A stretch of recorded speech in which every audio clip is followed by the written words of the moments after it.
How excited are you? I'm super, super excited. I mean, it's just going to be amazing today. Did you sleep? I didn't sleep. I didn't sleep. I had about 4 hours. Did you have any? I had about 6 hours, thank you. You had about 6 hours. I had about four. We are live. So good to see you all. I know it's late for you, and you've had a long day of excitement and waiting and trepidation. And how's it been? How's it been? What are you all? Are you all exhausted after last night, and then having to do it all again? But think of her. Think of her. What's she up to? I mean, imagine. I'm going to sign into the chat whilst Dan talks to you. Yes, so can Alex Eala beat a top 10 player for the second day running, having had that amazing performance yesterday afternoon in Berlin with us in Europe? It was really quite shocked everyone.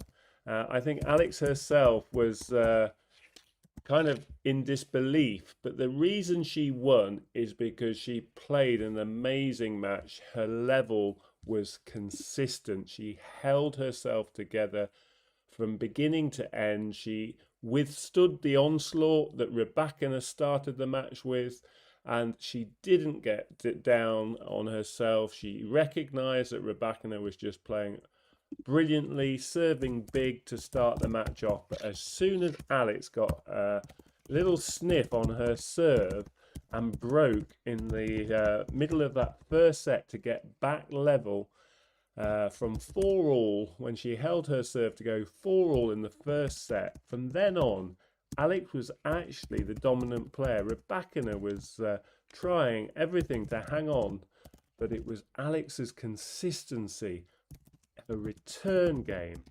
winning 70% on Rybakina's second serve and holding her own serve. She only lost her serve once.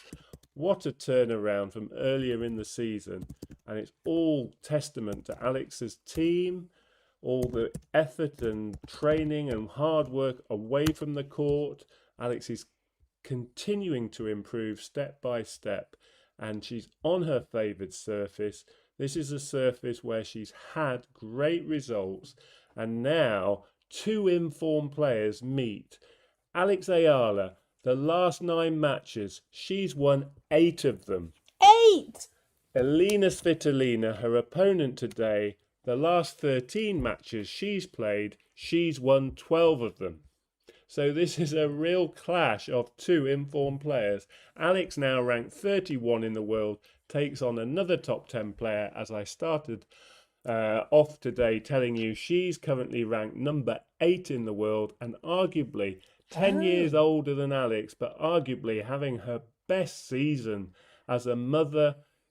She doesn't have the pin an oil. example of someone who is happy off court, and she's happy on it. She's playing well on court, and as I speak, two players, Rybakina left the court yesterday not very happy, and another player not very happy is the world number 1, Aryna Sabalenka, who's losing. That's what they're talking about in the chat as we speak to Nicola Bartenkova, Alex's partner. So it's quite a period in the season for both Alex and her Wimbledon doubles partner. Her partner in Birmingham just 2 weeks ago, and the player Alex beat to win Birmingham. She is currently a set up on Aryna Sabalenka, and early on in the second set, she's already broken Sabalenka. So that is quite a story. But another player who's not very happy, Aryna Sabalenka, who is 6-2, 3-love down, just checking the current score. So Bartenkova within 3 games of a big shock. But so today, coming back to Alex's match, we're really looking forward to it because she's in such good form. Now she gets a chance to test her game out on a player who's also in good form. Well, yes, absolutely. But also, I kind of feel like the mother in the playground of the WTA ladies, women, and I feel very proud. I feel really proud, nakaka proud of Alex, because not just is she winning in Birmingham, is she holding herself so graciously, so gracefully, so elegantly, so her character and the way she gives everything back, which you know I love about her. But then you see the world number one, and just half an hour ago, she was expleting, she was swearing out loud on the court. The umpire had to give her a fine. These are the characteristics which I think set Alex apart from not only Alex, there are other good women on this tour, but I think the new guard is coming in and they're saying, you know what? We're setting the standards a little bit higher, not just in tennis, but also the way we carry ourselves, the way we behave. And that makes me feel like the proud mum in the playground. It does. It does, if I'm allowed to be, please, because I'm applying for my Filipino passport soon. Anyway, we are talking about, yes, everyone is talking about the Birmingham Open greats are shining. Well, they are, aren't they? And we know what happens when Barton Kova plays Alex. So that could be an interesting. Is this a semi-final? Does if she were, like, if we were to allowed to dream, because she's encouraging us to dream now. Does she play the winner of these two or the winner of the No, so the No. winner of Alex's match today, the winner of Alex's match against Elina Svitolina will go through to play Linda Noskova from the Czech Republic. Oh, we know that already. They're in the bottom half. Noskova played first today. She beat Paula Badoza comfortably in straight sets. She is in the semi-final awaiting the winner. Nicola Bartonkova is in the top half, and she, if she beats Sabalenka, would have to play the American Jessica Pegula, world number 4. So it doesn't get much easier for Bartonkova, but based on Sabalenka, she looks like she's had an argument with her boyfriend before today's match. Specifically with her boyfriend, Well, a fiance, I should not say, or the mother. or someone in her team, because she's really just played in a similar mood to her previous match where she lost at the French Open in bizarre circumstances. But we're not really interested in Sabalenka today. We're not really interested in the top half. We're interested in Alex because we're sat here on a Friday and it's quarterfinal day and Alex is still in this event, and it's testament to her grass court tennis. She is playing at a very high standard, and long may it continue. Are you okay, Carol? Carol's saying, oh dear. Carol, the true you in Eastbourne, is saying, oh dear, are you all right? Gosh, this is crazy. The Birmingham Open greats are shining. That's what she's saying. I think she's saying, oh dear, this hiccup that's going on. So this is centre court now here. Yeah, Bartonkova, you can't believe this scoreline. 6-2. 4-love. They are fully aware. I think they're watching it because most of the chat is about that at the moment. Also crazy that Eala and Bartonkova will play doubles in Wimbledon together. Yes, isn't that exciting? Except, you know what, I don't think, we were there, weren't we? If you remember, if you go back a couple of weeks to Birmingham, we were there live courtside. We gave you actual courtside live coverage for that match. And I didn't think that Bartonkova actually added anything, if anything, to Alex's game. My favourite game I've got real happy memories of was when she played with Sonmez, who I think is one of her besties. But I loved when they played together because it looked to me like, again, I'm going back to the kids in the playground. It looked to me like two stressed teenagers that kids maybe like just finished their summer exams or something were just playing in the park, and they who were they playing against? The British pair, Harriet Dart and Maya Lumsden. That's right, and they just played freely, and they sorry, you're talking about Sonmez now. Yeah, when she played with Sonmez. Sorry, I was talking about Birmingham doubles. Oh no. You're testing me now. Sorry. So they played together early in the season in Madrid on clay. Yeah. And they played a rookie pair the first round, and they won that match. And then they went on to play the second best in the world or something. Taylor Townsend and Siniakova. But they played, I just loved the freedom and the joy that they played. They just played like kids with just fun in their hearts, and I thought that was absolutely lovely. So that, yeah, I really enjoyed that. And so for me, that's the matchup I'd like to see again. Um, if I was to watch the doubles, which I will, of course. Yes, we'll get a better idea of Alex's doubles form next week in Bad Homburg. After this week, they go across quite close by, staying in Germany, and Venus Williams, her partner in the doubles next week, is already there, getting some practice in early. But Alex will be joining her and playing doubles next week, and that's a very small doubles field. There's only 16 pairs in that draw, so you're playing only 4 matches from the start to the finish to win that double. So Alex will be having some fun on the doubles court next week with a legend, but she'll also be in the singles. She gets a wild card into that event, so she doesn't have to qualify, straight into the main draw, and that draw will be in the next 24 hours. I've kind of vaguely seen some things, but you never know. Normally the draw is at the weekend, so we'll confirm who she's got in the singles and the doubles as soon as we know it. As soon as we know it, yeah.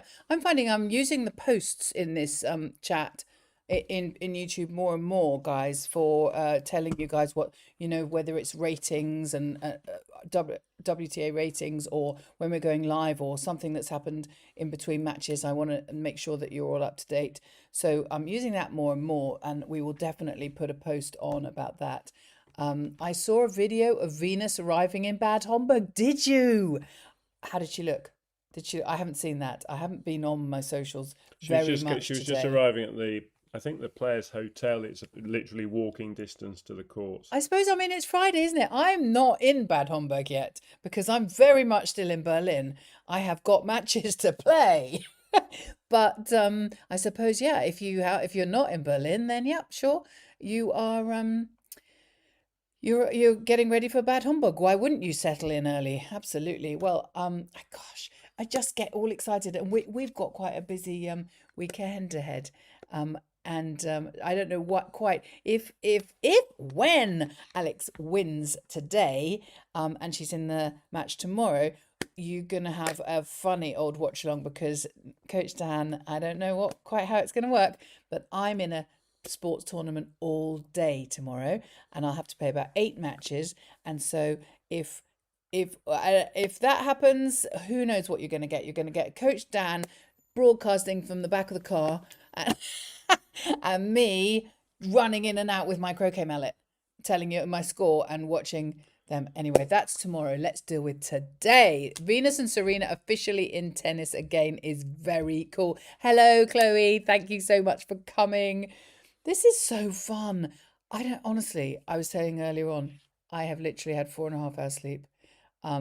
It's but I'm ready. I'm excited, and I think I might have an early night tonight, because we were making videos for you guys way into the night last night, and then I was just stoked. And you all, I don't know what happened.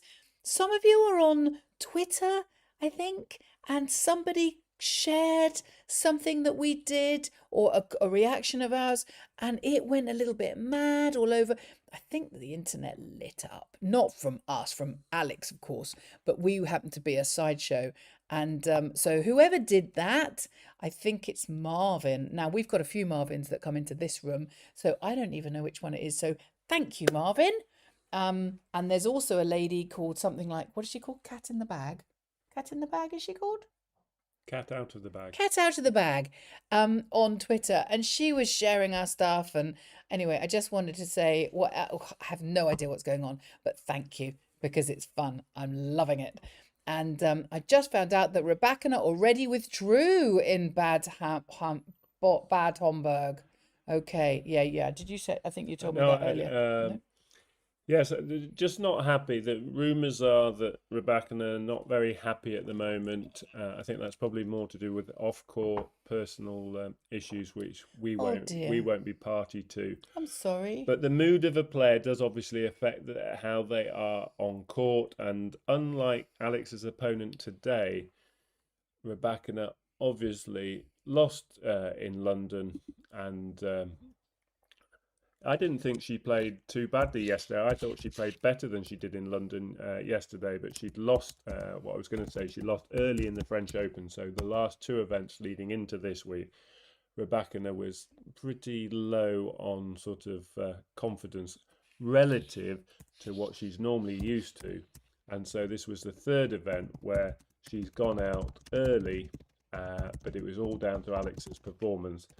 Rybakina actually looked quite good, I thought, compared with the previous two losses. But moving to today's match, Elina Svitolina is a different proposition, and this is very much an example of how two matches can be very different in terms of the matchup, in terms of the style of play that we're going to see today. So today is not going to be like Donna Vekic. It's not going to be like Elena Rybakina. Alex is going to have a very different match. Elina Svitolina will play a tactical match. She'll construct points. She'll look to work openings. I expect her to play not once, not twice, but 3 times deep into the corners. She'll often go cross court, and she'll repeat that shot, and she'll repeat it again, looking to push Alex deeper and deeper on her side of the court. And then she'll look to come into the net. She'll look to play drop shots. She's a very creative, crafty player, but what she likes to do is keep her error count to a minimum. She does not like putting the ball in the net or wide, and she doesn't take on unnecessary risks. So a big contrast to the big hitting first strike games that Alex has faced the first 2 matches this week. Oh, you guys are so sweet. You know, it's you, it's you lot. There's people saying, "Oh, congratulations on now 8,100 subs." We are honestly so honored by you guys. You know, I every now and then I say, "Oh, hello, if you're sitting in the shadows, please subscribe." We are really, really grateful, and we genuinely are. But I just love the way it's you guys who run this channel. Honestly, it's not us. We just come on and like front it. You guys are the community, and we're so proud of you guys because you are just the body of kindness and support for Alex, and support her, win or lose. It's such a positive environment. I feel like if somebody came in here and told us their problems, we would dial in and help out, and that's really, really lovely. And yeah, now you guys are all trying to help our channel to get to 10,000 subs, which is just unbelievable when considering I didn't know what when you guys. It was Mr. Rainier Poe. I'm going to name you Mr. Rainier Poe. Are you here? No, he's not here at the moment. It was Mr. Rainier Poe and a few people right at the beginning in February, 4 months ago, who said, "We're going to get your subs. So come on, guys, get your subs to over 1,000." And we didn't know what subs were. We had we had no idea. We were like, "What are they doing? What are they doing?" And you got us to over 1,000. I think he overshot and got us to about 1,200 that night. And it was just, and then we worked out what it was, and we're like, "Oh wow, thank you." Anyway, here we are. And True You Eastbourne is saying my favorite channel now. I get bored with the others, in all honesty. Oh, bless you. Well, we don't want you to leave. Just you sit there, get your drink, get your ding dongs. Actually, I need to look at the poll because I did a poll. Vote if you haven't voted already on the poll. I did a poll for which flavour we should eat of the ding dongs. So getting back to Oh yeah, getting back to the tennis. Alex's opponent today. So expects Svitolina to make Alex work harder to win the points today. Primarily because Vekic and Rybakina, they may well have hit lots of winners, but they also hit lots of unforced errors. So Alex was hanging in some games, and it was a case of whether their first strike, their big serve, or their first strike after the serve, or their first return, or their second shot after the return, whether those were going into court and really putting the pressure on Alex so they could hit winners. But they were also hitting more errors. And so today, Svitolina will actually put more demands on Alex in terms of how she can compete from the back of the court, how well she moves, and whether she can turn the tables on Svitolina by moving her around at the back of the court. And this is what we call who's going to get control of the points, who's going to dictate the play, and who's going to get on top. So in terms of percentages, if Alex can get control of more than 50% of the points, she's likely to get on top. But Svitolina will be trying to do exactly the same. So a lot will depend on who can sustain good length with their ground strokes. Leaving balls mid-court will not do, and that is going to give away control. Even if Svitolina doesn't win the point with her first shot, her forehand or her backhand, she tends to hit with heavier topspin than Alex, so you expect the ball to go over the top of the net with more clearance.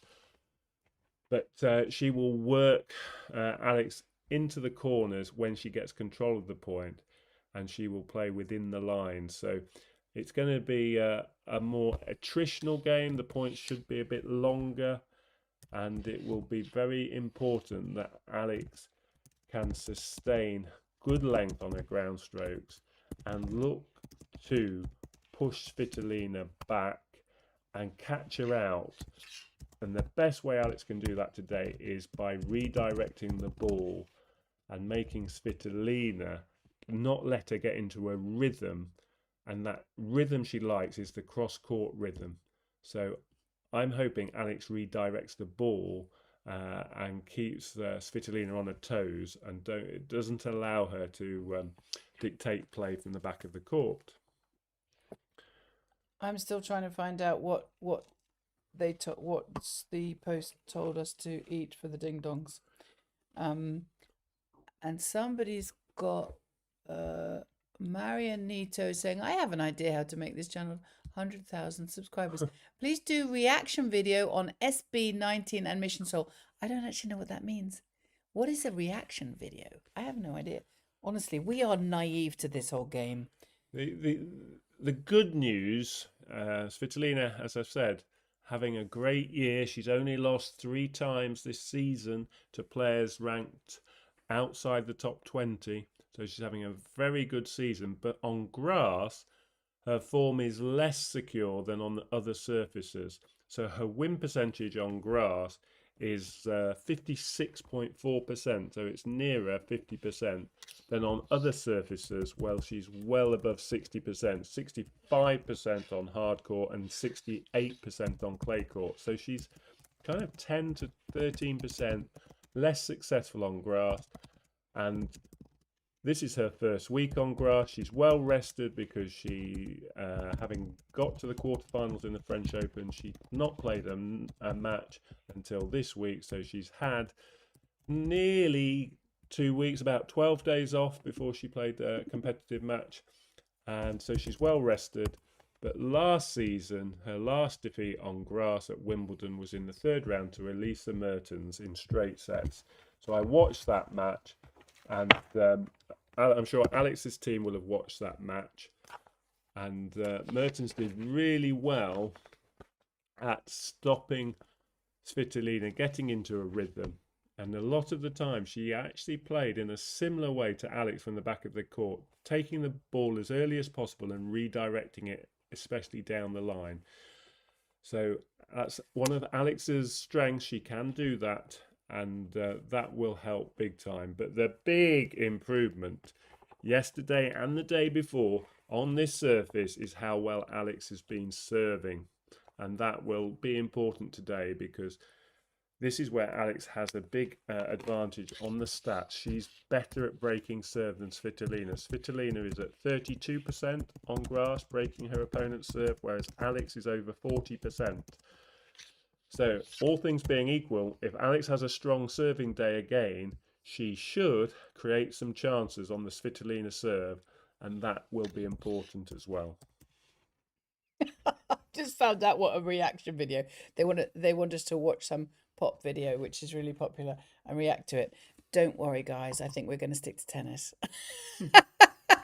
Because it's apparently organic growth, this is, which is very, I think what it is authentic and wholesome. And that's what I like it being. But talking of wholesome, you guys have spoken about the ding dongs. Well, I've had you voting. Shall I give you another 5 minutes? I tell you what, 4 o'clock. I've done a post with a poll on it on the channel. So go up, and if you want any time to vote, you got time. You got another 7 minutes, and you can vote, because 116 of you have voted, and at the moment, Hot and Spicy Ding Dongs is winning, which will be delicious. Actually, I'm thrilled about that because they sound great.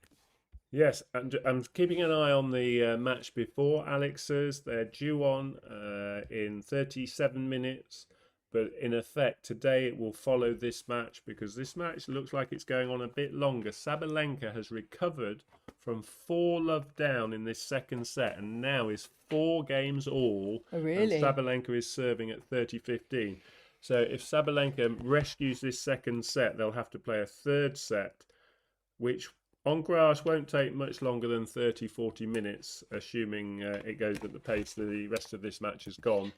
And it looks like Sabalenka is trying to get out of jail here, as it were, recovering from 4-love down. She's now about to go 5-4 ahead, and it's on serve. But Bartenkova looks like she started to think about the winning line a little bit early, and that can be a bit costly. Oh, yes, you're loving our flag. Absolutely. We he Don can't pick a packet of ding dongs because he loves them all. You see where that? Could you move up a tad? Well, yes, of course, darling. Sorry, thank you. Oh, yeah, there you go. Okay, Oh, Nodragas, hello, lovely to see you. Thank you very much for coming. This is so much fun. It feels like a reunion every day. This is just great. Melanie Ann, bless you. I'm very glad you're here with us. We did pray for you the other day, and we were sending you all of our love. And I hope that you and your family are feeling a little better, although I know it's tough. So, but we have our arms wrapping around the world and keeping you in our arms too, Melanie Ann.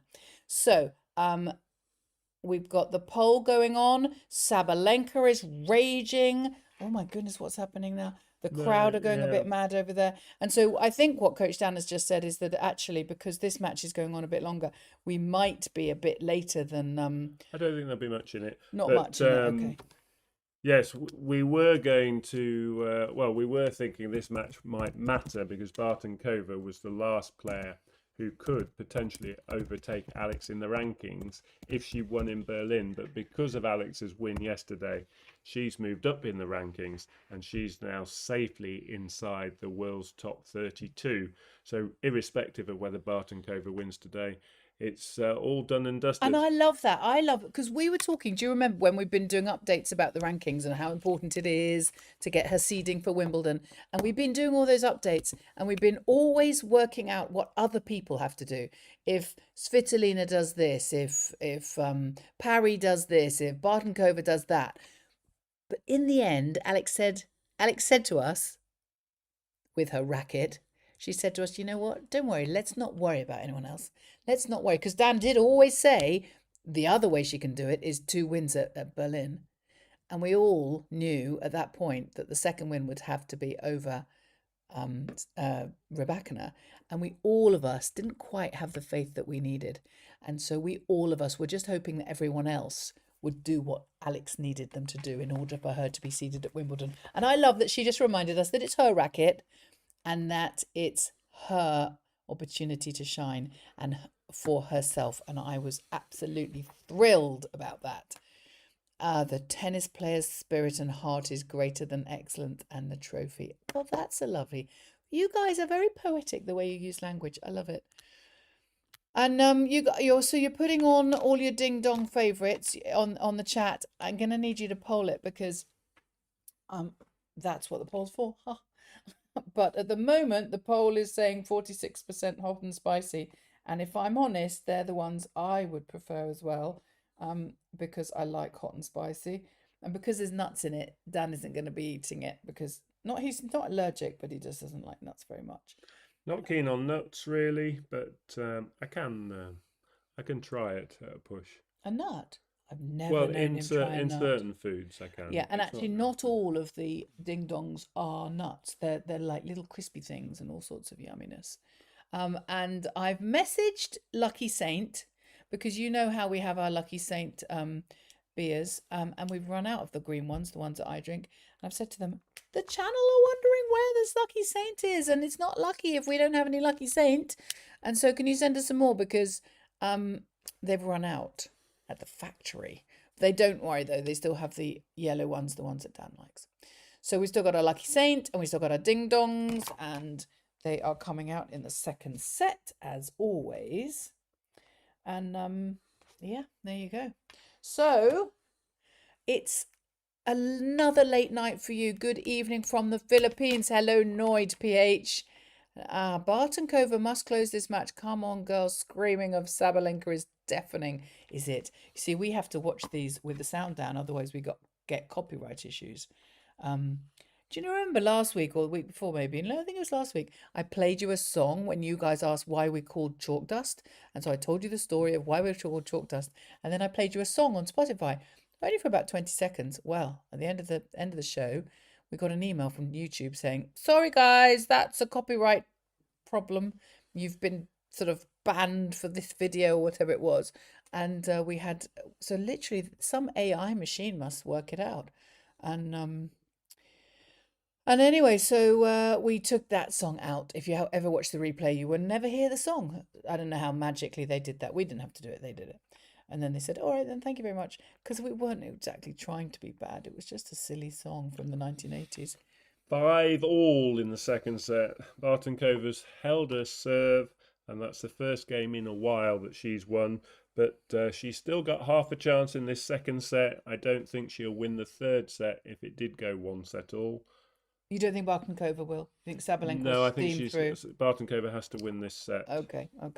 Oh, it's Melanie Ann's birthday tomorrow. Bless you, sweetheart. Well, we hope that Alex will give you a lovely birthday present for tomorrow, which will be a semi-final. Wouldn't that be fun? Would not that be fun? Marta's crackling is a must-try Filipino snack. Also, I haven't heard. Lots of people have told me lots of snacks to have, but we haven't had Marta's crackling. I'm going to write it down. I love all the cultural notes you give me, and I've got my book. I'm writing them down. I write down where you're from, all the places that you're from. I love it when you tell me where you're from, because I've got my map at the back, and I've realised that I don't. For the map at the back, I need a special Filipino one just for the Philippines, because otherwise that tiny weeny little inch square, which is the Philippines, it would just be covered in pins and I wouldn't know who was who. So yes, oh bless you all. We're all wanting Melanie Ann's birthday present to be a semi-final. Isn't that a lovely thing? Well, Melanie Ann, we're going to be shouting for you and shouting for Alex and praying and screeching and cheering and supporting and support for even for the tough times. You know, when she was 4-1 down in the first set, and then that Catapanera came back like a phoenix. She's just awesome. Yes, Alex is very good at dealing with hard, powerful shots. So both Bekic and Rybakina, big booming serves, big, fairly flat forehands in particular, very aggressive shots. And Alex is very good at withstanding, taking that pace and using it to her own advantage and sending the ball back very quickly. Today will be a slightly different game. Svitolina will not hit as flat and as hard. She'll hit with more topspin. And this will mean Alex will sometimes have to generate the power and the pace of her own racket rather than just using the power the ball comes onto her racket. So that may be more challenging. Alex is very good at taking the ball early, so she stands very close to the baseline, and we saw it yesterday on one forehand quite early on.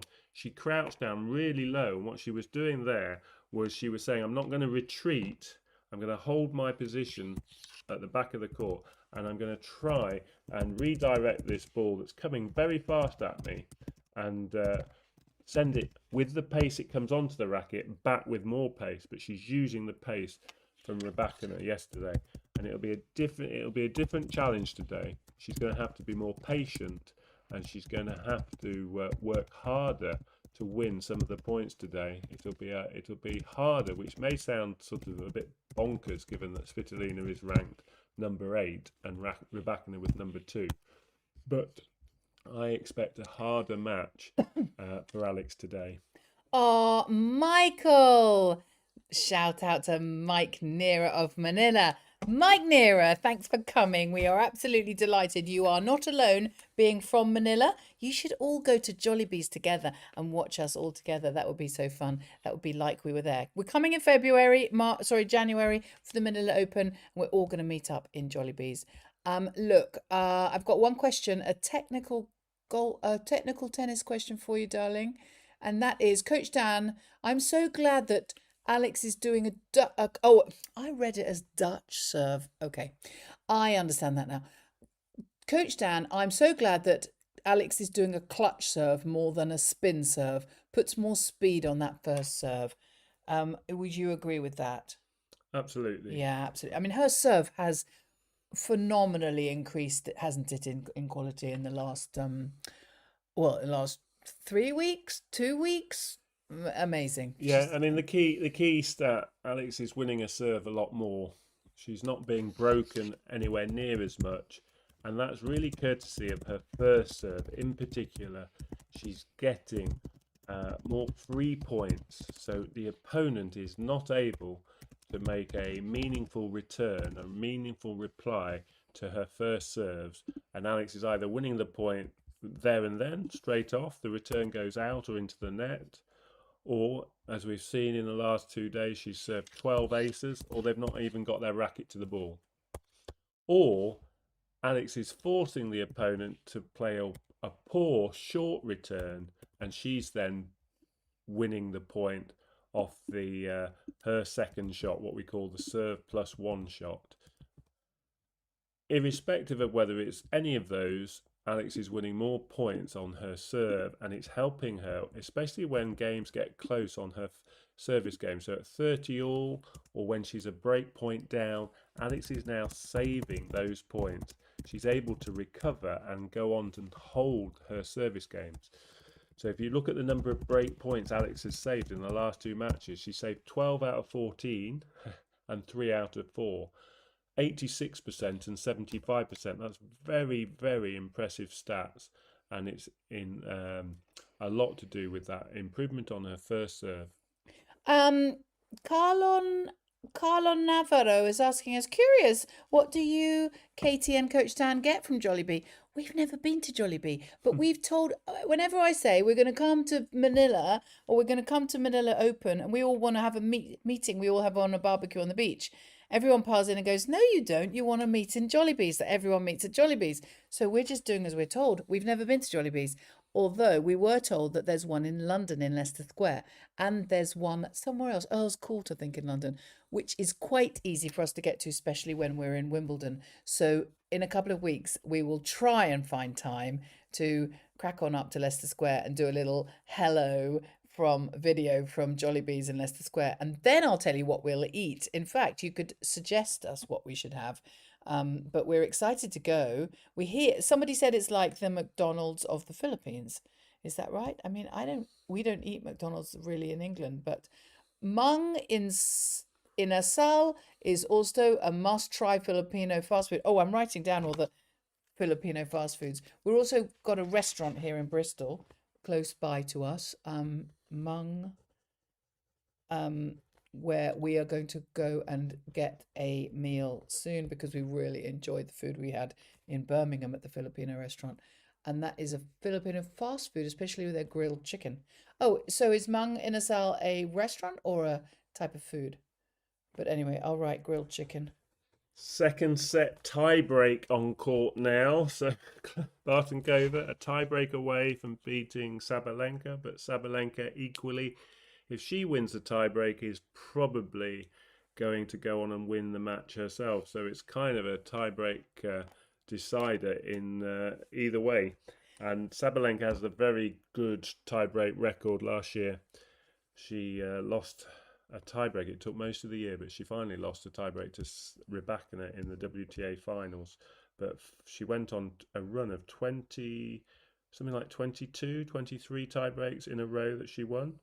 But Bartenkova's won the first point, so I'll keep an eye on this tie I break. think you guys are also keeping an eye, aren't you? I'm just loving this. We've got shout out for Alex Pinoy supporter from the UAE. Hello, that's Maria Luisa Martinez. Thanks so much for coming into the room. It's lovely to have you here.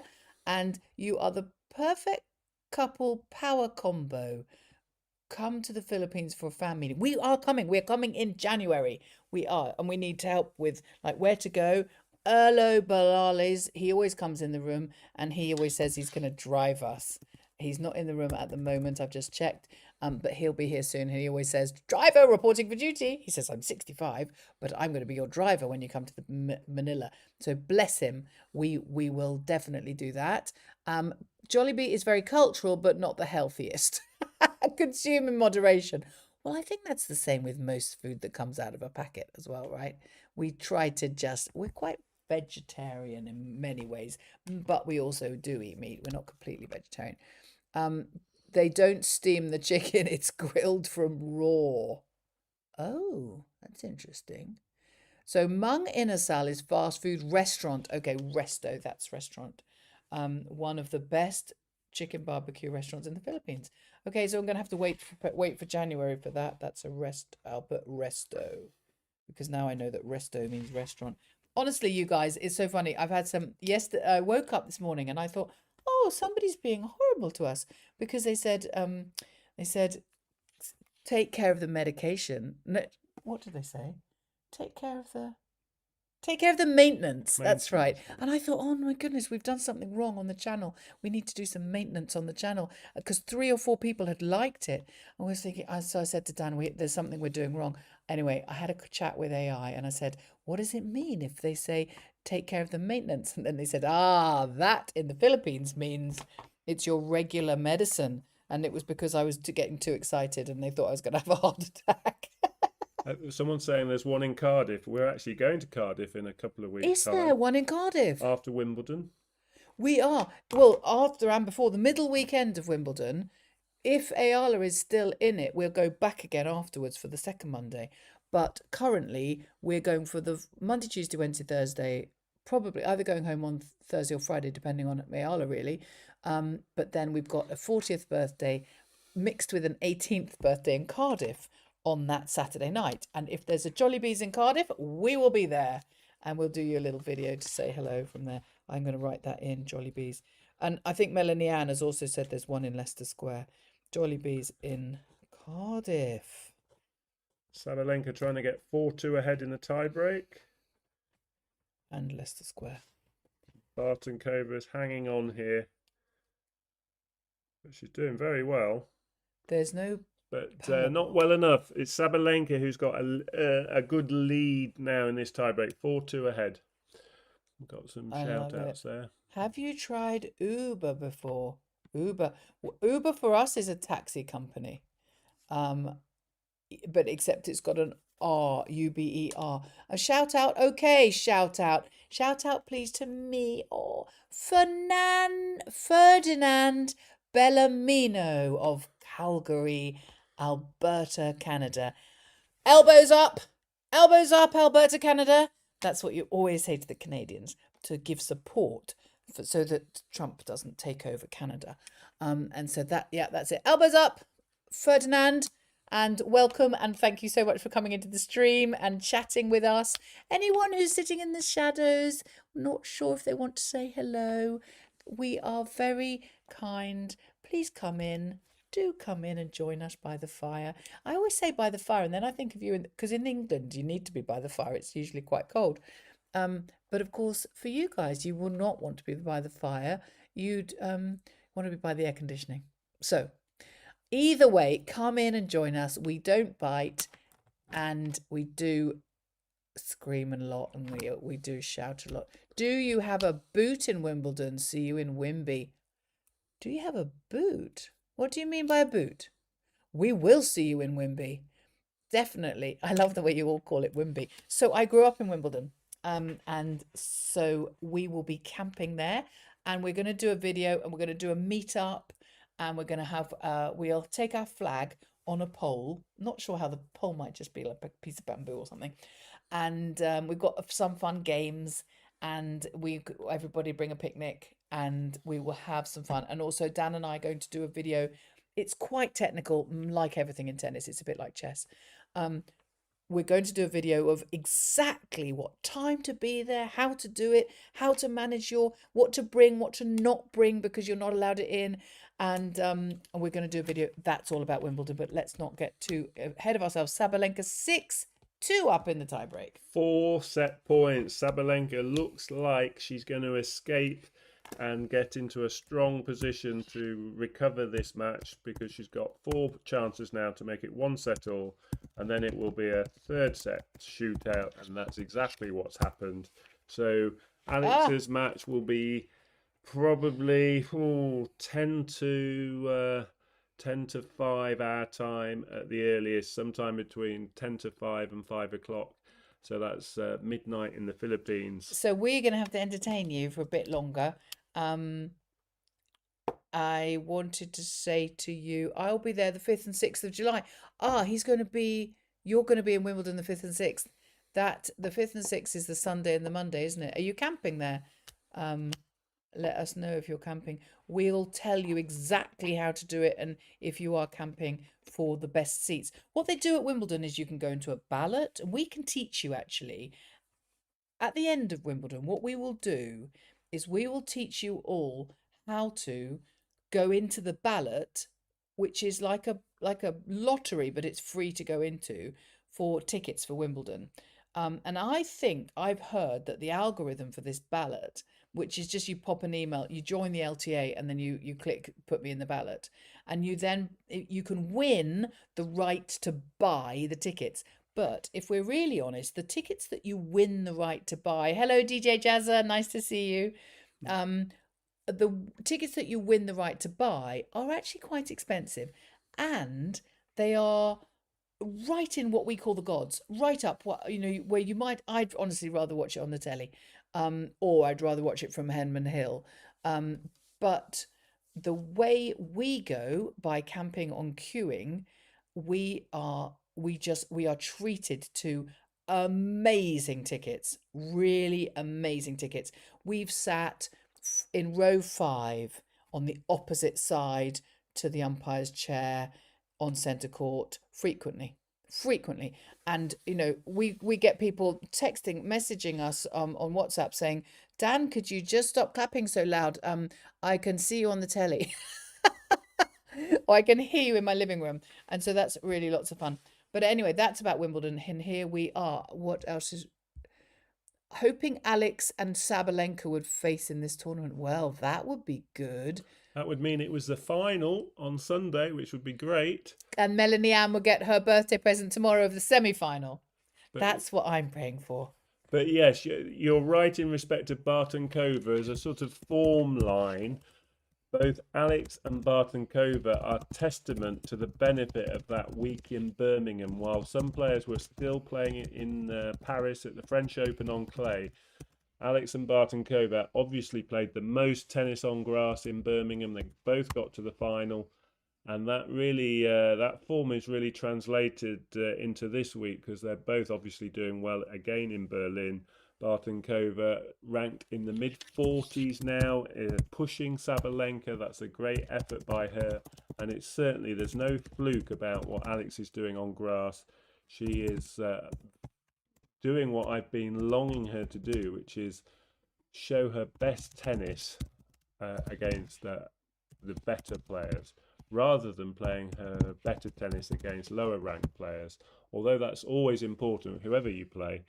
I've just been waiting for her to play her best tennis against these better players, because I've seen her step by step, small steps of improvement. And this week is really good, because she'll go away thinking, yes, what I'm doing off court in terms of on the training court, in the gym, what I'm working with in terms of tactics with my team, it's all definitely paying off. And so it'll give her belief and give her the enthusiasm to do the bits which actually most players get ultimately doing it day in day out, it's a grind, and it's not as fun as the competition. Being in on these centre courts, on these stadium courts against the best players of the world, that's where you Yeah. get out of bed and you're racing to the court. But all the training, all the hard work away from the match days, she'll have more enthusiasm to do that now than ever before. Do you remember? It really struck me when she won Birmingham. There she was, our Queen of Birmingham, with her trophy and her crown, and I was just so delighted for. Well, everyone was. We were, weren't we? We were all on cloud nine. And but if you looked at the social media, she must have taken car, a hire car, down to London that very day from Birmingham down to Queens, and she was eating a sandwich from Joe the Juice, which is very nice, fast food. A wrap, I think. Still Yeah, a yeah. wrap from Joe the Juice, and and what else did she have? She had Mango, was it? and a little plastic container of pre-cut mangoes from Sainsbury's, and I thought, bless you, my love, that cost sort of £6 to get all both together, and and this is you celebrating your win. We've celebrated more than that. And we had, didn't we? We had non-alcoholic, but we had champagne, we had ding dongs, we were living it up. But while she was in a hire car with her team, and I'm sure they all did a little bit whoop whoop. But it's like, yeah, whoop whoop, come on, next please, get on with it. And there she was in that hotel watching, and she was watching Pride and Prejudice, which I thought was really lovely. Because it's such a British thing. I wonder if she watches a movie from the country she's in, and if so, I've got a great film for her, a lovely, hilarious German film. You don't often catch Germans doing comedy, but there's a wonderful film called Goodbye Lenin. Goodbye Lenin. If anyone wants to watch this really dark comedy, watch that. It'll make you laugh. It'll make you cry. There'll be a floodgate now of favourite movies. Yes, favorite movies. I just want to read because I've been looking. The week Noid says The Week in Birmingham sounds like a rom-com movie. He's so funny. And I think it was Noid who said, it was very funny. I was complaining about the car on the side of this court. Centre court's got this enormous great white car, which I think it's quite imposing. If I was serving next to it for my career, I think I might be like, could you just move the car, please? It's just slightly imposing. And somebody said it's the umpire's car parking space, which I thought was very funny. But also Dan said, no, it's because Mercedes have put a lot of money into WTA tennis. Alex is so humble, we're being told. Well, we know that, don't we? Maria Carmona says, Alex and Eva beat Svitolina and Venus in Auckland. Coach Dan, how is the dynamics of doubles different from singles? Yes, a very different game. Doubles, the patterns of play are very set. Because there are two players on either side of the net, the space to sort of win points is harder in some respects because there's less space to expose. And the patterns of play in terms of when the server is serving, their partner is at the net, and they usually play one forward, one back, and then the net player is looking to cut out the ball, intercept, poach, so they can put the ball away.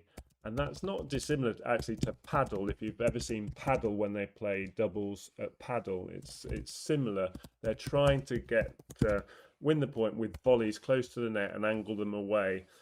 The person at the back of the court, whether it's the returner or the server, if they start rallying and they avoid the net player, you get into cross court. So you're just playing diagonally cross court to cross court, and it's the types of shots they use in doubles. They'll use the lob a lot more, and it's very much a game which isn't demanding on the body physically. So players who play doubles, and this is why Serena and Venus are still playing, or in Serena's case has come back and started with doubles, because physically it's nowhere near as tiring.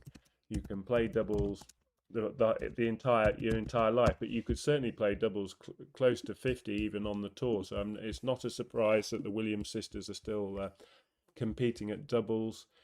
So yes, they're very different. The singles game is, I would say, 3 or 4 times more demanding. It's not just twice as demanding as doubles. It's 3 or 4 times more demanding in terms of being physically able to cover the court on your own, and you playing a very different patterns of play. And so it's a very different game.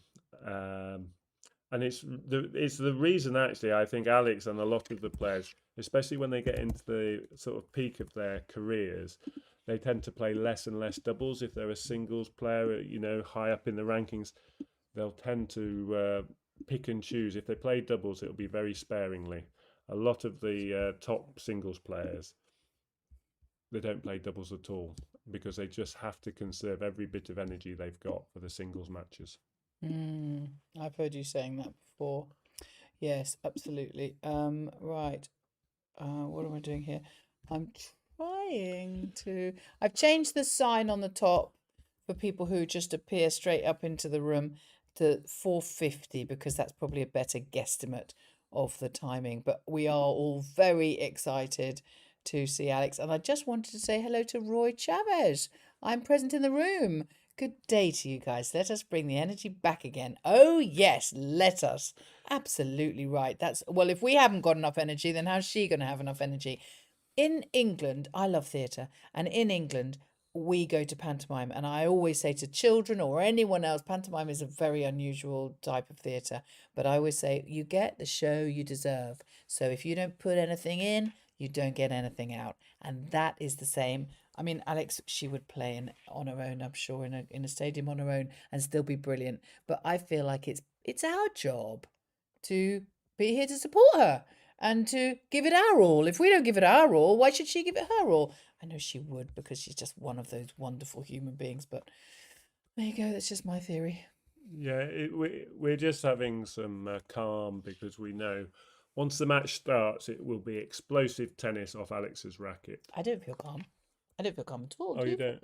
I don't. I mean, in terms of kind of heart rate at the moment, Oh yeah, it's yeah. fairly calm. Well, we have to be a little bit calm, guys. You guys have keep on subscribing.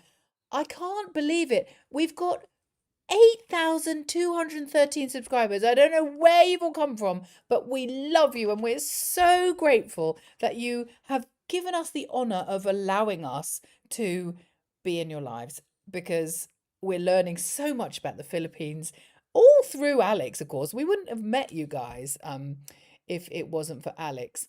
But I feel like I've met you. I'm so looking forward to our meeting in Jollibees in January, even if we all on the beach on the barbecue.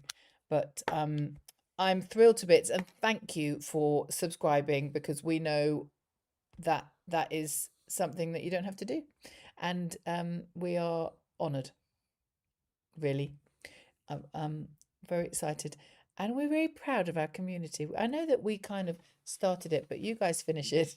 You guys are it. There's only 2 of us and there's thousands of you. And we are very grateful for your subs, as you call them. Yes, a couple of you asking about today's match. I'll go through her opponent and some of the challenges Svitolina presents and some of her potential weaknesses. Absolutely, I'll do that again.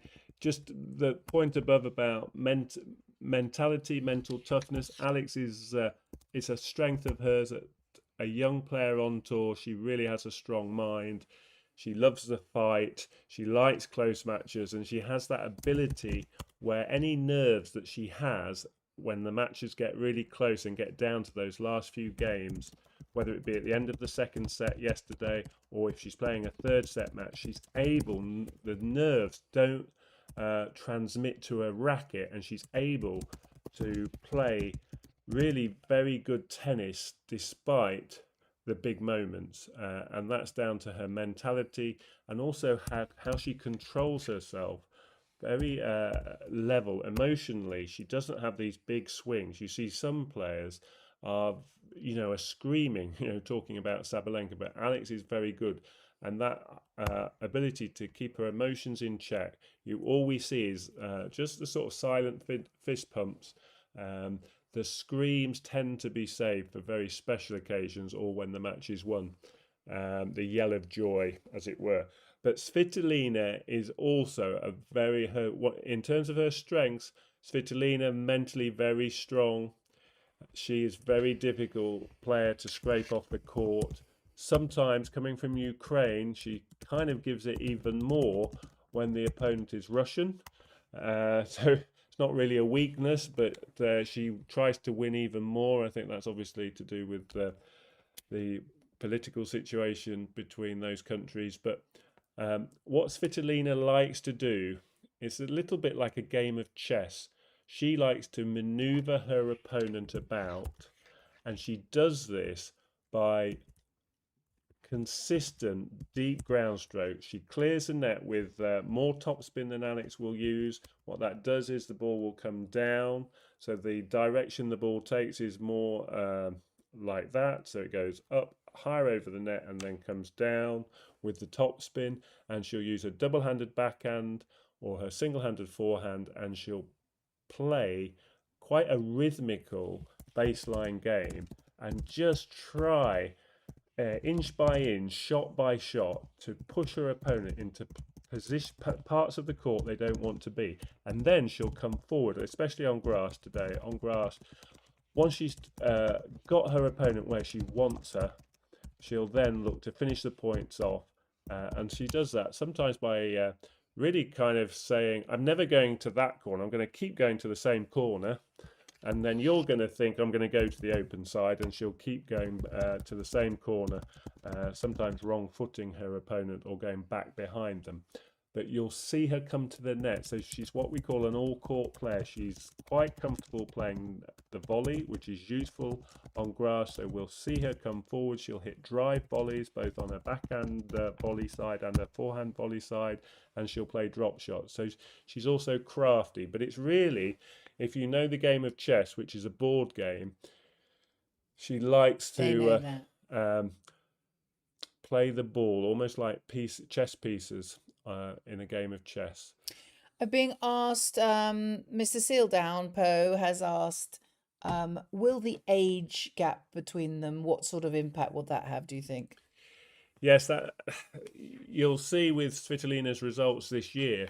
She tends to have 2 or 3 tournaments, and then the where she'll go deep in the tournaments, and then she'll have a very poor tournament where she loses quite early.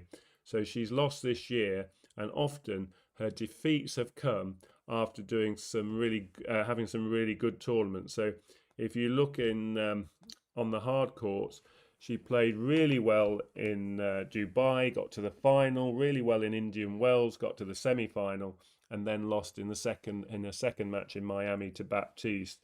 And she had a similar early exit to Anna Bondar in Madrid, having got to the semi-finals in Stuttgart.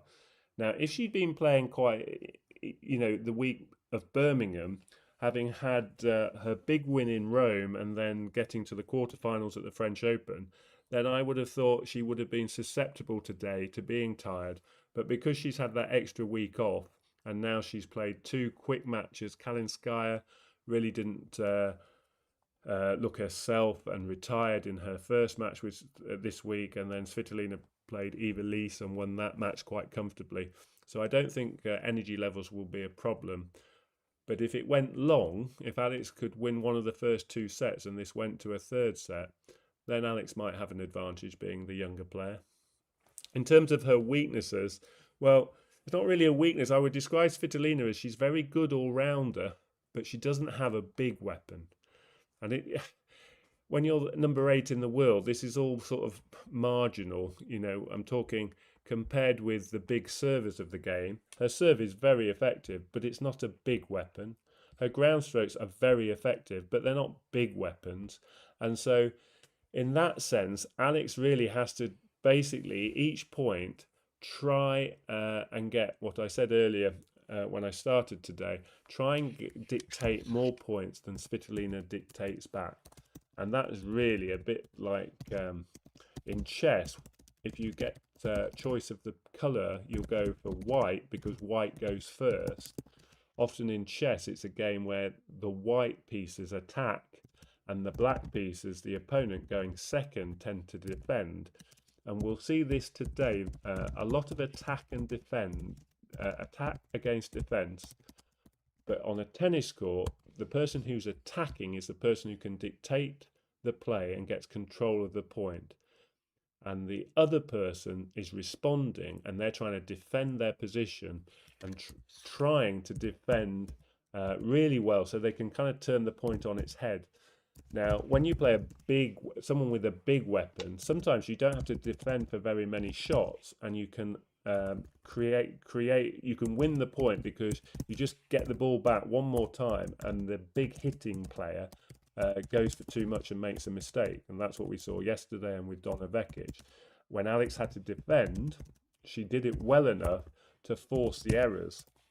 Today, she's going to have to defend and then try during the point to turn defense into attack. So when Svitolina gets control of the point, if Alex can turn some of those points back into her favor by playing during the rally a great sort of defensive deep backhand, forehand, lob, whatever the shot may be, and turn defense into attack, she might swing enough points to win more than 50%. Remember yesterday, she only won 8 more points than Rybakina, but she won the match. Against Vekic, exactly the same, unbelievably. She won 8 more points than Vekic and won the match. The identical scores, weren't they? 2 close sets, but Alex won both sets in both matches. Today it'll be very much, very similar. Svitolina and Alex, if they both play at their high levels, we're going to have a lot of close games. We're going to have a lot of 30-alls, and it will be whether Alex can create those winning game points, create those game point chances and convert them by sometimes turning defense into attack, or when she's dictating the point, when she gets early control of the point, she actually converts those points by attacking well and not making unforced errors, but actually forcing the errors from Svitolina or hitting winners.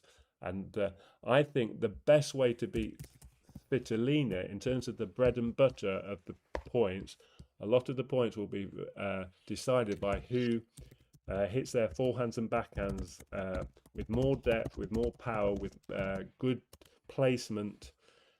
And Alex's best chance is how well she redirects the patterns of play today, because Svitolina likes to use the cross-court shots. It's where she gets the most margin of error, and she's very, very much a rhythmical player. And it's like she's trying to move her opponent round on a piece of string, and she'll go once to the corner, twice to the corner, 3 times to the corner, even 4 times to the corner, and she'll take her time until she's literally got her opponent exactly where she wants her, and then she'll put the ball away. And so she will do that a few times today. Alex just has to be strong and resilient and patient and try and impose her game on Svitolina. And she is strong and she's resilient starting and to patient. do that, imposing her serve on her opponent this week. For the first time, we've seen the benefit of what that does, holding her serve. She really got to hold her serve as well today, it goes without saying, and then get control of more than 50% of the points with her ground stroke game. Redirecting those down the line shots are going to be key today. So there's somebody talking about a meme. Luzviminda Sarvida is saying there's a meme. If Barton Kovas says to Saba, there's a good caption, a meme where basically the joke goes, you beat number 2, I'll beat number 1. That would be such an upset. What's it looking like now? Yeah, I'm just having a look. So I always like to have the underdog winning. I want Bartenkova because also we know that Alex can beat Bartenkova in the final. We know that. We've all been through that game. It looks like Sabalenka is a breakup 3-2 and serving. So they're making us wait again. You guys, I mean, it's funny, isn't it? Because when we were in Australia, when we started this whole thing off in February, we were around Australia and the Middle East, and you guys were up in the normal daytime, and we were getting up, setting our alarms up and it was sort of, I'll go and get that for you, No, it's all right. darling. All right, it'll be 30 seconds. Oh, okay. You're gonna leaving me with the babies? It's okay. It's okay. You're all right. You're in safe hands. Just don't ask me anything technical. Or if you do ask me anything technical, don't always believe my answer because mine are very enthusiastic and sometimes a little bit too keen and eager. Whereas it's Coach Dan who gives you the proper, sensible answers and has all the statistics and the data to um, back it all up. But you know that. You know that you just get the story about the dresses from me. And yeah, you see we've got Svitolina. I don't know who's what outfit she wears. She's not in your next, is she? Poor old Rybakina. When's she gonna change her dress sponsor? Anyway, you don't want to hear about the dresses. I've told Bo Angles because he added something to a parlay, and I think a parlay means something to do with betting. So I said to him, "Well, I'm glad he won because he put something on a bet because you had told him that she could win, and now he's pleased because we won." And I said to him, "Well, that's lovely that you won, but really Who don't." won? This Bo Angles, he won something, and I said to him, "Don't bet more than you can afford to lose because we don't agree with gambling, and we just like to watch the tennis." And he says, "Yes, I won, but I won't be making that gamble again. The first set made me have a heart attack." Yes, it is too scary. Just enjoy the tennis. Don't be doing any gambling. So, what's your score prediction? Well, Rob Jen, what is your score prediction? Hello, Ding Dongers. Hello, Emil Dalian. You're here. Mr. New Zealand. And now he's in a different time zone to everyone else as well. Svitolina wears Adidas. Okay. I really like the Nike this season. I really do. Do you guys call it Nike or Nike? We call it Nike, but I know that some people call it Nike. Anyway, I love the Nike stuff that they've got going on, and I love that our girl Eala wears some that is made especially for her, whereas everybody else wears it like a uniform, like a school uniform. You know, you're on the tour. If you're Nike, you wear this kit. I don't. I'm an individual, and Alex is clearly an individual too. And she obviously says to them, "I'll wear some of your stuff sometimes, but sometimes I would like you to make things especially for me." And do you remember when they did the Filipino flower in the Nike symbol? I just thought that was just lovely and so kind of them. And I thought it was Ayala's idea, but it wasn't. It was a kind of It was a surprise, it was a wasn't it? surprise, yeah. And she was really bowled over. She was really moved by it. And I think because she was just so proud for the Philippines, which is what she does, doesn't she? She wins and she gives it back. You would say, "Well done, Alex." She says, "No, no, well done, the Philippines." No, I love all that. I just absolutely love the way she's so humble and gracious. Yeah, it's amazing how the statistics of a player's recent tennis over the last 52 weeks. It's remarkable how their averages really kind of are a good starting point for considering who's got the sort of edge. And one of the other challenges when you're a young player coming on the tour, once your element of surprise has been and gone, and you're no longer just a new kid on the block, then the coaching teams of all these other players, they have a bank of information to work with, and so the element of surprise goes. And what Alex has really exhausted that period now, so she's no longer a surprise to all her opponents. They know what her game's about, and so you really only get one chance to beat players with that element of surprise. And Alex really today against Svitolina, even though they've never met, Svitolina will be well aware of Alex's upturn in form, how she plays on grass, and of course, having beaten Rybakina, Svitolina really has a real scalp.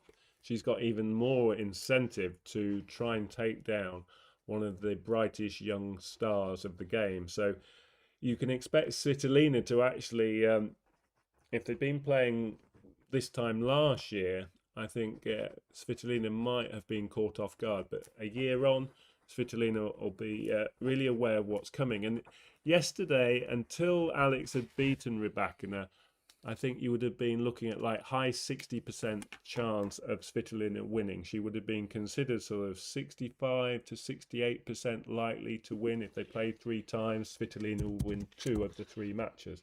Alex would have been down in the low 30% chance against Svitolina because she's a top 10 player. She's number 8 in the world. But after yesterday's performance, it's much closer. It's sort of 60-40. So the percentages have sort of closed up by 7 or 8%, and very much Alex is now going to win a lot of games in this match, but it will come down to the big points. It will come down to, can she keep the momentum on her serve? Can she serve as well as she's done the first 2 matches? And that will give her a great chance, because in this match, I believe Alex will put Svitolina under pressure on her service game. She will have breakpoint chances. And so what we saw yesterday, Alex broke Rybakina 3 times. Rybakina broke Alex just once. Today, the games are going to be longer. They're going to be longer points. There will be short points, but there'll be some longer points which have extended rallies, and Alex is going to have to be patient. She's going to have to bide her time, choose the right shot to be aggressive, go down the line. But if she can break Svitolina's serve more than Svitolina breaks her serve, like she's done the last 2 matches, then there's every chance that this match can go Alex's way. But it's going to be close, and I expect the first set to be important. Svitolina's not had a close match this week, so just as I said yesterday, let's get to 2-all, let's get to 3-all. If we have to go to 4-all, Alex needs to compete from the off. She can't give Svitolina the confidence of getting ahead earlier. I don't think Svitolina will let up and make the mistakes off her own racket. Alex is going to have to work hard for her points today. Oh, so sweet. Thank you, Luz, Minda, Sarvida, and Kath in Ireland. And they're having a little chat amongst themselves in the chat here. And they're saying that they think we might be the only or first, might be the first couple doing tennis commentary on the internet. Wow, that's a first. Put it there, Wow. baby. Well, how long's the internet been going? I don't feel Yeah, old we enough.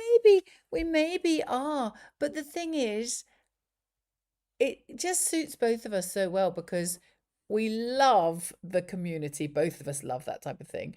And this community is so special to us because it's so wholesome and authentic. And we love Alex because she's so humble and gracious and such a great example, a role model really to well, I'd go as far as to say role model to the world, but let's not go crazy. Let's say the role model to young women and young sportswomen. And Dan has his history of everything tennis, and I have my history of just really enjoying. I love tennis, and coming from Wimbledon and all those things, and we really enjoy working together. We do lots of other jobs, other different bits and pieces, and we don't tend to do things in those worlds. They sort of never collide because we've got very different skill sets. But we absolutely love that we get to do this together.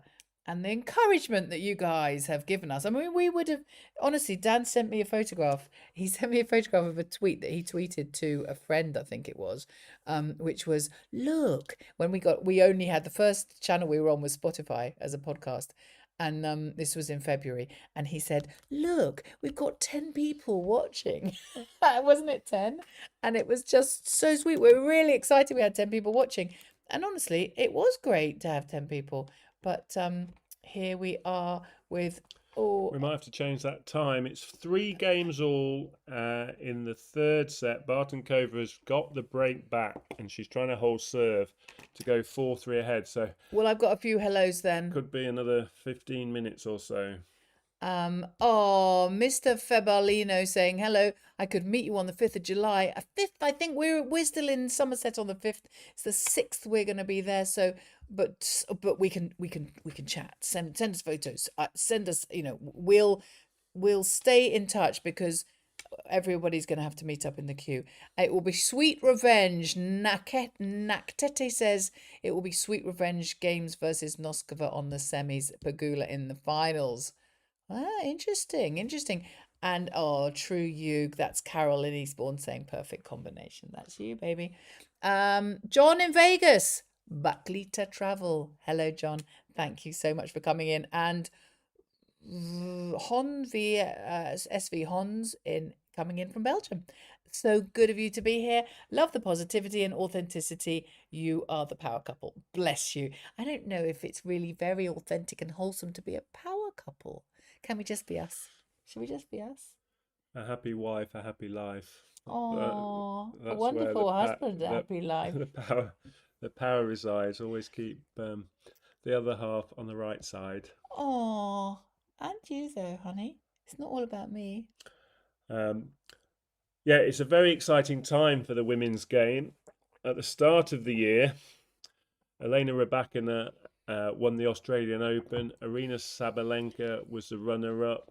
They just played 2 months earlier the last event of the season in the WTA finals. They played the final there, and the pattern of finalists and who was winning was very much between those two until the last couple of months, and it's all gone very much sort of all the balls have been thrown up in the air, and it seems to be now we're back to where we were about 18 months ago. Anybody in the top sort of 50 in the world is threatening to win events, and on their day they're performing really well and beating these top players. And Wimbledon promises to be wide open. And Alex, if she's really hitting form, which she has done this week, if she can continue this form, she has got as good a chance as many of the players. But it's very different winning a WTA 500 event, but she will not be easy to beat. I've got something to say because I just want to check my stats, check my facts. So I don't answer very many technical tennis questions in the chat unless I'm absolutely desperately certain. And a few people have been talking about seeding in Wimbledon. And so I keep on going back, Franco Joaquin, and saying, no worries here, people. He says, if Bartenkova wins versus Sabalenka, will it affect Eala's chances? I'm going to speak here, and Dan can correct me if I'm wrong. No, no, no, no, no. Eala will be seeded at Wimbledon off her own racket. No one can do anything to take that away from our girl now. Isn't that a lovely feeling? We've been worrying about it. It's been a knife edge. It's been will she, won't we, she will, she won't she. What about if Bartenkova does something? What about if Parry does something? What about anybody else? Now, you know what? We can all, for that purpose, breathe a sigh of relief. She is seeded at Wimbledon. Bless her. And so thank you, Jesus. She's in, she's seeded, she's main draw, which is fantastic, and she's seeded. She's safe as houses, as we say. Safe as houses. Nothing that anyone else can do can change that because she did this off her own racket. I just need Dan to say, is that correct? Just say yes or no will do. Yes, that's correct. And these are the specifics, just to put specifics on it. So Bartenkova would overtake Alex in the rankings if she won Berlin. Any other outcome for Bartenkova, and she will not get enough points to overtake Alex. Now, until Alex won yesterday, overtaking Alex would have pushed her down one spot outside the rankings where you were going to get seeded at Wimbledon. But because she won, as Katie was saying yesterday, on her own racket, the win against Rybakina gave her a jump. She jumped up 3 spots, so she became 31 in the world as opposed to 34. Now, if Bartenkova won this tournament, Alex would only drop to 32 in the world, which would still be a seeded spot for Wimbledon. So there's no problem with that because the other players around Alex aren't left in any event and can't gain any more points. Okay, and then Don, I'm here to tell you, because he's saying, I just wish Eala won't draw Bartenkova in the first round in Wimbledon. I'm here to tell you, again, Dan's going to, because I'm quite confident about this fact, Dan can just say yes or no answer. Right, the whole reason why we want Eala, Alex, our girl, to be seeded at Wimbledon, seeded means this, so listen in carefully. Seeded means that if you are in the seeded position at Wimbledon, which means you get a number after your name on the scoreboard, a little brackets number, we'll do it here as well, of course. If you are seeded at Wimbledon, you will not, it's the rules, it's part of the tournament, you will not meet another seeded player in rounds 1 or 2. So she cannot meet Bartenkova. Oh, can she? Okay. Forget that. She can't meet another seed. But Katie's giving Bartenkova this week. She's giving her the giving crown. her the win. If Bartenkova won this week, then she would be a seed, and Katie would be right. But if we're assuming Bartenkova didn't win this week, then she wouldn't be seeded at Wimbledon, and therefore it is possible. But remember, there's 128 players in the draw. Much bigger. 32 are seeds. So that is, if my math is correct, 96 players left. Bartenkova is one of them. Alex would have a 1 in 96 chance of meeting Bartenkova. That's nearly 1 in 100. That's quite a small chance. And I think that some of us like to think that Alex has had enough of the Czech Republic players anyway. There's more chance of Alex playing one of the other 13. I think there's 12 or 13 players from the Czech Republic inside the top 104. So there's more chance that Alex plays a player from the Czech Republic. Less chance that it's actually Bartenkova. And yeah, just checking. Louis has said, just checking, pardon my ignorance. And there is no ignorance here. I love it when people ask the questions that everybody wants to know the answer to, because it's brave. It's like Alex. It's brave. It's coming out of the shadows and saying, oh, can I ask something which might be a bit daft? It's no daft questions here. You're in a safe space. You can ask anything you like. And that's what Coach Dan is here for, answering any questions, whether they're really, really intricate, detailed things about rankings and particular spins on serves, or just what does ace mean. That's fine. You can ask anything here. And if I know the answer, I'll answer it. And sometimes if I'm not sure, I'll answer it and tell Dan he can correct me if I'm wrong. And if I don't know the answer for sure, then I just tell Dan to tell you. But here we are. She's saying, is she seeded at Wimbledon even if she loses tonight? Yes. She's seeded at Wimbledon, 100%. She is seeded at Wimbledon.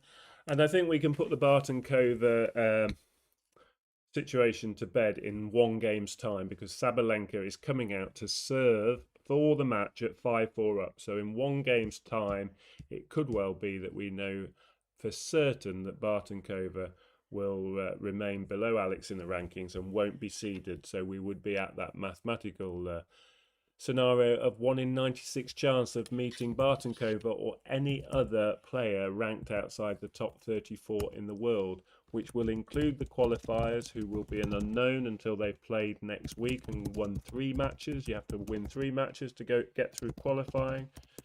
There will be, I think, 1 more wild card to be confirmed. So if that's Serena Williams, that's another player, big name that Alex could potentially play in the draw. A 1 in 96 chance of meeting Serena Williams if she is the surprise last-minute wild card. I just want to put this up for who's just said this, DVDHR.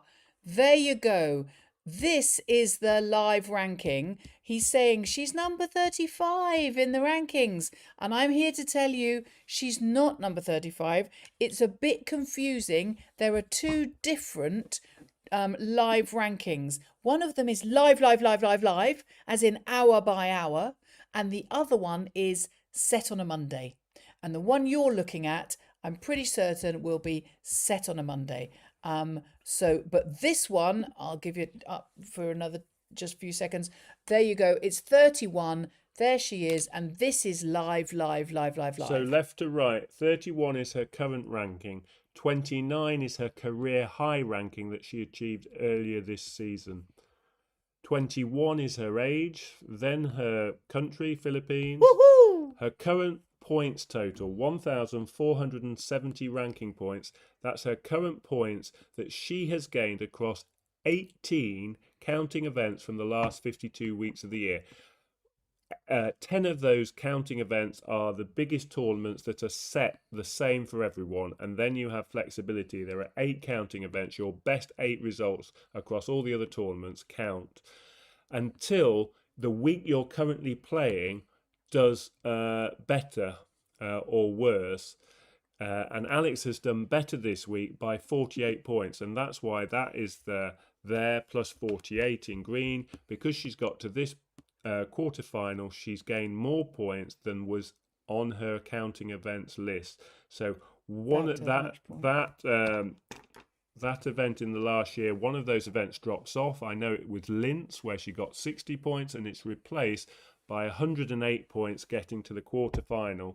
But the difference between 60 and 108 is what you see there. It's the net difference. The net gain is 48 points, and that's why she's gone up to 31 in the world as we speak. I'm going to take that away now. And the last thing to note is the points on the right is where she would go if she won today, 1,557. So she'd go above Hailey Baptiste with a win today. And if she won the tournament, she'd get 1,862 points, which would take her way above, and it would take her above Clara Towson, and she'd be ranked 23 in the world. Okay, so this is disappearing. I think we might have shortly, we're only a couple of points off Sabalenka getting a point. Somebody has just saying, what is so special about Wimbledon? Why is Wimbledon? Well, it's because it's my birthplace, frankly. It's so special because I was born there, little baby Katie popped out, and all those years ago. And yes, so no, it's not because I was born there. It's because my brother was born there. No, What are you talking about? Wimbledon. Why is Wimbledon so special? There are 4 Grand Slam tournaments. The ranking positions, the ranking points that you win if you win the final, if you get the crown, the trophy, and the Grand Slams get 2,000 points. All of the others are named WTA 1000, 500, 250, 125, but the 2000s aren't called WTA 2000s. They are called Grand Slams, and there are 4 of them. We've just had the French Open. We're about to have the Wimbledon. Ahead of that, in August, we get to America. We have the US Open, and before, or depending on how you look at it in the year, in January, we have the Australian Open AO. And we are hoping to go to Manila and then the AO afterwards in 2027. But that's why Wimbledon's so exciting and so important, because it's a Grand Slam and because it has a huge heap of tradition. And if you can ever get there, it's the most wonderful. And it's grass. It's the only big tournament on grass, and it's all the tradition. So Hugely strawberries, ice cream, strawberries and cream. Not ice cream. Not ice cream, strawberries and cream, sorry. And everything that Britain does well in that little part of London. It's very sweet. And I'm going to take you, I'm going to get on my bike and get my GoPro, and I'm going to take you round Wimbledon when we get there. And I'm going to take you for a coffee, and I'm going to take you to the school I went to. Before Wimbledon moved to the place it is now, which was about 100 years ago, it was Wimbledon tennis was played at my playing fields of my school. And I'm going to take you down there and do a little video, show you where the history started 100 years ago or longer. So I love Wimbledon. It's just such a fantastic place. I'm going to take you around the museum. And we're going to do some special stuff for our members. Shout out to our members. Thank you so much for having the confidence in us to part with your hard-earned to support our channel. We really, really appreciate it. And yeah, we're going to do some special footage which will go for the members for going around the museum and the little shop, what the things you can buy and all that fun stuff. And so what have I missed whilst I've been rattling on? She can be too tired at Wimbledon if she continues to play bad time. I think she'll be riding on the adrenaline crazy. Oh, is that game finished? 10 minutes, folks. Sabalenka has indeed won that match. She recovered from a set and fall of down. Nicola Bartenkova will probably never get a better chance to beat the world number 1. but she blinked, as they say in the game. Her head started to think about the winning line before she got there, and Sabalenka came back from 4-love down in the second set to come through, even though it was quite close in the third set, 6-4. And so we're 10 minutes away from Alex's match with Elina Svitolina. And another question, darling, probably just a one-word answer. Is Zeynep Somnes, where's she in the rankings? Is she going to be main draw? Is she going to have to qualify? Is she going to be seeded? Yeah, she's main draw. She's comfortably inside the top 104. So the rankings as of 6 weeks before Wimbledon, they have a date 6 weeks before, and on that date, those ranked inside the top 104 in the rankings get into the main draw. Sonmez was ranked in the 60s at the start of this week, and I believe she lost in Nottingham in a very close match, 3 sets. I love her. Someone's going to tell me who she lost to. I'm sure Emil, Damien, or Don, or Dry Limb will tell us who she lost to, because we have got some real knowledge in this room. It's so nice that we've got Coach Dan, but we've also got some really Okay, she's done better than I thought. She's got to 54 in the world, so she won one match in Nottingham and she gained 38 points. So she's gone up into the 50s. Vitor Elentio, I'm going to answer that one. He says if she wins Berlin, she might need to cancel Bad Homburg to the rest in time for Wimbledon. I don't think she's going to do that, because she's playing with Venus Williams, and that is like me playing guitar with Elvis or Paul McCartney. However tired, I would crawl over cut glass to do that. Yeah, she lost to the Swiss player Victoria Gulabek in the second round in Nottingham, 6-4 in the third set. So it's a close match. That was possibly a chance to go a bit further, but she lost, and that's who she lost to in Nottingham. Coach Dan, my goat. If Sabalenka had a tough time to win against Bartenkova, Eala beats Bartenkova, and with that improved serves and second, I think Eala has a chance to win the tournament. I like the cut of your jib, Clem. At Clem, that's a nice logic. Very nice logic.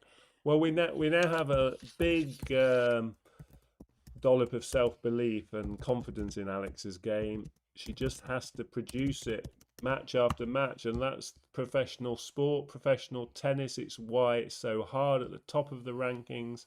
Much as we might have our own opinions about Sabalenka and Rybakina and Iga Swiatek, once you get to the top of the game, every time you go on court, everyone's trying to beat you, and you have to play your best to stay there. And Alex, as she climbs the rankings, she is going to discover this, that everyone wants to beat her. They all try their hardest and bring their best tennis, the best tennis they can to the court.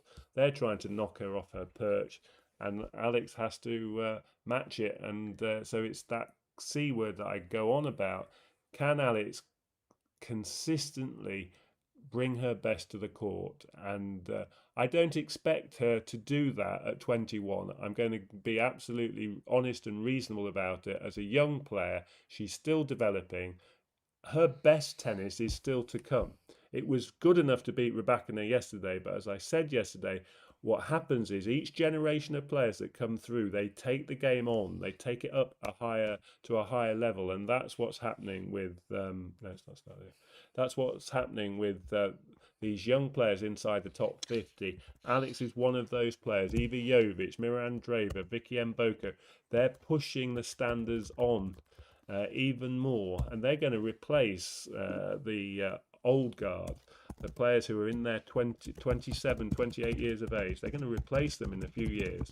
So Alex will now be really interested and to see if her game can be consistent. Can she reproduce match after match the standards she's been doing? And so far, touch wood, 2 games played, and she's done it twice. Let's see today, can she do it a third time? Because she will need to play to a similar level for 2 sets today to beat Svitolina. Shout out to the running barista, who we've been praying for his foot on our channel, and he is sunning himself in a in the Isle of Wight with the cheeky beer. I think his foot's absolutely fine. He just likes to have his wife and 2 daughters running around after him. He's on a festival in the Isle of Wight, and it's sunny, and he's having a great time. So good shout out to you, Sim. And what do you guys think about pickleball? Okay, so Well, we play pickleball, but we kind of probably prefer paddle these days, and we think probably paddle's going to win the world match. Listen, guys, there's 640 of you in the room, and the match is about to start. No, I'll tell you when they're coming out. Okay, it's not about to start. If any of you are new here, I feel like the church warden. Although I think Mr. Rainier Poe, who is our church warden, is in the room. If you are new here, do come on in, settle down, enjoy yourselves, ask anything you like in the chat. We absolutely love answering your questions, and tell us if there's anything you need, any problems you have. Stick it in the chat, and I will do my best to, between me and Coach Dan, we will try and help. And we are very excited about the match. I'm so sorry that my timings on the little screen up ahead are completely wrong, because it is now not, it's well past 4:50 and they're not on. But hey, I actually am not organising the tournament. So, but we know that the match beforehand has finished. So I'm going to put 5:15. I'm going to change that to 5:15 because that's Katie's not bet. And I'm going to say midnight 15. Well, you know it's midnight 15. Gosh, it's very early for you guys. Very early indeed. Oh dear, I didn't mean to press that button. Update that one. Yep, there we go. And then we're going to go back in the room. So thank you all for being here. Thank you all for giving us your confidence that we can entertain you whilst you're also watching the screen, another screen somewhere, and need a pint. Someone saying he already needs a pint. He plays pickleball, Vitor Alentio. I think pickleball is a good fun sport. In Europe, certainly there's a big battle between, is paddle or pickle going to win? And we play both, so we don't really mind. And we haven't actually got our own equipment for either of them yet. We hire the equipment when we play. But we always go on holiday in October with with the running barista. And the 4 of us play pickle there, don't we? As I have my last pickleball tournament was a fun event. There were about 35, 40 adults, and basically every match you played with a different person. It was a doubles tournament, and then after about 6 matches, they looked and who'd won the most matches, and I won that day with basically unbeaten. I'm sort of oh, bless you, gloating, but no one knew that I had a tennis background, so it was a bit of an unfair advantage, and it was a holiday makers event, so I was probably way and no one else had any tennis shoes, way too experienced. But what I would say about pickleball is it's great in certain hot climates, especially if there's not much wind, because it's like an airflow ball.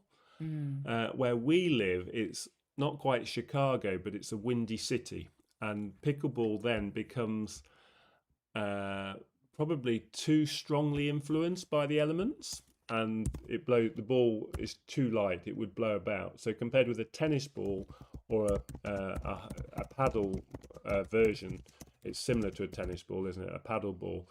Those balls are a little bit more weatherproof in terms of being able to cope with windier conditions. So that's the only downside.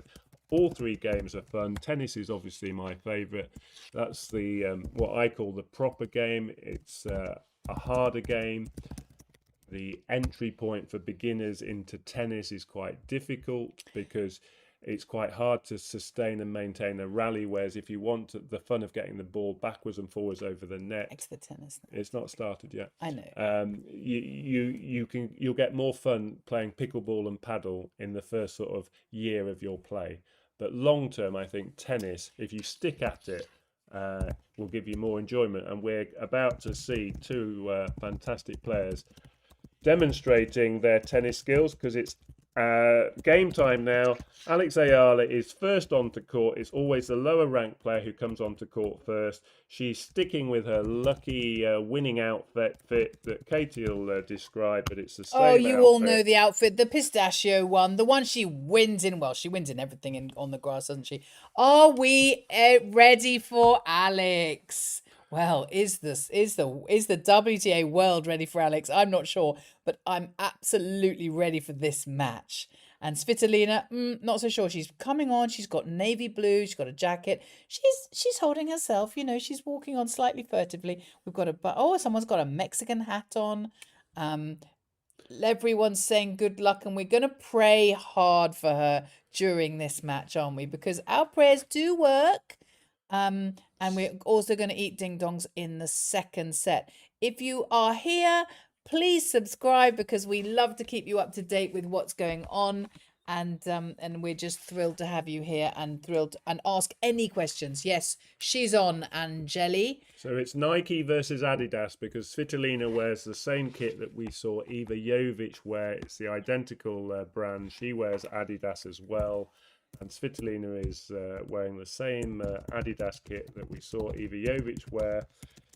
The white top and the navy skirt, and they're now coming to the net just to do the formalities. So the umpire will go through just some of the rules, which towels they can use in the corners.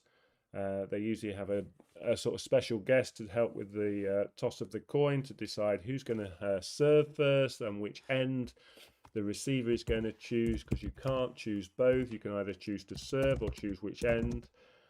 Normally players want to come across confident to their opponent, so if they win the toss they'll say, I want to serve, and that tends to give you an advantage, because you should be holding your serve every time you serve, so you get the lead. If you start by serving, you get the lead in the first set, and your opponent therefore is always chasing you on the scoreboard. They're always behind after every odd game. Don's had a very good spot.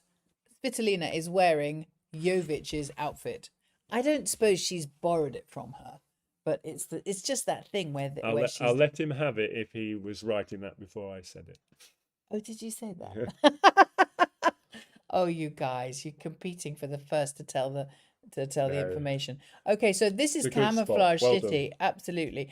Eala, and somebody else is saying in here, it's the camouflage she's got on with her lovely, I call it pistachio. I don't know whether you think it is pistachio, but there's that great big car where the referee has parked his car right next to the court.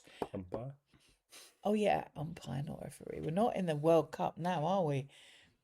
So, Svitolina versus Alexandra Eala. Let's go. Laban Sulong Isapa. 1 point at a time. Okay. Okay. She likes to do the pep talks. I do. It's important. And I hear you, Dan. Consistency. That's what they're saying. That's what they're saying in the chit chat. I love the chit chat. It's so much fun. And thank you for all of our new subscribers. It's lovely to see you. And I just feel really honoured that you're giving us your confidence, that you are saying, okay, they're not just here for today. No, we're not just here for today. We're not going to miss a match. Doubles, singles, we're always going to be here. No easy draws for Alex, and this week no different. This is her third opponent who is a winner on tour in 2026. Bekic in the first match had won just as recently as last week in London, and now she plays Elina Svitolina, who has won in Auckland at the beginning of the year, and also in Rome just before the French Open, a big title, a WTA 1000 event on clay. But the difference today is this is grass. This is not a hard court. This is not a clay court. That's where Svitolina has won her titles this season. This is on grass. And Svitolina, this is her least favourite surface. She's only winning 56% of matches on grass in her career. It's close to 50 matches, but she's only winning 56%. On the other surfaces, she's much closer to 70%, 65% on hard and 68% on clay. So that is a good omen for Alex, because Alex is a winning machine on grass. She's won 8 of her last 9 matches, all on grass this year. She has played exceptionally well, and match after match, I'm going to be bold here, she's getting better with every match on grass this season. So can she topple, for the 3rd straight match in a row in Berlin, a title winning opponent, someone who's won on tour this season? That would be a great achievement, and to do it, she's going to have to play really good tennis again.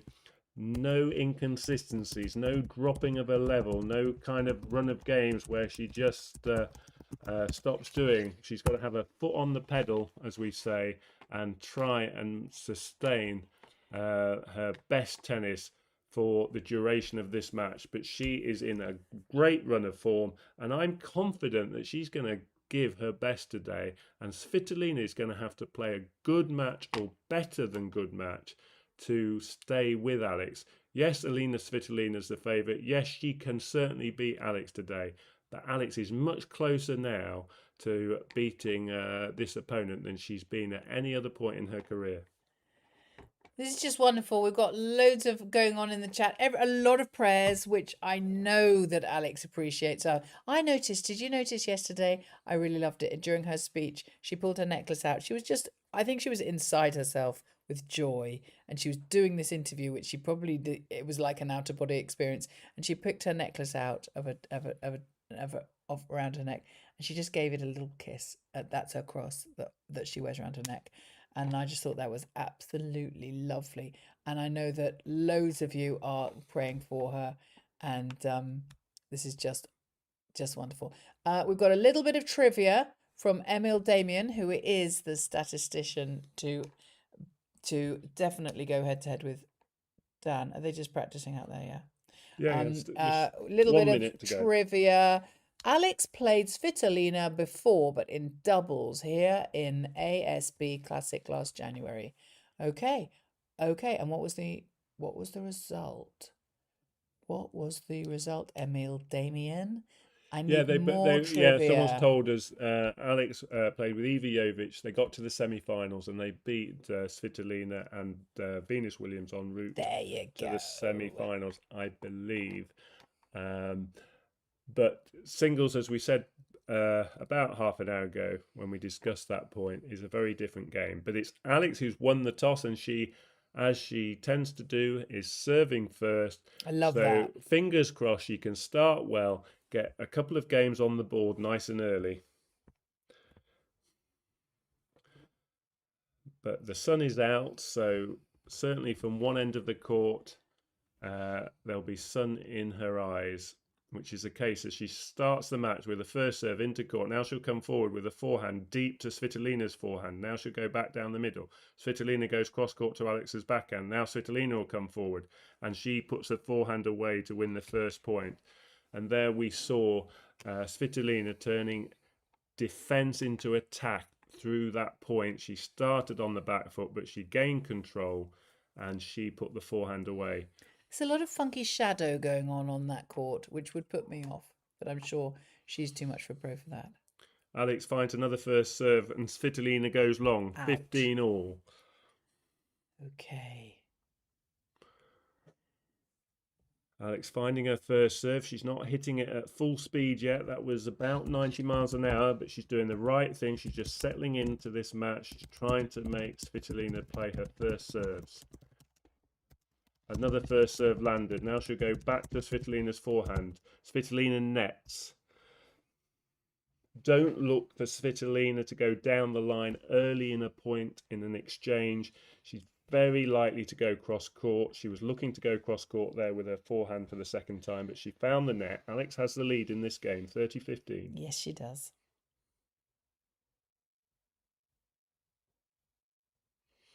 Every first serve landed. Now she'll go down the line. And early signs are great. Alex is picking up from where she left off yesterday. That was a Nice directed forehand. It was short. She didn't go for a deep forehand, but she went for an accurate forehand and a low bouncing, short angled forehand down the line. Won the point, 40-15. She looks like she has a little extra of that taping on her elbow. Going for a bigger serve this time, just missing down the centre line. Second serve now, 40-15. Trying to close out this first service game. Expecting to hold serve now. You can just really tell that Alex is expecting to hold serve. There's no nerves about her at all, and she does exactly that. And Svitolina not yet settled. She finds the net, and Alex wins the first game. So yes, what we're seeing with the taping is probably precautionary, but the demands of singles, the more successful you are, basically, like any machine, the human body is under more wear and tear. So every match you win, of course, you've got to play another match. You don't get days off. And so as Alex gets more successful, then the team around her need to be aware of when she has rest, when she recovers, and when she doesn't play certain weeks of the year. And that's what we've seen with the top players. So that's something to note in the back of your mind as her career develops. But for now, she's on a roll, she's winning, and she's young, and she's just enjoying playing these matches against the best players in the world. Svitolina now, one behind, serving for the first time, and she started with a double fault. More nerves coming from the senior player here at 31 years of age.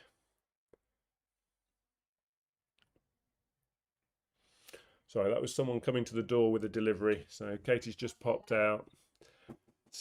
Second point, Svitolina going cross court, 15 all.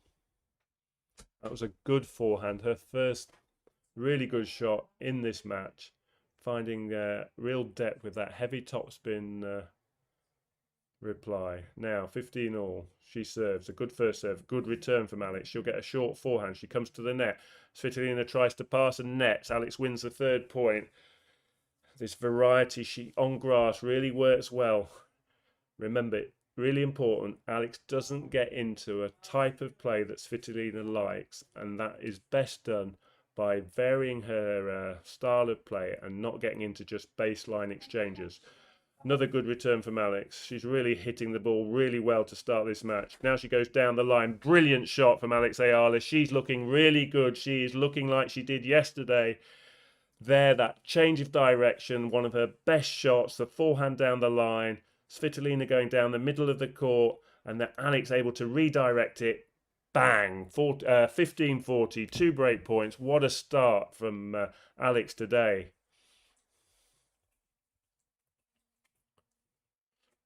That delivery diver wanted to know he was here, didn't he? Yeah, that was because it was Adam's knives. What a return. If you're watching this, she could not have started better. Alex Eala has started on fire. This is reminiscent of how Rybakina started yesterday, winning 4 of the first 5 games. But Alex is the one today that's started on fire. Great signs for the rest of this opening set. She's 2-love ahead, and she's making all the running. Her chances of winning this match for me are now definitely very much nearer 50%, if not higher. If she keeps this standard up, she's going to make life very difficult for Svitolina. Second serve, 2-love ahead. Is a good deep second serve, but a good return from Svitolina, who finds the line with her return. First point this game to Svitolina. Expect Svitolina's game to get better, but Alex, this is a great standard. Come on, Alex. Love 15. Second service game. Missing the first serve. Another second serve. Svitolina will move forwards. She'll be trying to get control of this point with a return here on the second serve. Good depth, but Alex gets back good depth. Now they're going down the centre of the court, but Alex misses. It's love 30, and she needs to find a response in this game with her first serves. The reason the players go down the middle of the court is to make it harder for the player to play with angle, and Alex is trying to prevent that rhythm cross court that Svitolina likes. That's why she's going down the centre of the court. Love 30 though. She needs a good first serve. She finds it. Now she comes forward. She puts the forehand into the open court, and that's a good third point from Alex's point of view. There's the benefit of that improved first serve. Forced Svitolina into a short return, and she did the rest with the follow-up. 15-30. Can she do what she's been doing and recover in this game? She does. Another good first serve. Svitolina struggling to get that one back, and it's Laban, our girl. 30 all. And you'll know I'll start to get more and more excited because Alex is showing me that she's consistently playing at this high level this week, and that's very exciting. Consistency, that's the word. On this surface, that puts her in the category of a winner. Oh, are we so excited already? I'm honestly, I needed a bit of time to be wound up, but no, I've had the delivery driver appear. I've got snacks in, and we're already 2 love 40-30 up. So Alex recovering from love 30, just missing a first serve, but she's got this game point chance. This is to go 3 love ahead. Wow. Consistency, that's right, Clem. You're absolutely right. Second serve is good. Good return from Svitolina, and it wins her the point. She pushed Alex wide with a cross-court backhand return, and we're back to deuce. I think she just toppled over a little bit, but she's fine. Yeah, that's just nerves. She's kicking, she's tapping her shoes with a racket to get the grubs off. Grass court shoes have a sole with lots of pimples, so sometimes the dead grass gets between those pimples. Yeah, and you need to remove it, a bit like the clay on the clay court, and that's why she just knocked the bottom of her shoes. Juice, good first serve. Alex goes cross court to Svitolina's backhand. Now she'll go cross court to Svitolina's forehand, moving her around at the back of the court. Now a drop shot. Svitolina can't get that. Brilliant tennis from Alex Eala. Can you believe it, people? Jog dusters. First to a backhand side, then to a forehand side, then the drop shot. That's what's called dictating the point, constructing the perfect grass court point. Wow, this is impressive.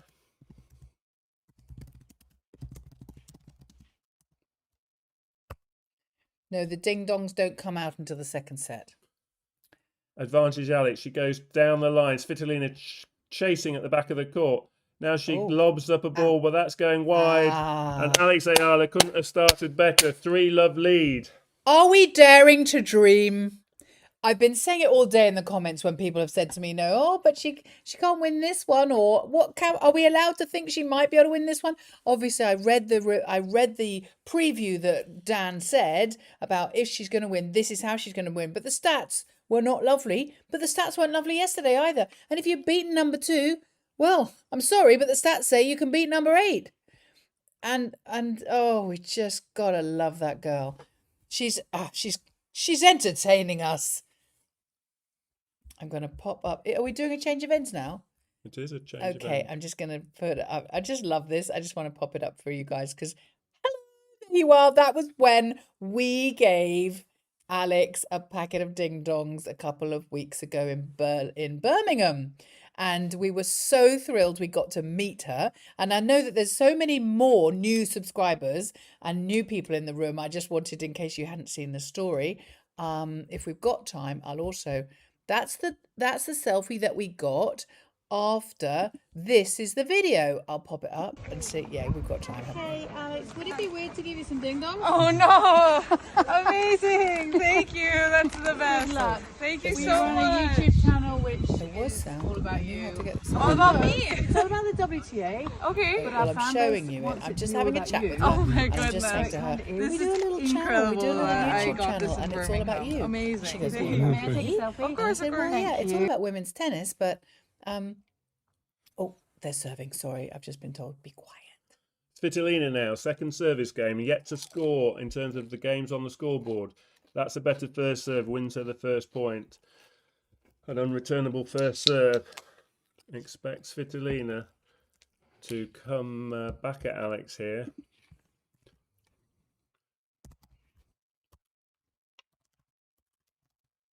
First serve goes long.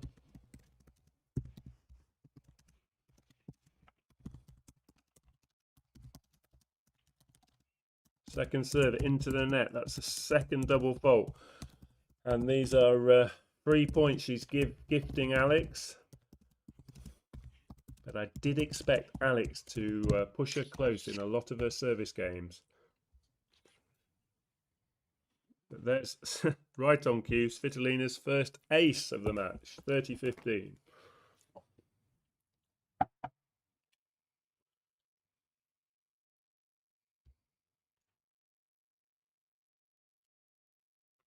Now Alex gets the first serve back. She goes down the middle and Svitolina goes long, 30 all. Good Another Lord. close game. Good Lord. Beckons. Nee, is that 0 on the games for Svitolina? It is, yes. 30 all. Alex makes the play another return from the first serve. A good first serve. Now Into they the go net!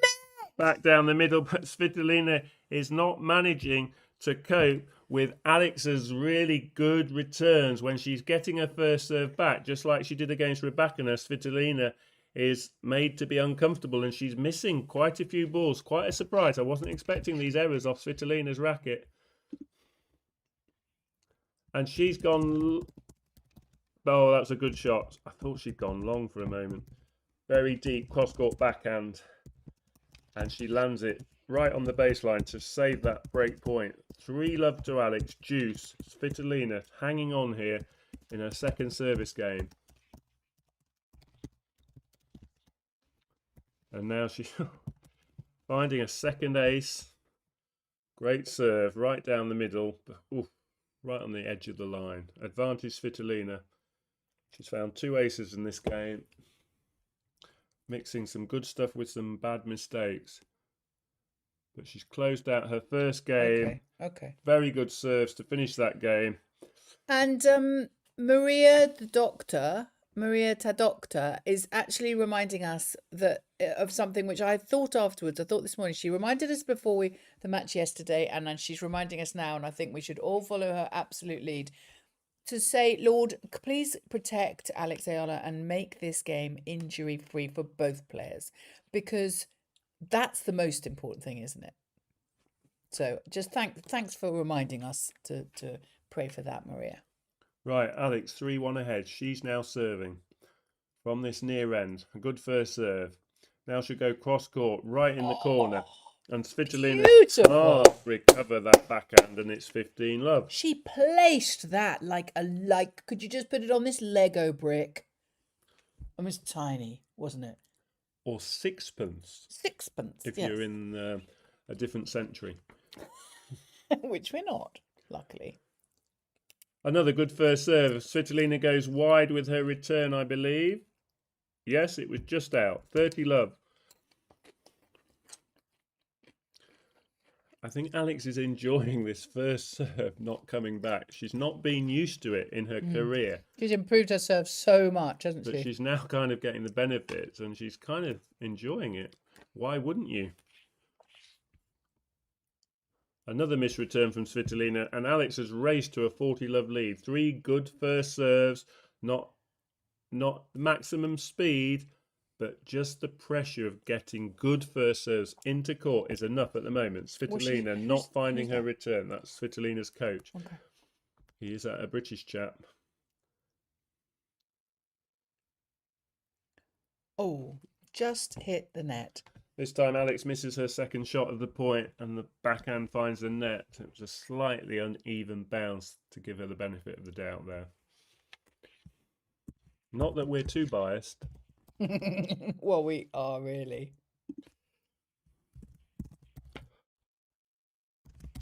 40-15. Alex has another 2 chances to win the game. You need 4 points to win a game of tennis. Unless it gets to 3 points all, which is called juice, and then you need to be 2 points clear thereafter. So Alex still has 2 chances to win this game. There's a good backhand cross court. Svitolina looking laboured in trying to get that forehand back, and it is Alex who wins the game. 4-1 she leads. 4-1. Do you remember yesterday? 4-1 down. Today, 4-1 up. That was interesting. If the eagle-eyed amongst you watching Svitolina there moving not that far to her right, attempted her forehand in a very different way to what you'd normally see on a tennis court. It looked a little bit kind of as if she was struggling. She's struggling with something. I don't know. We'll just monitor that. Okay. But that's a good sign for Alex. She just moved only about 6 yards to her right, and she kind of didn't really move for it, and it was a bit of a sort of low squash look type shot. Okay, you think she might be feeling Low tired? into the net. Well, we talk about the demands on the tour, and all the players, the more they play, the more toll on their bodies, and this is where being 31. And of course, she's not just 31, she's also a mother, so her jobs don't just finish as a tennis player. When she stops as a tennis player, then she is a mother.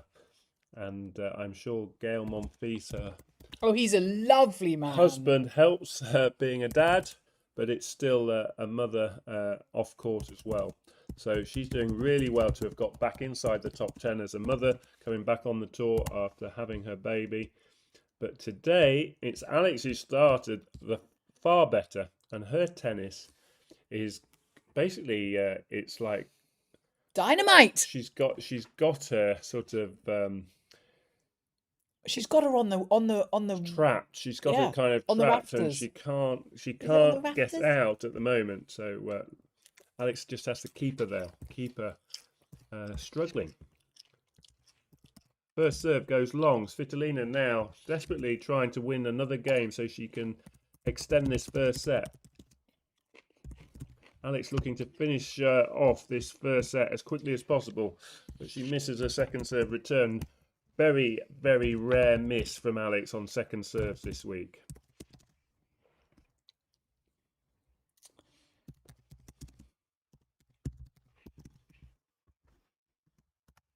Jose Cabug is in the room. God is in his heaven. Another second serve from Svitolina. This time Alex makes no mistake with the return. It's a good deep return. Now she's going deep to Svitolina's forehand. Now a slice down the middle of the court. Now cross court from Alex. Slice from Svitolina. Cross court from Alex. Into the net! Ah, now I know Dan told me off yesterday for cheering a doubles fault, and he's right. We don't cheer double faults. And sometimes I feel bad cheering a mistake, but not when it's forced by Alex's talent. 15 all. Svitolina goes long with the first serve. This is the third second serve in a row. She will definitely not trouble Alex if she just gives her second serves all match. There's a good forehand return from Alex. Now she'll go back cross court. Svitolina goes to Alex's forehand. Alex tries to go back behind and just misses. She's disappointed. This is how well she's playing. She's disappointed when she misses the line. Very few errors from Alex, but when she does make an error, she's kind of surprised that her high standards have been blotted the copybook. Now she's going cross court, but she's missed again, trying to stretch Svitolina, and it's Svitolina who comes out with 40-15. Two very close to the lines. First on the forehand corner of Svitolina, then there. Come on, Alex. Trying to go cross court to Svitolina's backhand, just missing the line. She won from 40 love yesterday. Svitolina serves 40-15. Good first serve. Now she'll go into the open court, but Alex will be there. Now she gives Svitolina a forehand volley. Okay. And Svitolina wins her second game, 4-2. Alex with the break, though. And she just needs to hold her serve twice more, 2 more times in a row, and she will win the first set. Can you believe this, people? I mean, are we getting a bit blasé about these win, win, win, win, win? I mean, we support her, don't we? We always say in our channel, we support her win or lose, and we do. But sort of sometimes you kind of think, well, we don't get to show all of our support because we're supporting her win, win, win. Got to stay focused. Yes. Keep doing what she's been doing. She now serves. First serve goes long.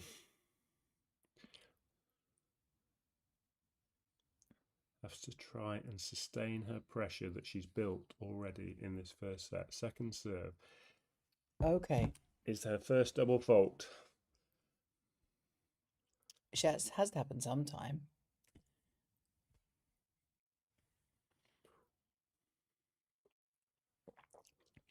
Come on, Alex. Taking her time. She knows the importance of this second point in the context of this game. It's a good first Beautiful serve. It's a serve. good return from Svitolina. Now they're going down the middle of the court. Alex goes to the backhand side. Now she'll go to the forehand side. But Oh, she missed the she finds the game. net. And just for the last few points, Alex's level has just dropped. She's just starting to miss by the very small margins, but it's given Svitolina a run of points. She's won the last 5 points, and this is a time now Alex has got to recover here and stop this little momentum building anymore. Love 30. First serve catches the net. Come on, Alex. We got you. We're behind you. Second serve is good. Svitolina goes down the middle, but Alex goes long, and she's just lost her timing for whatever reason. And the run of 6 points now, and Svitolina has got a chance to break Alex's serve and get back into this first set. Okay, deep breathing, everyone. Shoulders down. Too wide. And the first serve is just left her momentarily. Can't find it. Second serve again. Right on the line, though. That's a good second serve. Now she goes deep to Svitolina's backhand. Now she'll go back to Svitolina's backhand, but she's gone long. And that, unfortunately, was Alex's worst game of the match. And Svitolina has recovered the break, and they're back level in terms of on serve. Svitolina will serve next. Just 1 game behind. Okay. Right, everyone. She's still winning. She's still winning. She's 4-3 up. We would have said yes to this, wouldn't we? If we'd been asked, would you take this score at the beginning of the match? Yes, we would. So we'll take this now. And we'll just support her. And goodness me, I mean, look at her working so hard. And you guys, you must be, trying to stay, not trying to stay awake, because how could you possibly sleep through this? But well done for staying up so late. I know some of you are not in the Philippines, but the ones of you who are, it is, gosh, 1:45. You guys are really supporters. So her level dropped. She's had a run of 7 points there, where Alex from 15 all on Svitolina's serve. She's lost a run of 7 points. So Alex just needs to compete in this next game.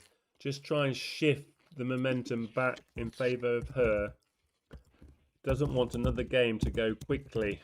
So she then serves with all the pressure on her. She's got to extend this game, even though Svitolina's serving. She's got to try and just break that run of points. Start getting back to her consistent high levels.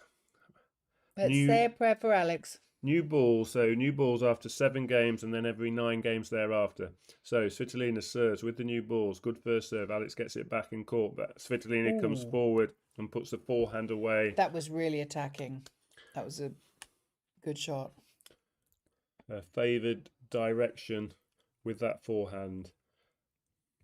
Return not quite deep enough to make a difference. The lucky saint. 15 love. Svitolina finding her range on her first serve.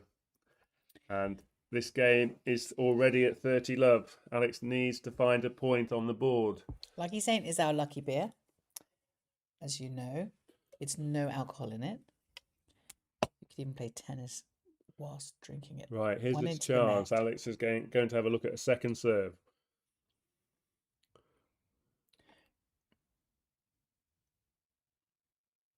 Double fault. She's struggling a little bit with her serve. But Alex will take that point. And remember, Alex likes working from a position of an underdog. She'd prefer to win on a tie break than broken the run. That was Alex's first point in 10. And at least that's broken that run of points for Svitolina. Oh, was that an ace? That was an ace. Wow. To the forehand side. 40-15. So looks like we're going to be level at 4 games all.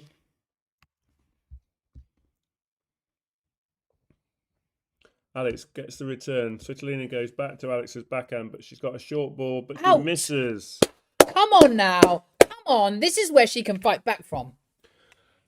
40-30. 40-30. Svitolina was on the attack, but sent her backhand long, looking to go for the winner into the open court. Down Alex's forehand, but she's missed. So half a chance here for Alex if she can get this point as well. Well, that was long. Really quite long. Misses again. Second serve. Come on, honey. Let's do it.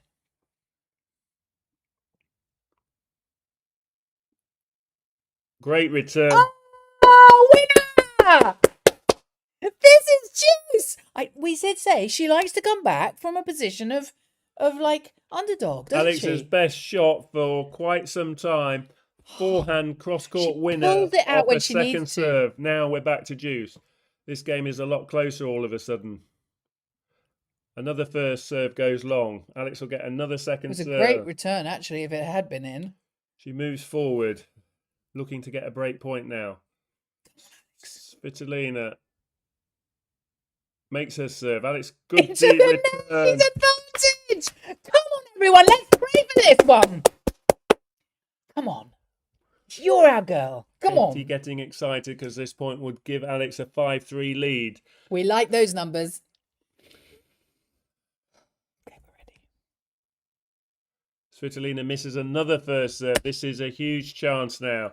Alex winning the last 2 points off second serves. Can she make it 3 in a row? Yes, she can. Turn this first set back into her favour. She can! She has. 5-3. She doesn't need to return that ball Woo! because Svitolina has got double faultitis, and that's her 4th, if not 5th double fault. Yes, it's her 4th double fault, and that's This in is incredible. as many service games. She's not. When she makes her first serve, she's fine, but then she's under real pressure when she's on her second serve. Alex now serving for the first set. Bit of a topsy-turvy set. Alex started really well. Svitolina's won a few games coming back, but now Alex with that breaker serve gets the advantage again. Second serve. And she's now serving 4 points from winning the opening set. Second serve is good. Svitolina goes down the middle of the court. Alex goes to her backhand side. Svitolina will go cross court. Alex goes to the forehand side. Now she'll go back down the line. This is good direction of play from Alex. Now she'll go back to Svitolina's forehand. Svitolina will go cross court. Svitolina now plays a slice forehand down the middle of the court. Alex goes deep to her forehand. Now she'll go deep to the middle of the court. And Svitolina goes for the winner and pulls it off. Okay. It Well, it was was a a great good- long rally. Good point Fantastic. from both players. Alex was playing a good point there, but Svitolina took on the risk and went for a forehand winner, and she made it. She's missed a few, but on that occasion she made it. Love 15. Come on, Alex.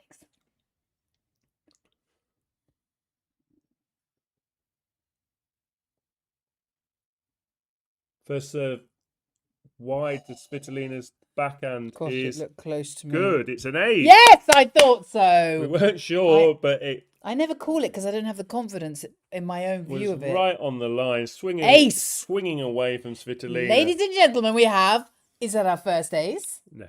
No. Okay. You're going to tell us how many aces it was. But it's It's brilliant. a great time to get an ace, though. 15 all, 3 points from winning this set. And that return goes long. Ah! 30-15. 2 first serves when Alex needed it. And she's now 2 points from winning this set. Finding her first serve makes such a difference. And we Taking got her ding dongs time. for the second set.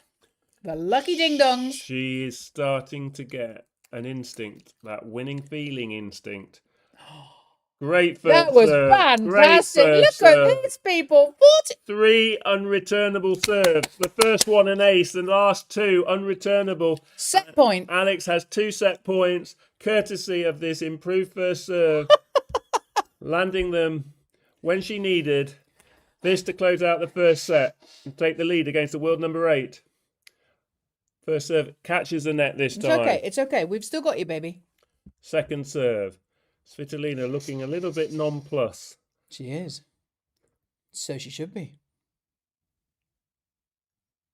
It's a good second serve. Svitolina goes down the middle of the court. Alex gets that back. Now Svitolina will go to Alex's backhand. Yes. Now Svitolina will come forward with a forehand. Alex goes cross court and she's pulled it wide. Mistimed that forehand, but she has one more chance. We've still got another set point, people. We have faith, right? We have faith in her.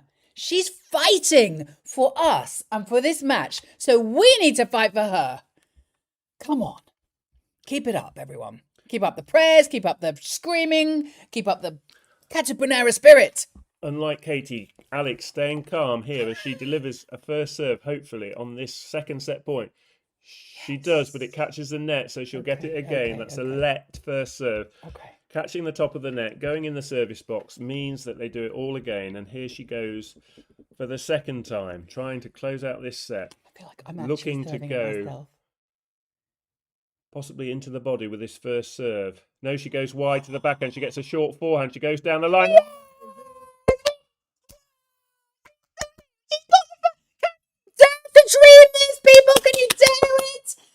We're dreaming, we certainly are.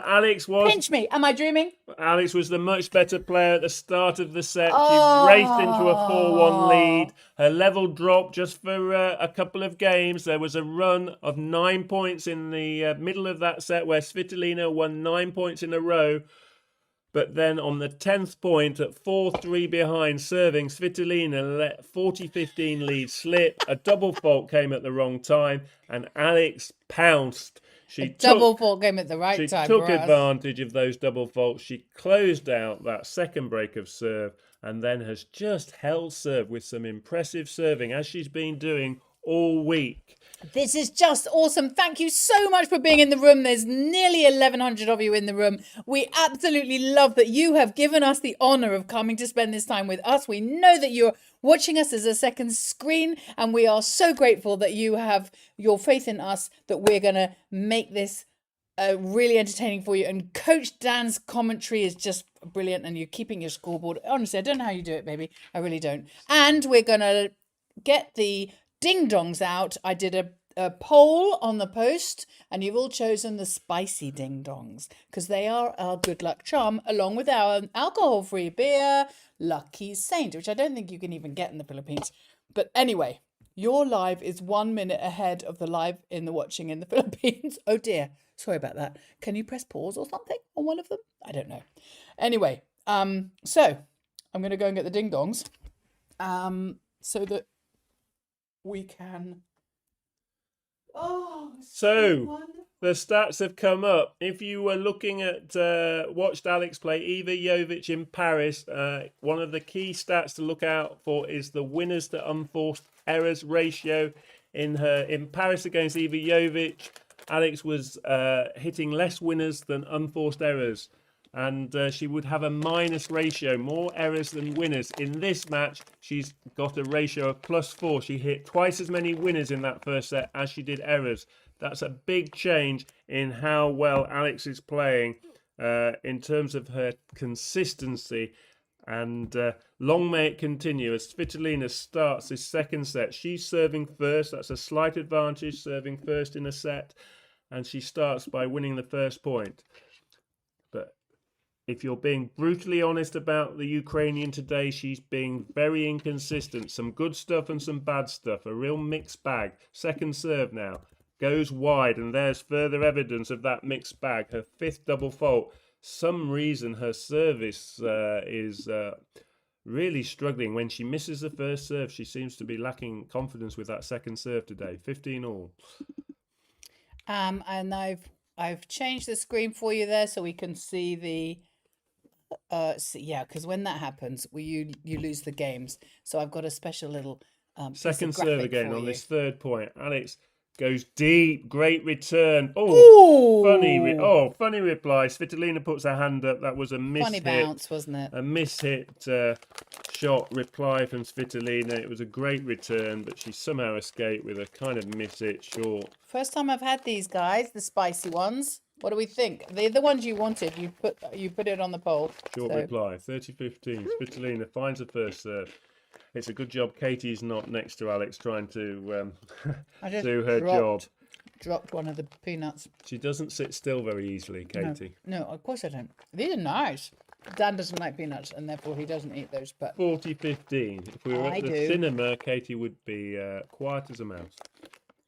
But watching Alex, she's a very different creature altogether. of course, you can't talk in the cinema. Svitolina, 40-15. Let's get back to the tennis. Well done, Clem. We beat number 2. We can beat number 6. Second serve is a net cord, so she'll do it again. Let's all support her in our prayers. Absolutely right. Good reminder. Thank you.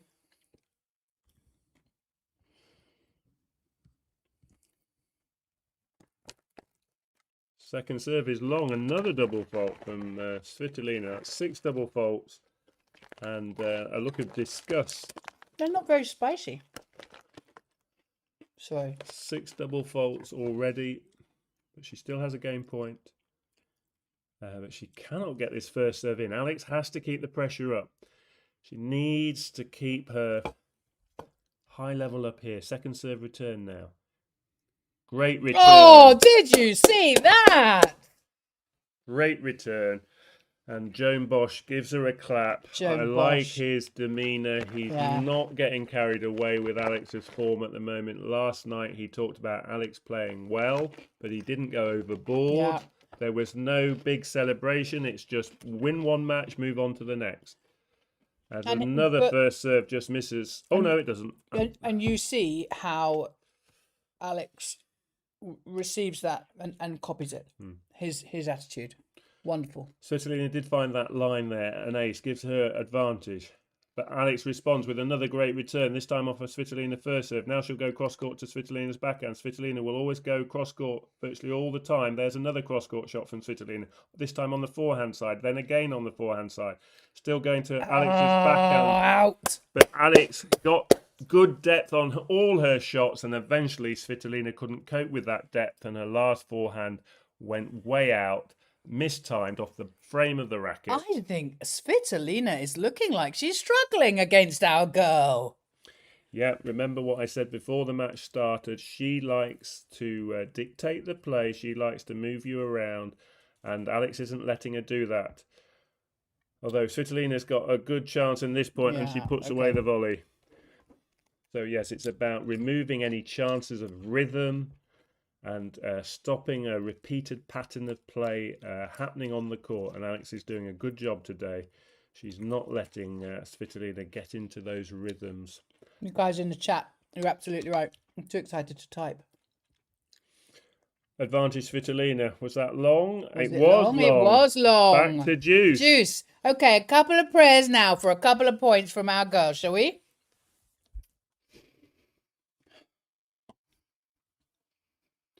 Svitolina not happy with the call. She's asked for a replay, but by the screen's it was quite view, out. it was a good 6 inches long. You Anyway, can't have a replay.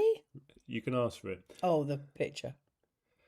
Another first serve goes wide. So, Juice, Alex gets a look at a second serve. We know what that normally means. Here we go. Oh, oh, how confident is Alex Eala? Did you see that, people? I hope you watched that. That's the equivalent of doing an underarm first serve. On return, Alex has taken all the pace off that return Little and Nick just done a Kyrgios little shot. drop shot. And she kind of gave a very kind of confident look after it. Svitolina, though, comes straight back and wins that point. Back to Juice. Svitolina is right now looking like, you know, the mother playing with the child. And she said, I just don't like that behaviour. Juice.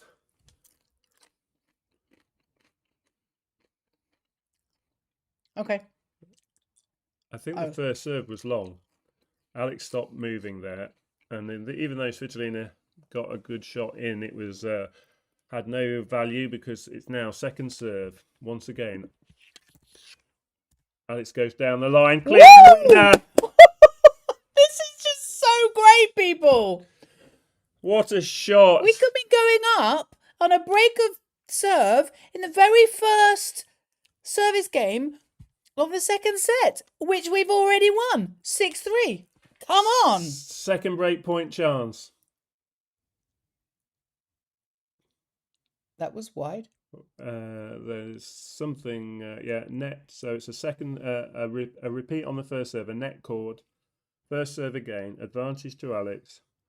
Seeing the ball like a football. She's really seeing it early. She's seeing it really clearly. She's got clarity on what shot she's going to hit, and now she gets another second serve as Svitolina goes into the net. Second serve is good. Alex goes cross court. Svitolina goes cross court. Alex goes down the line just too long. Oh. Oh, Sorry, I got excited there for a second. close, but just too long. So back to deuce. This is quite an important game. I would like Alex to win it, obviously, but she's really got Svitolina under all kinds of pressure, and she needs to keep her down there. It's really important in professional tennis. When you're on top, which Alex is to keep your opponent down. Here's a second serve at deuce. Alex goes deep to Svitolina's forehand. Now she'll go deep again to her forehand. Now she'll go down the line to her backhand. Svitolina goes cross court. Alex goes a bit shorter, too short. And Svitolina puts that short ball away. But she's looking tired. I think Svitolina's shots are not as deep now. She looks tired. I think she's weary. Yeah, and thank you very much for the super chat. It's very sweet of you. You're too kind. She's there for the beating, definitely. Alex has her where she wants her, but tennis can all change very quickly. So you've got to try and keep on top of these close games, winning the majority of them as she has been doing. Second serve. Yes. That was another great deep return. Caught the back of the baseline, and we're back to deuce. We're back to deuce. Right. 2 prayers for 2 points. Shall we do it together around the world? Come on. Okay. Alex gets the first serve back. Svitolina goes deep. Now she'll go to Alex's forehand, her backhand cross court. Alex is going down the middle of the court. Svitolina pulls it wide. She doesn't like trying to create the angle. She likes the angle given to her. Alex isn't giving her any angle. Alex is playing Alex's game. Alex is not playing Alina's game. This is what we like. Very smart. I'm applauding her team now as much as Alex. They're really working out each opponent really well. First serve misses. Second serve coming up. Another chance. Alex really wants this game. She's really worked hard to win this game. Now she gets a third chance to do just that, and she won't. She doesn't need to worry. Svitolina nets not for the first time. The 7th double fault comes off her racket. She looks disconsolate as she walks to her chair. Alex is a set and a break ahead, and she has control of this match. And I'm going to say it as it is. If she minds her work and continues with this consistent level of tennis, Svitolina is going to need really just some kind of magic sort of spell to snap her out of her current demise and come out as a completely different player. That doesn't often happen, which is the good news, but we'll see. Guys, thank you so much for your super stickers. This is just so... I honestly just can't contain myself. The joy of this is wonderful. Please, if you're in the room, join us forever by subscribing so that you get all our updates and everything else. And now let's get back to this because she's about to serve. Our girl Alex is about to serve. Alex serving now, looking to consolidate that break. Serving from the near end. First serve down the middle. Svitolina goes wide on the return. I can hardly believe it. I can hardly believe this. She's looking very, very secure. All parts of the game are working. She knows it, and that just breeds more and more confidence inside her. Let's do the ding-dong thing, people. It's all good luck. 15 love. First serve. She'll have to do it again. She had Svitolina beaten. How do you know the difference between a let? I'm going to ask you with a change of ends.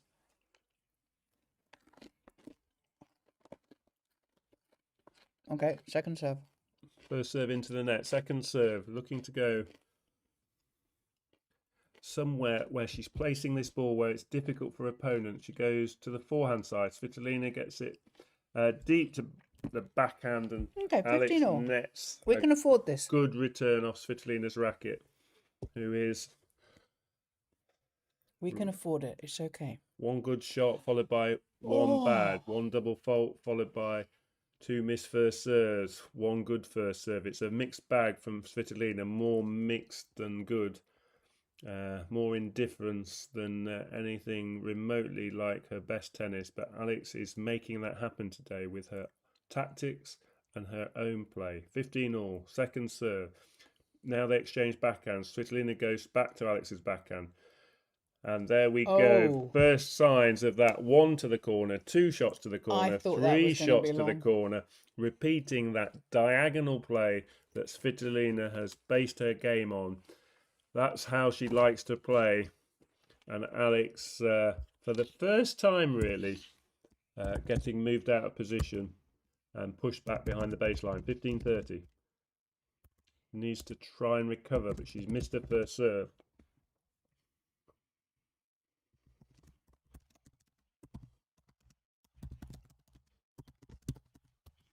Second serve to Svitolina's forehand. Now she'll go cross court, but she's pulled that wide as well. And Svitolina has taken advantage of that second serve. And we're at 15-40. So Alex needs to get some control back here by getting this first serve in so she can dictate the play. Let's have an ace. Right on cue, Katie. Actually, it wasn't me. I'm not going to take the credit because Clem Roma said, "Where are those aces, Alex?" And I thought, I'll just say it. Let's have an ace. And boom, there it was. Oh, look, the pretty little girl. So sweet. Little tiny one. Must be about One more 4. break point to say, though. So another good first serve. Alex gets a short forehand. She goes down the line. Svitolina's on the run. She'll play a little drop shot. And it's a perfectly executed drop shot. Do you see this? And the break points disappear from Svitolina's point of view because Alex has played two fantastic points. First the ace and then the second break point. She's constructed a perfect point and finished off with a delightful backhand drop shot. Cheeky. She's got the character. This is character tennis. She's got talent. She's got character. She's got style. I love it. Juice. First serve goes long. It's okay. We can afford it.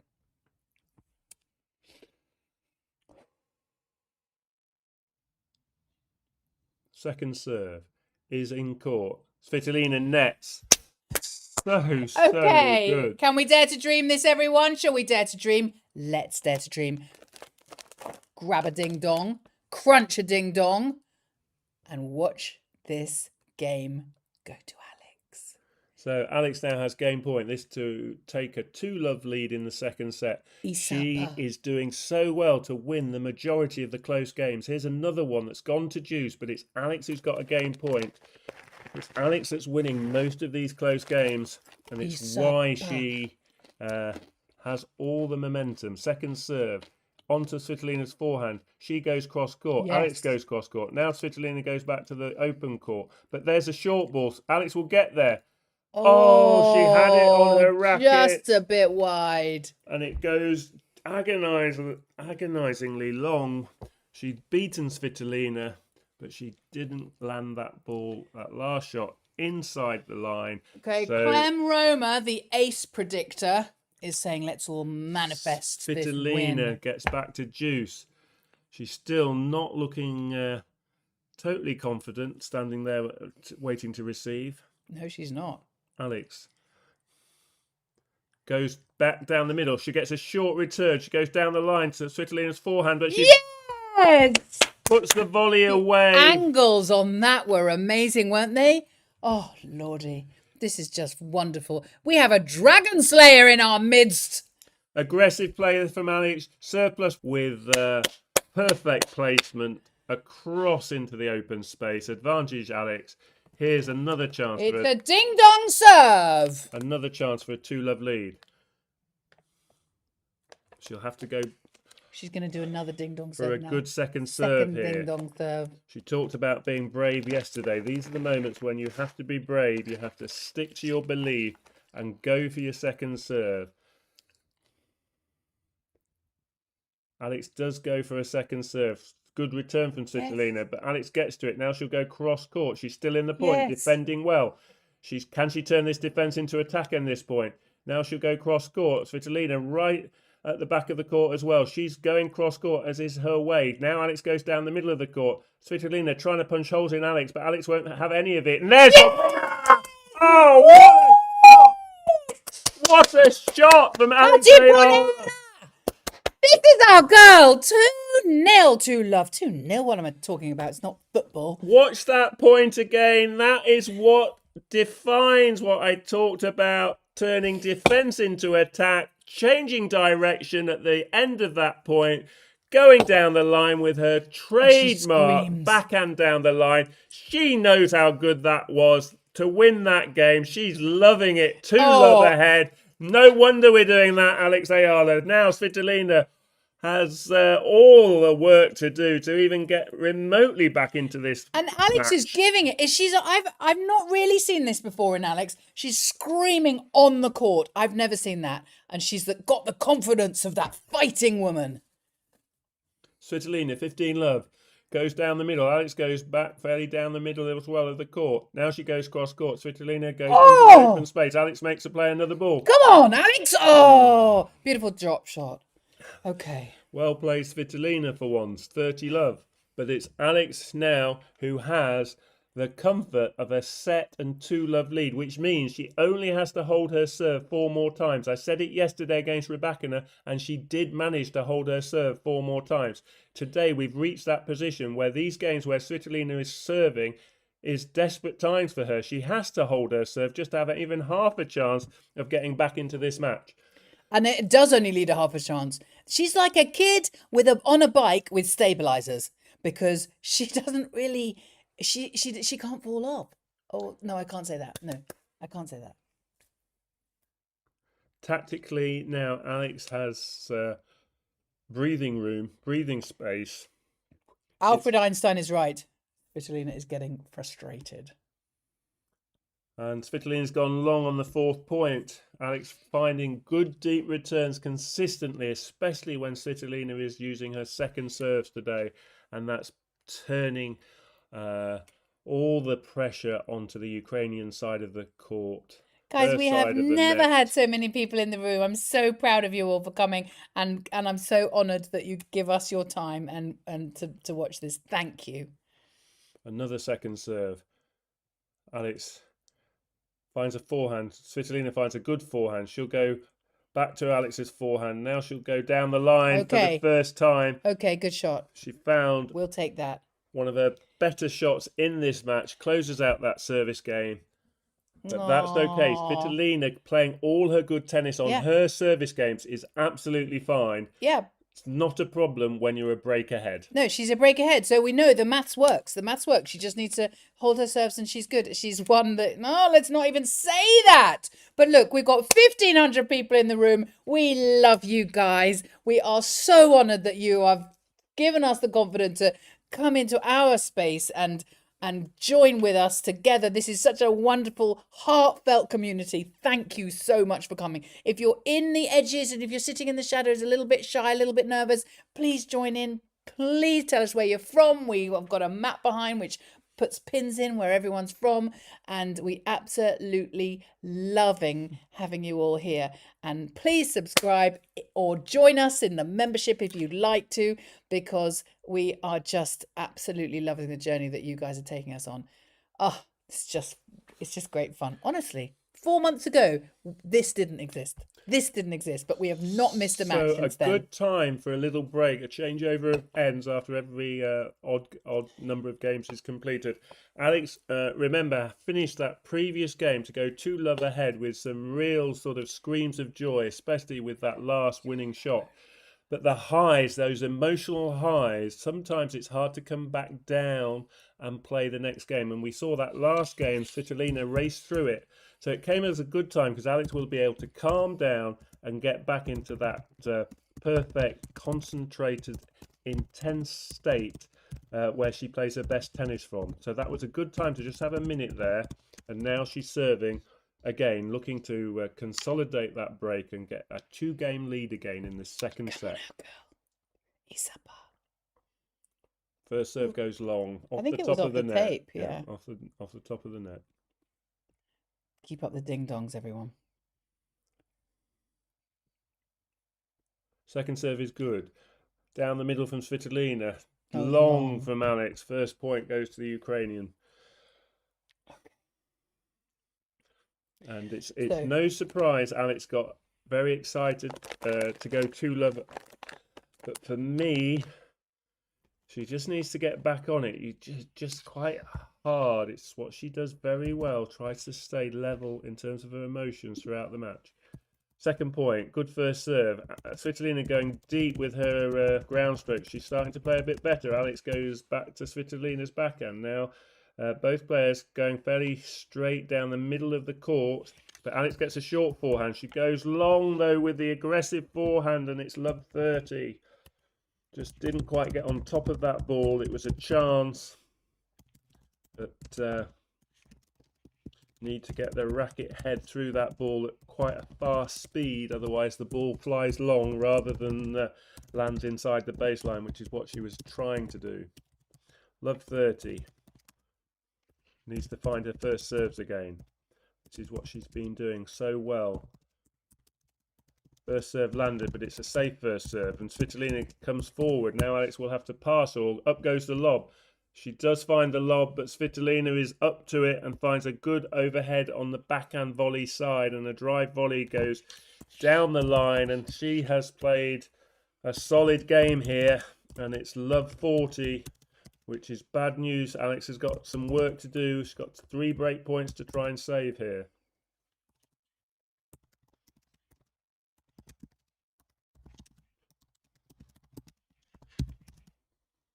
First of these break points comes. She's first serve into the net. So now, second serve. Bit like the first set. And Alex has conceded her serve with a double fault. 2 games have come and gone that Alex will look back on and just recognise that she got a bit overexcited after that second game. And the last 2 games, it's been hard to stay that high emotionally. Very excited.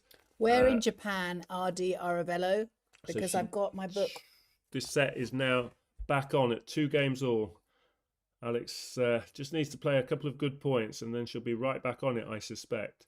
And she's won the first point. She's won the first point. Svitolina goes long with the slice backhand. And Alex, the visor has come off. Got no need for the visor. The sun's gone off the court. And she's now back focused. Good return. Now she goes to Svitolina's forehand. Now she goes back to her forehand, pushing her deep. She'll come forward. Chance to win the point. She goes to the backhand side, but Svitolina is there. Oh. Just gets the advantage from a net cord mid point. Just maybe took some of the pace off Alex's next shot. Being careful watching that net cord. Tried to go to the backhand side, but there wasn't enough on that last forehand, and Svitolina hit the backhand cross-court winner. 15 all. Into the net. But Svitolina's serve has not been great today, so No, it has not. there'll be plenty of more chances on her service games. Laban, Alex. Second serve is good. Alex goes, what a return! Yes, did you see that? That's more like it. That was the Alex Eala of 2 games ago. She's back on it. Don't and she's worry. got that look of great confidence and finesse on her face. She's got grace as she walks backwards towards the baseline. 15-30. Coming right back at Svitolina in this game. Another first serve into the net. Svitolina, one shot really struggled with today is her second serve. Here's another chance for Alex. It's a good deep return. Now she'll get a backhand, goes cross court. Svitolina plays a short forehand. Alex goes back to her forehand side. She's slicing the forehand. Alex goes cross court to her backhand. Svitolina is defending here. Alex plays a drop shot. we love a drop shot, don't we? Especially when it's working as well as it is today. That's the third drop shot from Alex Eala. Did you see? I've never seen that before. The hoardings around the game said great shot. I agree, it was a great shot. It was a great shot, but I love that they admit it. It may be 4 drop shots never now. seen that She played before. an exquisite drop shot on return earlier in the match. Come on, off her Alex. serve, and now she's got another second serve. 15-40. We like the sound of that. Chance to get back to where she was, a break ahead. Forehand is a good reply. Svitolina stretching and Out! She's done it. Put it there, baby. Woo! Alex Eala is back in business. She's got back ahead in this second set, but There is more no putting this importantly, girl down. she's now about to serve to go 4-2 ahead. So after this changeover of ends, she can restore a 2-game lead and get to 4-2, just 2 games away from victory. She has to hold her serve just 3 more times. Oh, I cannot believe it, guys. You guys are just good luck for her. And the ding-dongs, obviously. Are you all munching ding-dongs over there? Are you? Because I can't see you on the camera. I always wonder, are you? But we are. Well, I am. Dan doesn't like nuts. And look, we've never had so many people in the room. We are honoured and grateful. Please subscribe and please hit the hearts if you've subscribed and press the hype on the videos. You know, we do all that stuff. You know, I know you do anyway, because you are the most supportive and kind-hearted bunch of people I have ever come across. And the thing is, Alex brought us to the Filipino community and we are blown away by it. And I'm literally going to apply for a passport. No, we're not. Well, we're coming to see you in February for the Open. In January for the Open, aren't we? Alex took her visor off just as she had a little sort of moment. She had a couple of minutes where she just had a moment, but she took her visor off, and then one point at the beginning of that 5th game changed the whole momentum again. It's right back with Alex, and she's looking like she's done for the most of this match, looking determined, on top, and ready to close this match out in straight sets. Let's hope so. She's now serving 3-2 ahead. A good service game required. First serve just misses, going for her big first serve down the middle. Clipped that line. They're being mean. I don't believe that. Second serve now. Come on, Alex. Laban. Bit of noise in the crowd, I think. Yeah, and the sun's gone down there. That'll be easier for her. Second serve is good. Svitolina nets Into the return. the net. And we take that first point. Always important to get a good start in a game. Lots of little shifts in momentum, even within a game, not just the context of a set or a match. And you create that momentum within a game by getting off to a good start, winning the first point. It's quite hard at professional level to win 3 points in a row. So winning the first point really cements that you're going to be involved in this game. And another one into the net. At 30 love, it looks like Svitolina is thinking about a concert that she mentioned after her first interview. She was looking forward to going to see one of her favourite bands this weekend. So I'm hoping she's thinking about that at the moment. I think it's Melanie Ann's birthday present. Not about trying to find her best tennis, because at the moment she's not finding it at all. Alex goes cross court. Svitolina goes long, and that's 40 love. 40 love. Can we dare to dream it? Yes, we can. This is looking very good. It doesn't really matter how your opponent plays when you're in control. And Alex is in control. She won't care about how Svitolina's playing. Her job is her racket and what she's doing with it as she serves. And that's another ace. And that's 4 games to 2. Oh, so proud. Nakakaka proud. And this match, I'm not sticking my neck out here at all. This is the confidence I've now got in Alex Eala. This match is heading her way, and a spot in the last 4 in Berlin is within touching distance. And will you eat my hat if that doesn't happen? Well, rather than saying I'll eat your hat if Alex doesn't get seeded, I'm now thinking about eating your hat if Alex doesn't win this match. I love it. You heard it here first. This is definitely on the Kodachrome. It's saved. You know, this is saved to hard disk. People can look at this whenever they like. And Dan But has she's just still said, got a job to do. She has to She close has. this match out. 2 more games needed. Svitolina a bit worried. will do She could her- have do her VIP tickets. She prof- doesn't. She could stay the whole day at this band she wants to see on Saturday. She's doing she'll do the professional thing. She will not want to let Alex roll her over. Yes. Yes. Alex comes forward. Now she gets to put away a back. Yeah. See the angle on that. I love those clever angles. Great It's return. smart tennis. The great return set up the point. Alex forced Svitolina deep behind the baseline, which allowed her to come to the net, and she put that last shot away because it was so near to the net. It was an easy put away. They want me 15 to wear all. the hat so that you don't have to eat it. Alex is We trying got to finish this match off inside the next 4 games. She's trying to get it done in the next 2. 15 all. Good return. Svitolina goes long. Come on, people. And if Svitolina was a car tyre, the air is escaping this tyre very quickly. And if Eala was a car tyre, she'd be a Michelin. and there's very little air left in it at the moment. 15-30. Alex gets a good first serve back. Now she's got to defend. She hoists the lob up. Get ready. Svitolina net. Into the net. She's definitely gone. I'm not going to say going totally gone, but she's on the precipice of totally gone in this match. This is Proud. 2 points for a 5-2 lead and a double break, which would really put Alex on the hill. That's a reference to the pool game that Efron Reyes has made famous in the Philippines. When you're on the hill, you're right within touching distance of victory. Alex would be 1 game away from That was winning. long. Surely that was long. And that's been called in. She's looking at Really? the line in She's looking at it as if it was a clay court going, surely. slightly amazed that was called in, but they're waiting for an automatic call. And it didn't come, so Svitolina has 1 more break point to save. 1 more chance for Alex to get to 5-2 ahead in this second set, having won the first set. Oh, it's a great first serve. And Svitolina has saved those 2 break points. This match is not won yet. Getting carried away. It's okay. We have faith. Alex, 6 points from winning this match against the world number 8. She's already beaten She the likes world number coming 2. from behind.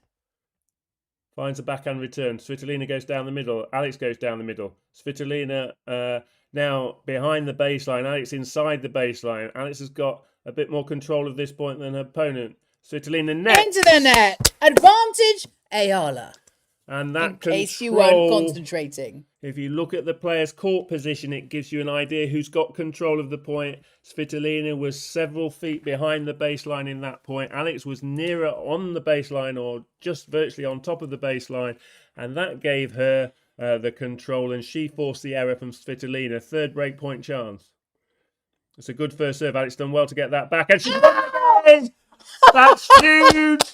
Let me tell you, that's a double break. Alex now really within touching distance of the last 4 in Berlin. We can definitely start to plan our tennis match tomorrow afternoon, Katie. Okay. Oh What no, you won't guys be- don't know yet is that I'm playing croquet. I've only got 8 matches all day tomorrow in the sunshine, and Dan is with us. And he's going to be broadcasting from the back of the car. I just hope the internet is good No, enough. I'll be outside. It'll be a live. I'll be covering the match live. Katie will be popping in and out. I will But we with my mallet in my We're going to wipes. have great fun because we're planning ahead because Alex Eala is really on top of the number 8 in the world. She's 6-3, 5-2 ahead. She's dominated this match. This has not been a great performance from her opponent, but we don't care. I think Alex's clever tactical play, following some of my advice, but it's not really my advice. No, It's she's just got a great It's her team. team's advice. They've seen the match as I saw it, and Alex has executed a really good game plan, and it's really frustrated Svitolina, and it has made her play badly today. And you guys are the most amazing supporters. So, because she needs that. She needs positive support. We hear it all the time. We hear it on social media. And we hear we're going to, from you guys in this channel, it's support her win or lose. She's only young. We're going to support her whole journey. You love her like her parents. You love her like a good community should, helping her, encouraging her at all times. And I'm so proud of you guys for that. I love it. Other people, oh, there's the ice cream van. Other people on social media sometimes are a bit horrible, but there's none of that here, and I'm so proud of you all, guys. So well Alex done. will get to serve for the match. She's got Oh, baby. the match totally in her pocket. She's just got to close this match out now. She serves. Good first serve. Now she goes deep to Svitolina's backhand. And again, Svitolina going down the middle of the court. Now she'll go back to Alex's backhand. Alex slices, mixing up the pace. Now she'll go back deep. Svitolina goes cross court and finds a good shot. Okay, that was good. Well done. That was well played from the Ukrainian. Okay, we need our prayers ready. Okay, prayers. And we need our ding dong. And Dan hasn't had his can of Lucky Strike, Lucky Saint, which is Saving alcohol-free it for beer. the match point. Are you? So, love 15. Alex, let's have some good first serves now. Just make this match done and dusted in the next 2 minutes. Okay. First serve goes long. Only being played. They're only 1 hour, 12 minutes into this match. This has been largely one-sided. Net cord from Svitolina's return, and Alex has gone long. Oh, and Svitolina did wave that. She was like, oh, that was unlucky. So Remember when she beat Donna Vekic in the first round, she held her serve to win that match, close out that match from love 40 on serve. oh, guys. So she has come from behind on serve before to close out a match. Come on, everyone. Let's have a little She needs prayer to win for this Alex. point, really, though. First serve just missing. Just missing. Close. The double break might be needed. It means she doesn't have to win on this serve. She'll get another chance on serve, but we'd like her to do it this game. Her second serve is good. Now she comes forward, comes to the net, and Oh, that's too wrong-footed. easy. Svitolina wasn't going to miss that backhand. Love 40. This has been a bit of a practice run.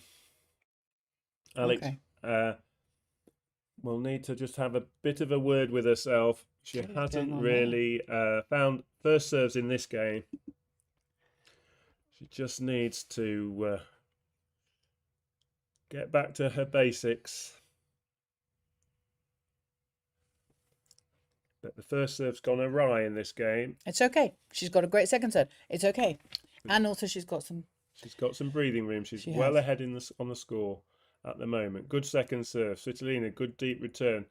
Alex defends that well, though. Now she slices her forehand. Svitolina slices back. Alex slices again. Into the net. Too good. That's it. You see, she loves to come from behind. She absolutely loves it when she has to fight and claw her way back because she is a Katipunera.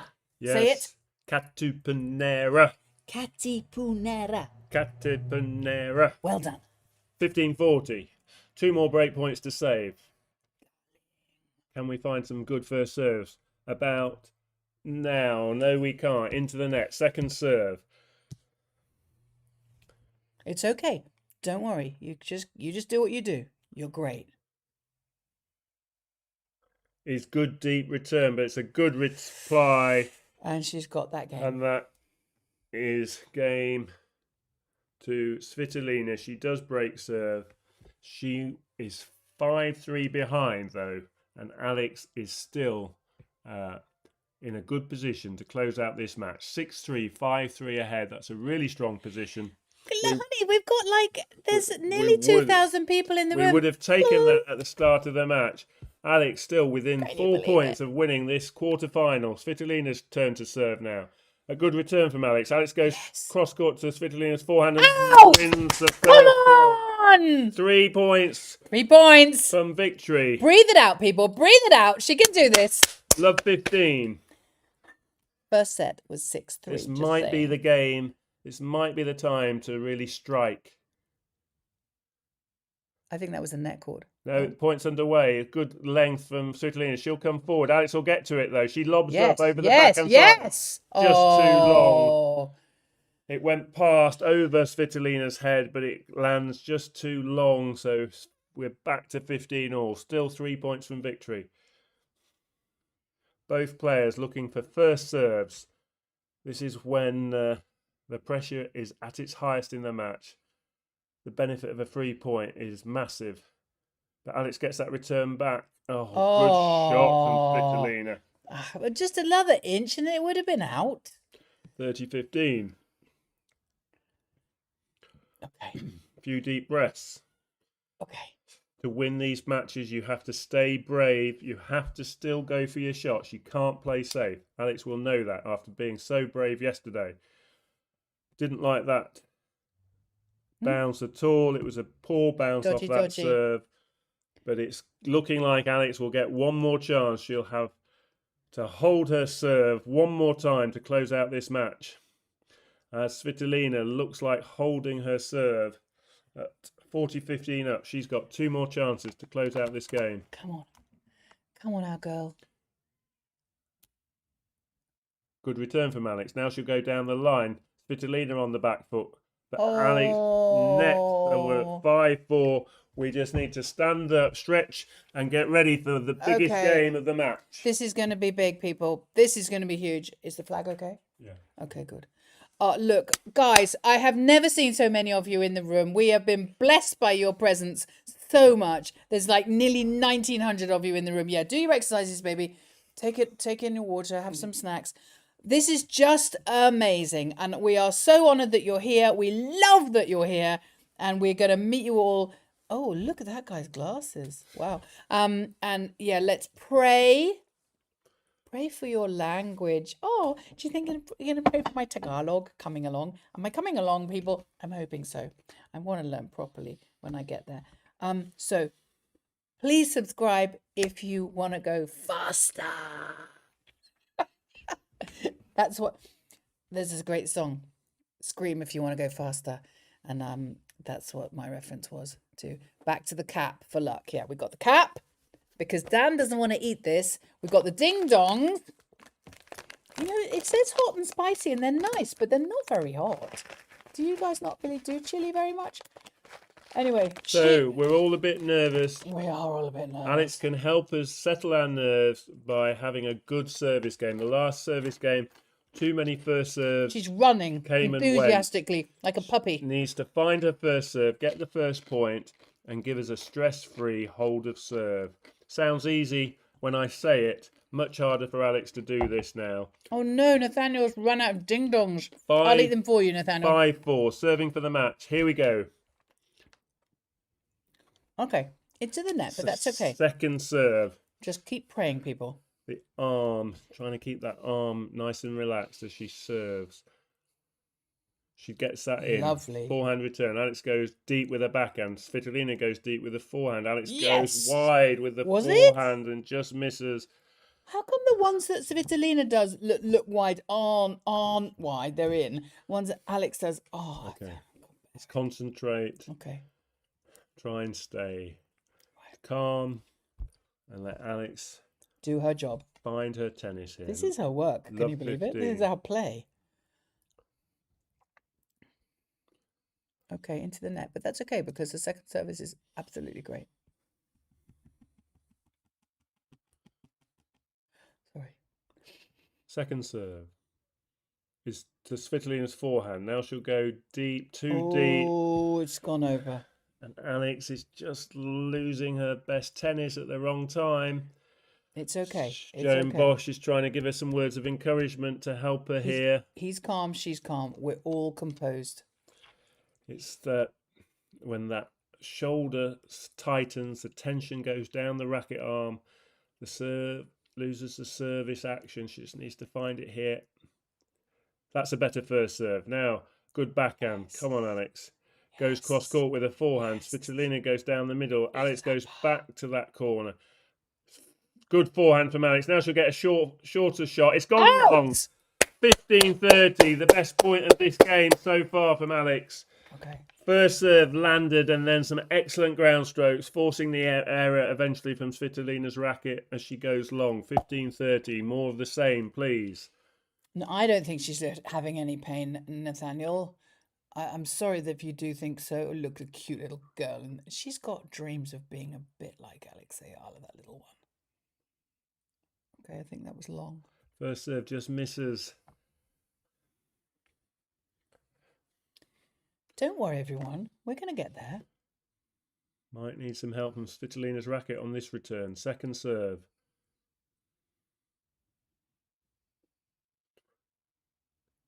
Out. And there is some help from Svitolina, who puts her aggressive forehand. She went for the winner, but it goes long. We did get help from Svitolina's racket. 2 points from victory.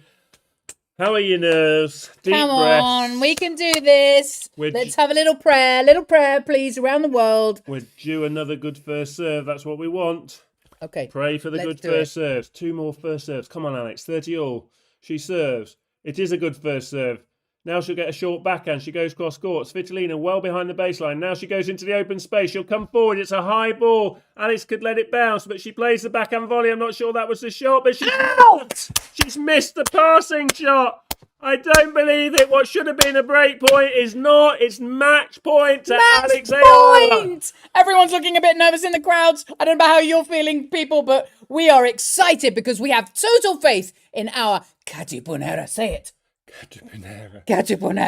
Katipunera. One more good first serve for a place in the semi-finals and a shot at Linda Noskova. Come on, Alex Eala. Come on, Alex. We love you. Here we go. She takes her time. Up goes the ball toss. First serve misses. Into the net. It's okay. It's all nerves. Second serve. We've got room for this. She needs a good deep second serve. Should go to Svitolina's backhand if she can.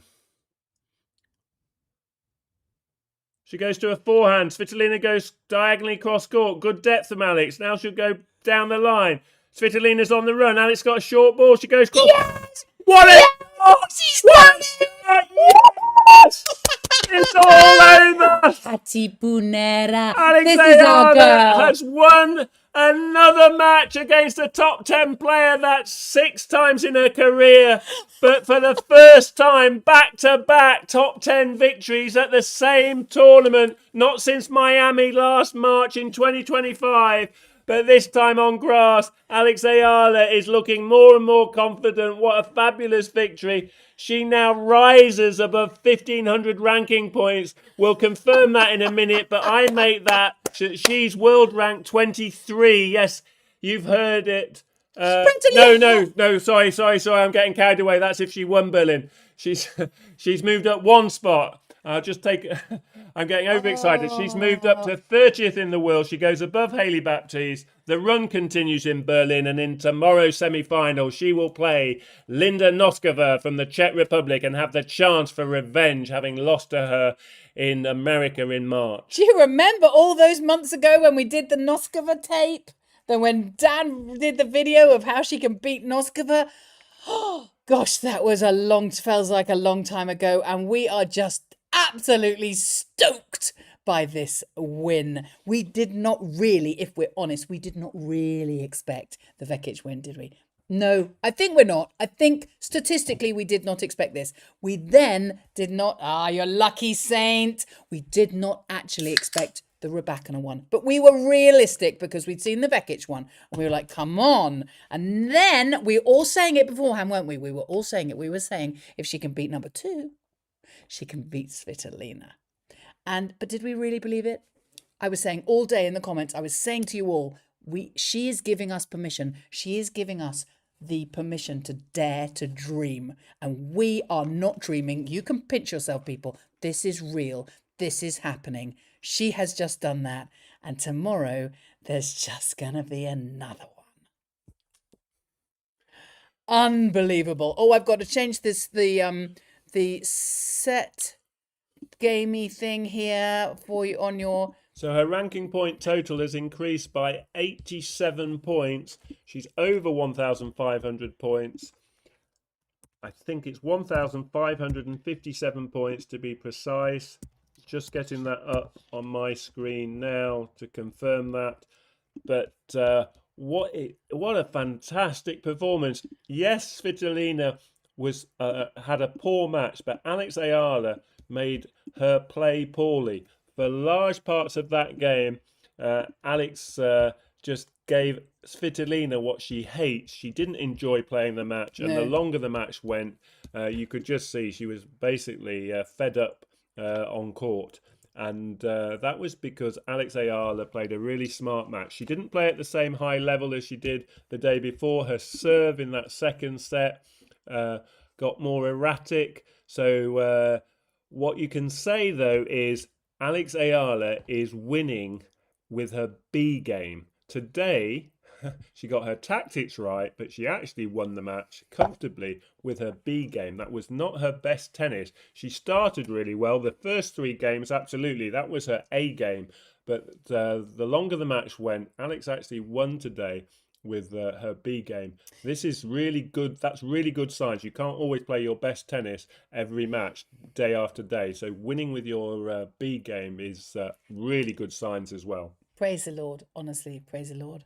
Thank you, Jesus, for just being here with us and helping Alex to entertain and entertain us and to just spread the joy of the Filipino culture all over the world and be such an ambassador to young women, girls coming up through sport.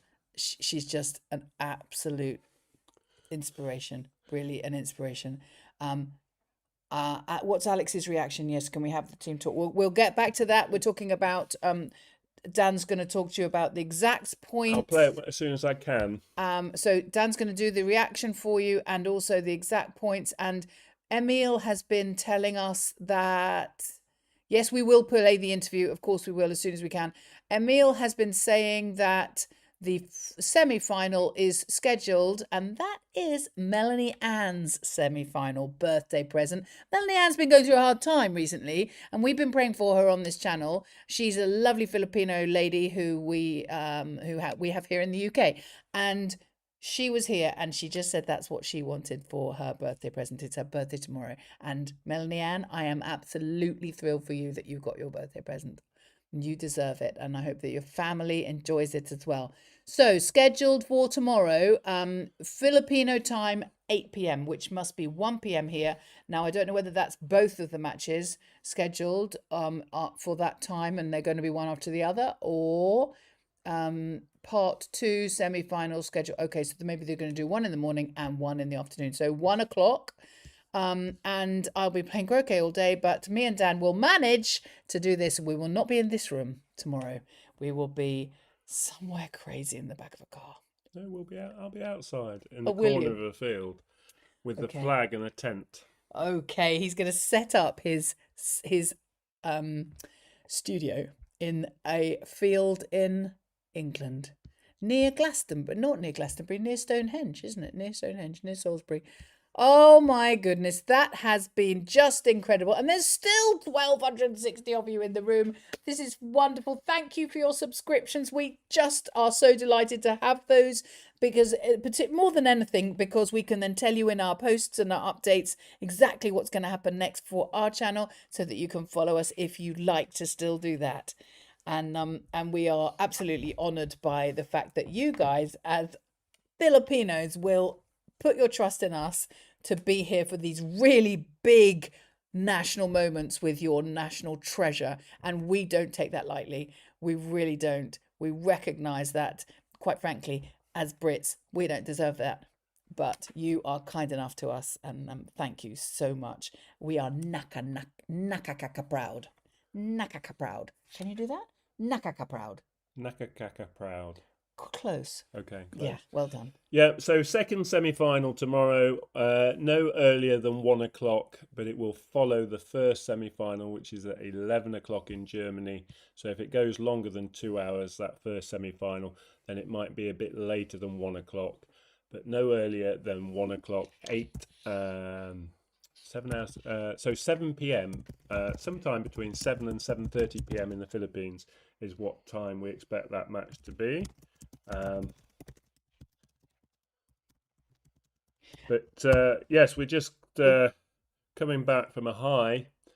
Mr. Clem Roma is saying your prediction, Dan. Well, Dan will write the script. He will write it out today. We will get it. We will have another late night writing the how she beats Noskova and how if she's going to beat her, how it's going to happen, because you know that's what he does. And he'll also do a post-match review of today. So there's going to be a lot to watch when you wake up in the morning.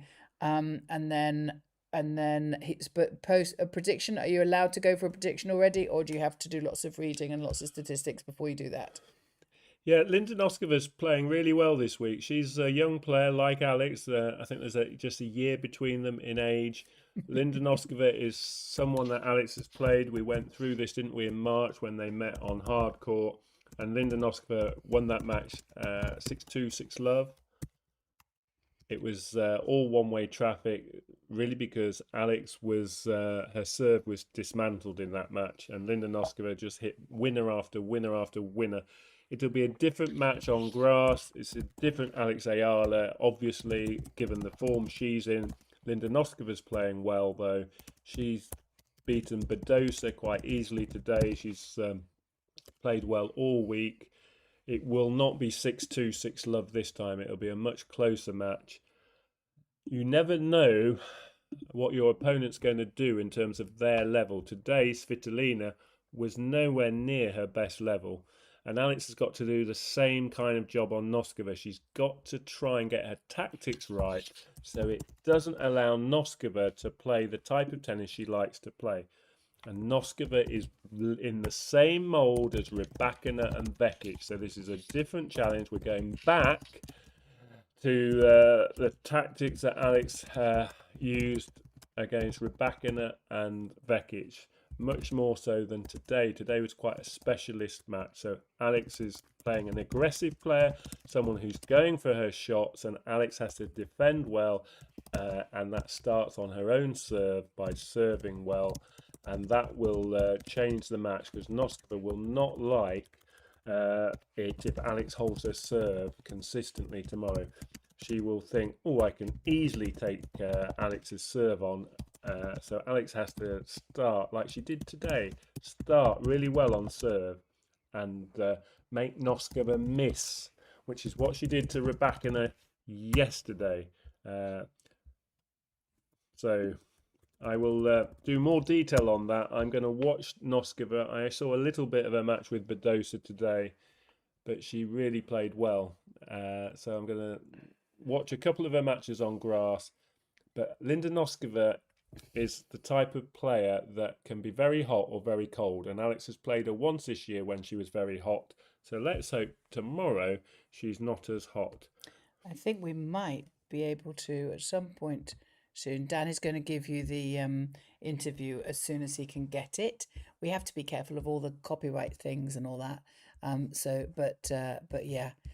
Oh, I'm exhausted by that. I mean, I wasn't even playing. I felt like I was. Wow. Guys, we love you. Thanks for coming. I know it's the middle of the night. If you would like to, we would love it if you would just pop your finger on that subscribe button so that you can get the notifications when we do our posts, which are all about the women's tennis game and mostly about Alex. Equally, if you've got, there was somebody in the chat today saying, can you do other people? Yes, we will do other people. You tell us who to do, we'll do it. But Alex is absolutely our go-to woman, because it's the culture that we're just loving, and what she's teaching us about being humble and gracious in sport and in winning and the way she's an ambassador and inspiration to young women, sports people, really the world. You know, when you read about stuff that's going on in the world that you think, goodness me, what on earth are we up to? And then you hear what she's doing, and I just absolutely love her. And yeah, thank you. Okay, so just going to put my microphone up here and check the volume's okay, but this is what Alex had to say. You beat two very big players 2 days in a row, and both of them can hit the ball with a lot of pace. It seems like you have absolutely no problem absorbing pace. Is this something that you were always good at? I think I'm getting better. I hope I'm getting better, of course. being exposed to this kind of level more often really pushes you to your limits and forces you to showcase what you got. And some weeks are better than others, and I'm really enjoying this week. So thank you everyone for coming along on the ride. Aww. The ride is not over yet. In the semifinals, you won Birmingham, so you know how it is to win a tournament. This is slightly bigger.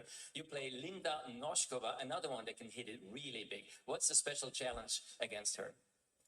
Well, like you said, she's a big hitter and she's young, but she has a lot of experience and is very powerful.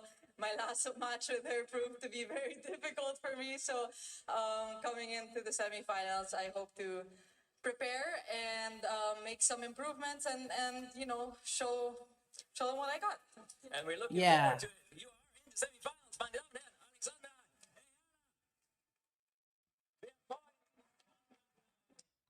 Wow. Okay, so Gracious in her victory. a bit shorter there, but yes, Alex recognizing that they played once before and how Noskova had really dominated that first meeting this year with just playing blistering big shots, big tennis, but she can be cold, she can miss as much as she makes. So Alex has to do what she did against Rybakina and Bekic. So it's very much more of the same in a quick summary when you're playing Noskova. But it's going to be really interesting. I mean, it's all a bonus now for Alex. I mean, getting to the semi-finals, she's Lucky ding dongs. virtually clawed back a lot of the points that she won at Eastbourne last year, which will come off in another week's time. So there's 181 points that are going to come off from the Eastbourne victory in a week's time. But this week has gone a long way to basically swapping. Those points go out and these points now will stay with Alex for the next year, the next 52 weeks. So really, really valuable win getting to the semi-final of a WTA 500 event, because in real terms the net difference for Alex is 195 points that she's got this week, less 60 points that came off from Linz, which was her counting event that's going to drop off because she's bettered the Linz result of 60 points. So a net difference of 135 points. That's pretty close to the 181 points that will come off from Eastbourne. So her ranking is going to stay very close regardless of what she does next week or at Wimbledon. Any wins at Wimbledon, her ranking will improve because she's got no points from last year at Wimbledon to defend. She's riding So, high. She's going to win some points at Wimbledon. My prediction is that Alex is not just going to be seeded for Wimbledon, but will carry on and be seeded and sustain her ranking position, if not better it, for the US Open. And that's very exciting. Mertens. So Dry Limb has also given us some interesting news, and we know we don't need to check his on the internet, although I'm sure Dan will because he's meticulous like that. But he's saying that Bad Homburg update Eala versus Mertens in round 1. That will be maybe Monday or Tuesday. And of course, we know that next week we've got the singles. She's also playing doubles with Venus. And so that draw usually comes out a separate time to the draw for the singles match. Yeah, so much going on today. We've been totally engrossed in the match. The Bad Homburg draw is out. And thank you for reminding us that we got caught up in the excitement of Alex getting to the semi-finals. She's drawn in the bottom half. She's in the bottom section, again with the number 2 seed in that section. This time it's Mira Andreeva. Alex is going to play Elisa Mertens, who's not had a good week this week. Another rematch. It's a season of rematches. And if Alex could beat Elisa Mertens, she would play the winner of Naomi Osaka and Magdalena Frech. Well, I can tell you that that's very likely to be Osaka. So what a prospect next week in staying in Germany.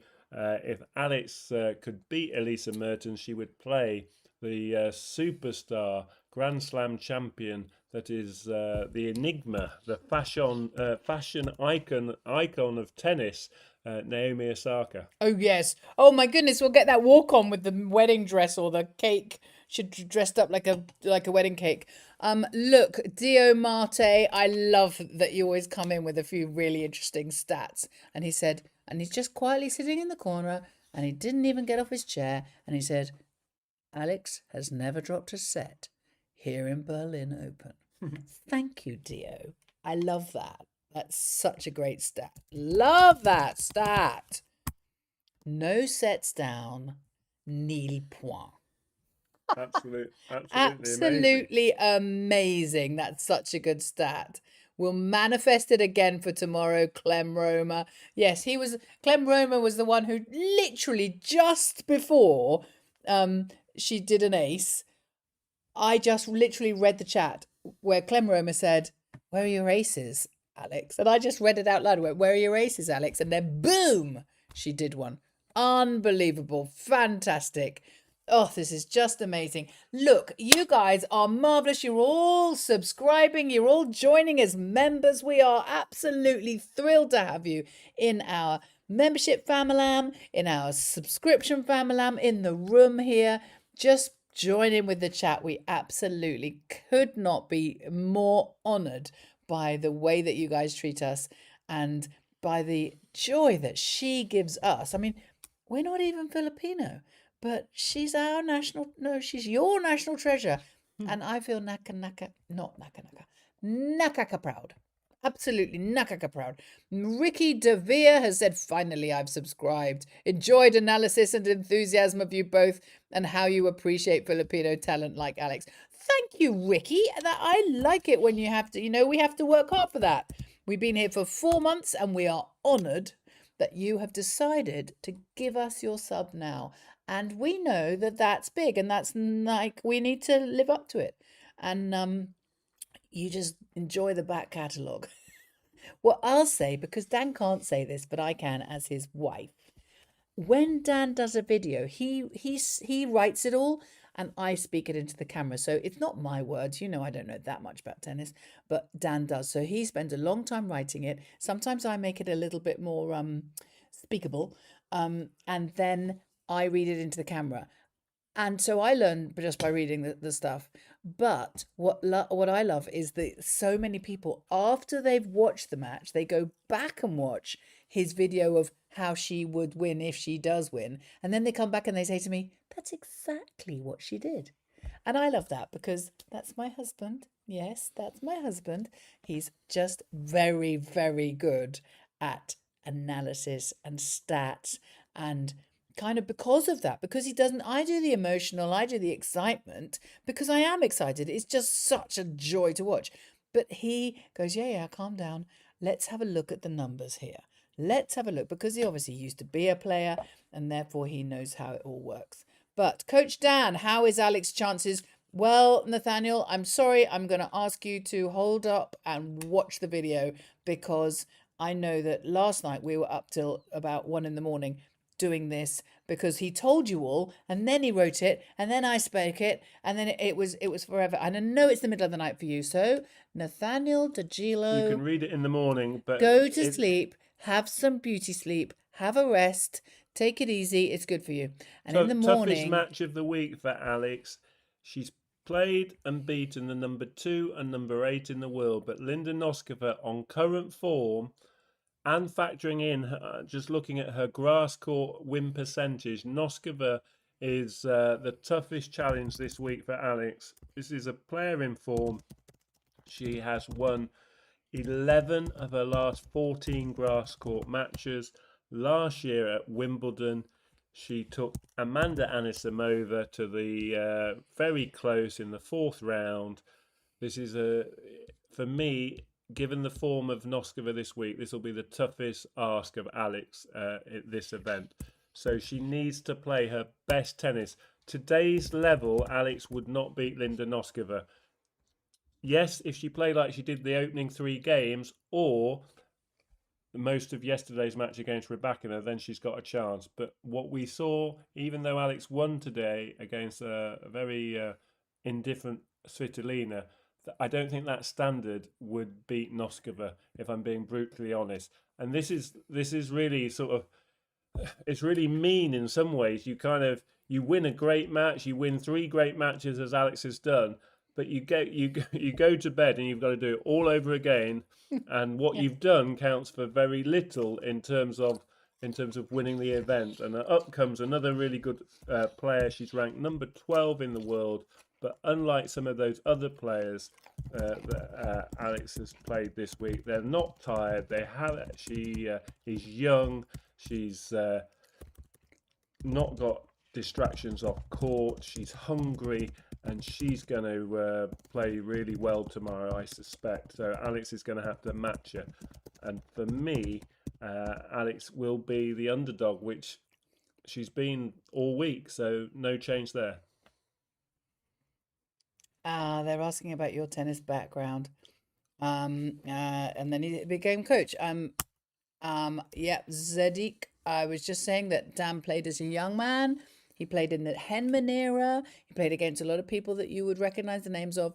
And then he became a coach because, as we talk about on our website, actually, which is a whole different thing, I talk about the business of tennis. And basically, it's very difficult to actually make a living or even cover your costs playing tennis until you're within the top 100, if not better than that.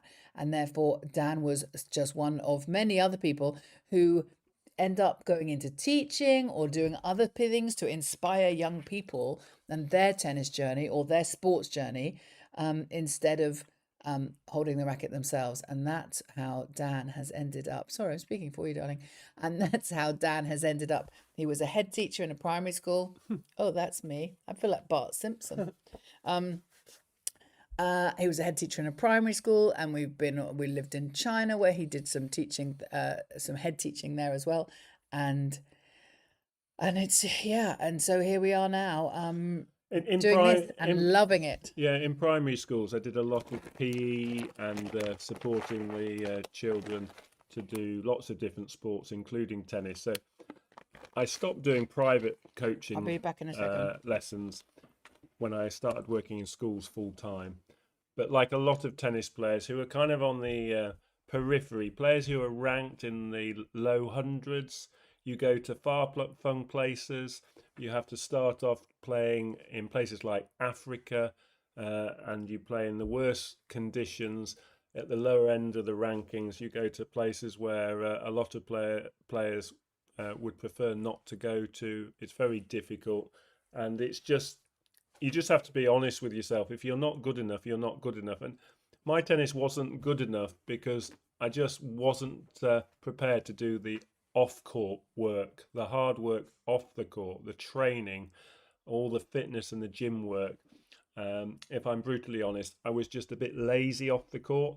And that's why I've got tremendous admiration for these young players now who they work really hard off the court, their dedication and their discipline to do it day in, day out, and above all, the sacrifices they make to play at the top of the game is at such a young age is really amazing. And I have the utmost respect for all these players. But for me, as we've said before, Alex is just a beacon. She's a shining light. She does it really well, and with such a lovely sort of magnanimous, humble, modest personality. So she understands the gratitudes, how important being grateful, and the gratitudes that you need to almost say on a daily basis. And I think she's certainly taken a place in both Katie and my heart, for slightly different reasons, but we're both strong advocates of young women. We're always looking to help young women, and I did that in my days in a primary school. I helped a lot of girls get into sport and enjoy sport. And one of my real hopes is that Alex inspires teenage girls to stay connected with sport and health and fitness, because a lot of girls in their teenage years, they lose interest. There's lots of technology now. There's lots of other things that attract them. I think Alex, one of the great things about her is her role model status as a role model for the youngsters, and especially all the young girls that are looking up to her. So There's loads of reasons, but that's a little bit about me. Oh, I'm kind of basking in the joy of this. We really haven't had enough faith, I think, in that this could actually happen. I'm feeling like having a word with myself because really, each of these rounds in Berlin, each of these rounds, we have not really honestly thought. We always do the video on if she's going to win, which always is a possibility. If she's going to win, this is how she's going to win, which is great. But we haven't really thought it was possible, likely. And she is just proving us wrong. She's just proving to us what a woman of her substance in terms of talent. And I love that word. I just heard you from the other room. I heard you say modesty. And it's a kind of old fashioned word, isn't it? But we've been saying she's gracious and she's humble and she's grounded, but she's just modest. And she's just a delight. Mr. Rainier Poe, he usually says, let's see, is he here? No, he's not here at the moment. Mr. Rainier Poe says that, imagine being her parents, just the pride. And I think that's why we're so proud I'm so proud that you guys call me Tita Katie, and that sort of makes me. I saw somebody else explaining to somebody else. It was like two of our people explaining to each other, that they think that we act as if we're her aunt and uncle, and I just think that is such an honour. Katie is actually, in the last couple of years, she became a great auntie, and I became a great uncle. We are. So we've been practicing those roles. I'm going to show you a picture on our great niece and great nephews. Shall I show you a picture? And they're still very young. I don't know whether I can do this. I'll try and do it. But yeah, I can tell you, Katie makes a very good auntie. Oh, well, you make a very good uncle. You are a great uncle. We call him little boy. He's 3, and he says, "It's Great Uncle Dan," and he is. And Great Uncle Dan has always got breadsticks. Let's have a look. You guys know that Great Uncle Dan's always got breadsticks. This is us last Saturday. How do I get that to be smaller? I think. I can do it. I think we just have to make it smaller like this. Like, there we go. Oh, any second now, people. Any second now. Pretty good. There you go. Hang on. Any second now. Now, we also have a great niece. There you go. What a cutie, huh? What a cutie. There's our boy. There's our little one. He is our little great nephew who we love so much. And his sister is also completely gorgeous. Harder to sit on her knee because she's always running about. What a suspense. You think that was very suspenseful? There you go. Well, there you are. There's a picture of our little one who comes over to Uncle Dan and says, "Hello, Great Uncle Dan. Gonna have a breadstick." Anyway, there you go. So, for more big product endorsements coming up later after this great achievement this week, well, you never know. Look at our numbers of subscribers now. Bless you guys. You know what? We're nearly at 8,500. We weren't even at 8,000 last night. We went to bed at about 7,700. So you guys are honouring us hugely, and we are very, very grateful. Anyone who's sitting in the sidelines, who's not sure about a sub, talk to your friends, dive in if you'd like to, because we'd love to have you in our family, in the Chalk Dust family. I would. I like the number going upwards because well, it's just like we spend a lot of time doing this now, and yeah, why not? We love it. The luck that the ding dongs and you shared with Alex in person. You want to see the picture of that? Right at the beginning, let me tell you, this was the Sunday before Birmingham started, and since then, Katie gave Alex those ding dongs, Alex has been on a 90% winning run. I don't have to Wow. have great maths because Alex has won 9 of her last 10 matches. That is a 90% success rate. And Aww. between those ding dongs and Katie, we've just sprinkled a little bit more luck on Alex. And that's what I think. And that I'm sticking to it. Bless you. I have got the video of how that happened, but I know last time we showed it, the sound didn't come on, and I learned how to do the sound. Hang on a minute. I tell you what, I'm going to see if I can get it going. Oh, I'll see if I can. Does Hey, the sound Alex, would it be weird to give you some ding dongs? Oh no! Amazing! Thank you. That's the best. Good luck. Thank you We so run a much. YouTube channel which is all about you. All about me. It's all about the WTA, Okay. but our fan base wants it to be all about you. Oh my So goodness. it This is. is incredible that I got this in Birmingham. I don't think I can do Amazing. that. Thank you. May I take a selfie? Of course, of course. Thank you. Okay, now that I've got it properly with the sound. Like this. Like, there we go. Oh, any second now, people. Oh dear, now you can. Any second now. Pretty good. No, you see, now we're getting all sorts of feedback from that. So anyway, that was the video of how we did Go it. again in a second then. Well, I don't think we can because unless we do that, we could kill that one off and then we could do it. Okay, so if you want to see the video, here we go. We'll do the video for you. And the video goes like this.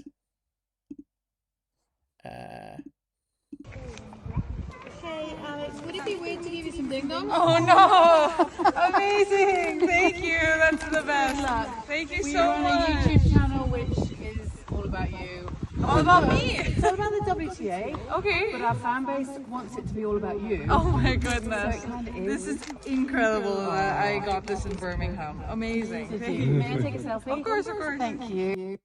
And then there's the selfie that we had with her. And she was such a sweetie. Did you notice that when I said we do a channel all about you, she went straight to the ding dongs?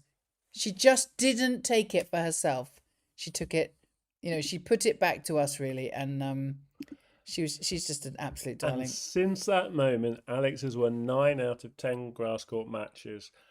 So I think there's a little bit of credit No, I'm not to taking those any of that. those lucky ding dongs. Alex would never take that. I'm trying to get rid of it now. Where does it go? There we go. There we go. We're back in But the we're kind of joking, aren't we? But course we are. the tennis that she's produced, both at Birmingham and this week, could also have something to do with the letter B, Why? because Birmingham and Berlin Oh. both start with the letter B. And what about Wimbledon? They call Wimbledon Wimby. Well, next week begins with a B as well. Bad Homburg. Bad Homburg. And then Wimbledon. I'm going to rename it. I'm going to stitch a B onto the beginning of my Wimbledon. And we don't really count her matches with Eva Jovic. We don't really count those because they're just too good close friends. Iris Fulgencio? Have you seriously just arrived? Yes! Oh my goodness. This is incredible. Did you want to just... Oh, I can't rewind the whole thing and do it for you. You'll have to watch the tape. You'll have to watch the tape, but literally, where were you? Were you asleep? Is it because it is the middle of the night for you guys? So that would be completely understandable. Good night, Emma Castro. Emma, thank you for coming. Thank you so much for coming. We absolutely love that you spend time with us. And long live Philippines, says Germo or Germo. Maybe she's called Gemma. Bo Angle says Wimby. Yes, I know you all call it Wimby. I love that because I was born there.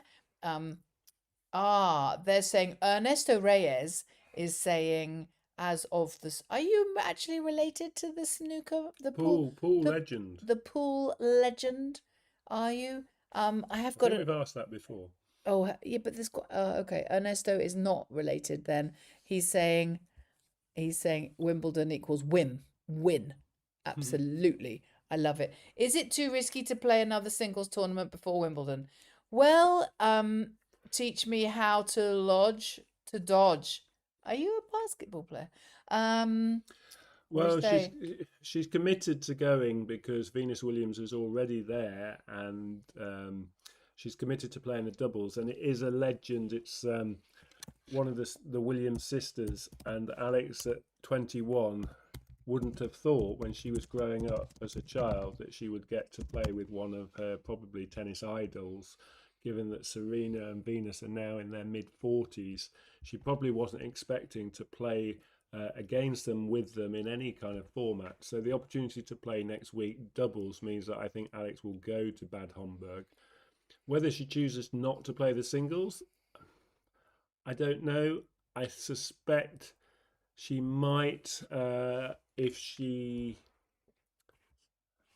Yeah, it depends on the... We don't know, do we? Her shoulder was taped up a little bit. Her elbow was taped up a little bit. She's played a lot of tennis. I think it's a prudent thing to do to build in some rest, but equally, only she knows her body, and the only reason for resting is if she really feels that her body is on the edge of potential injury. Tide and time and the grass court season wait for no man. That's the idea. So Don has just come up with a fun fact for us. Alex is 6-4 against top 10 players. Yeah, it was her 6th win. That is looking Amazing. pretty good. And Noskova's number 12 in the world, though. Iris saying she prayed for this. Well, we were all praying a lot during the match, weren't we? And really, God was very good to Alex and to us, and to he also one of our team here at Chalk Dust, who one of our subscribers, one of the people who's in the chat, always keeps us right. She always says at the beginning of the match, she's called Marie, the teacher, I think, and she always says at the beginning of the match, can we all just pray for a injury-free match? And I sometimes think, you're so wise, you lot. That's absolutely the right thing to be praying for, because where are we without, if we're injured, if we have injuries, if we're injury prone, if we are injured, there is no tennis. We really need to pray for their injury-free games.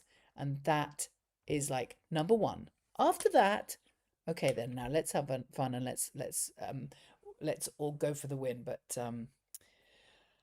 and we have hit the 8,500 subscribers. Thank you. We're very, very grateful and honoured.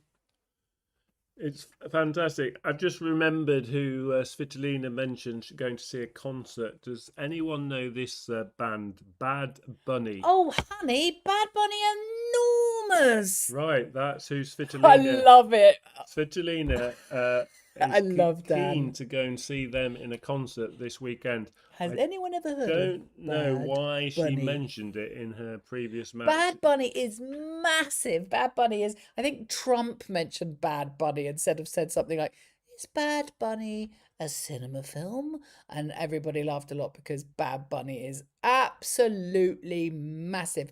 But interestingly, we asked our AI this morning and in a chat, we said, who is it that Svitolina will want to see in Burlington on Saturday night? Who's playing?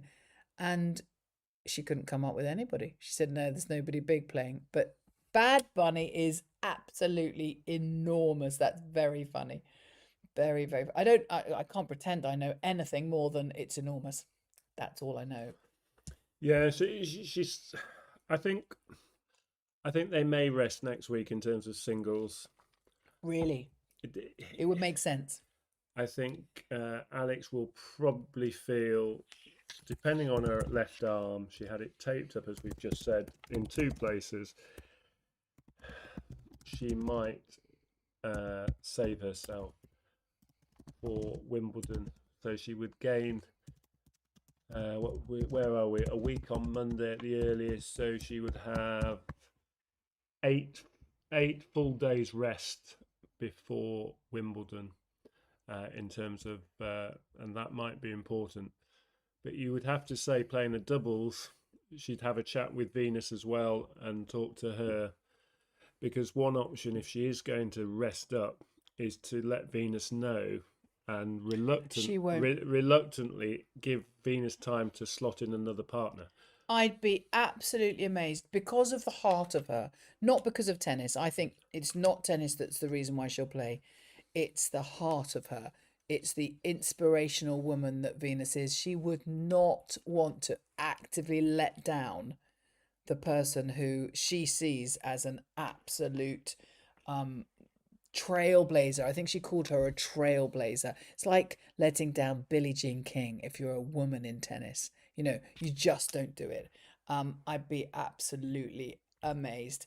Coach Dan, do you have the final stat sheet on the match, like winners, aces, unforced errors? If you don't, Dan, that's fine, because we're going to put it in the video. Dan will do a review of the match, post-match analysis, and then he will do how she beats how she beats Noskova, which we've got a how she beats Noskova video already, but that was on clay, and it was history. It was months ago.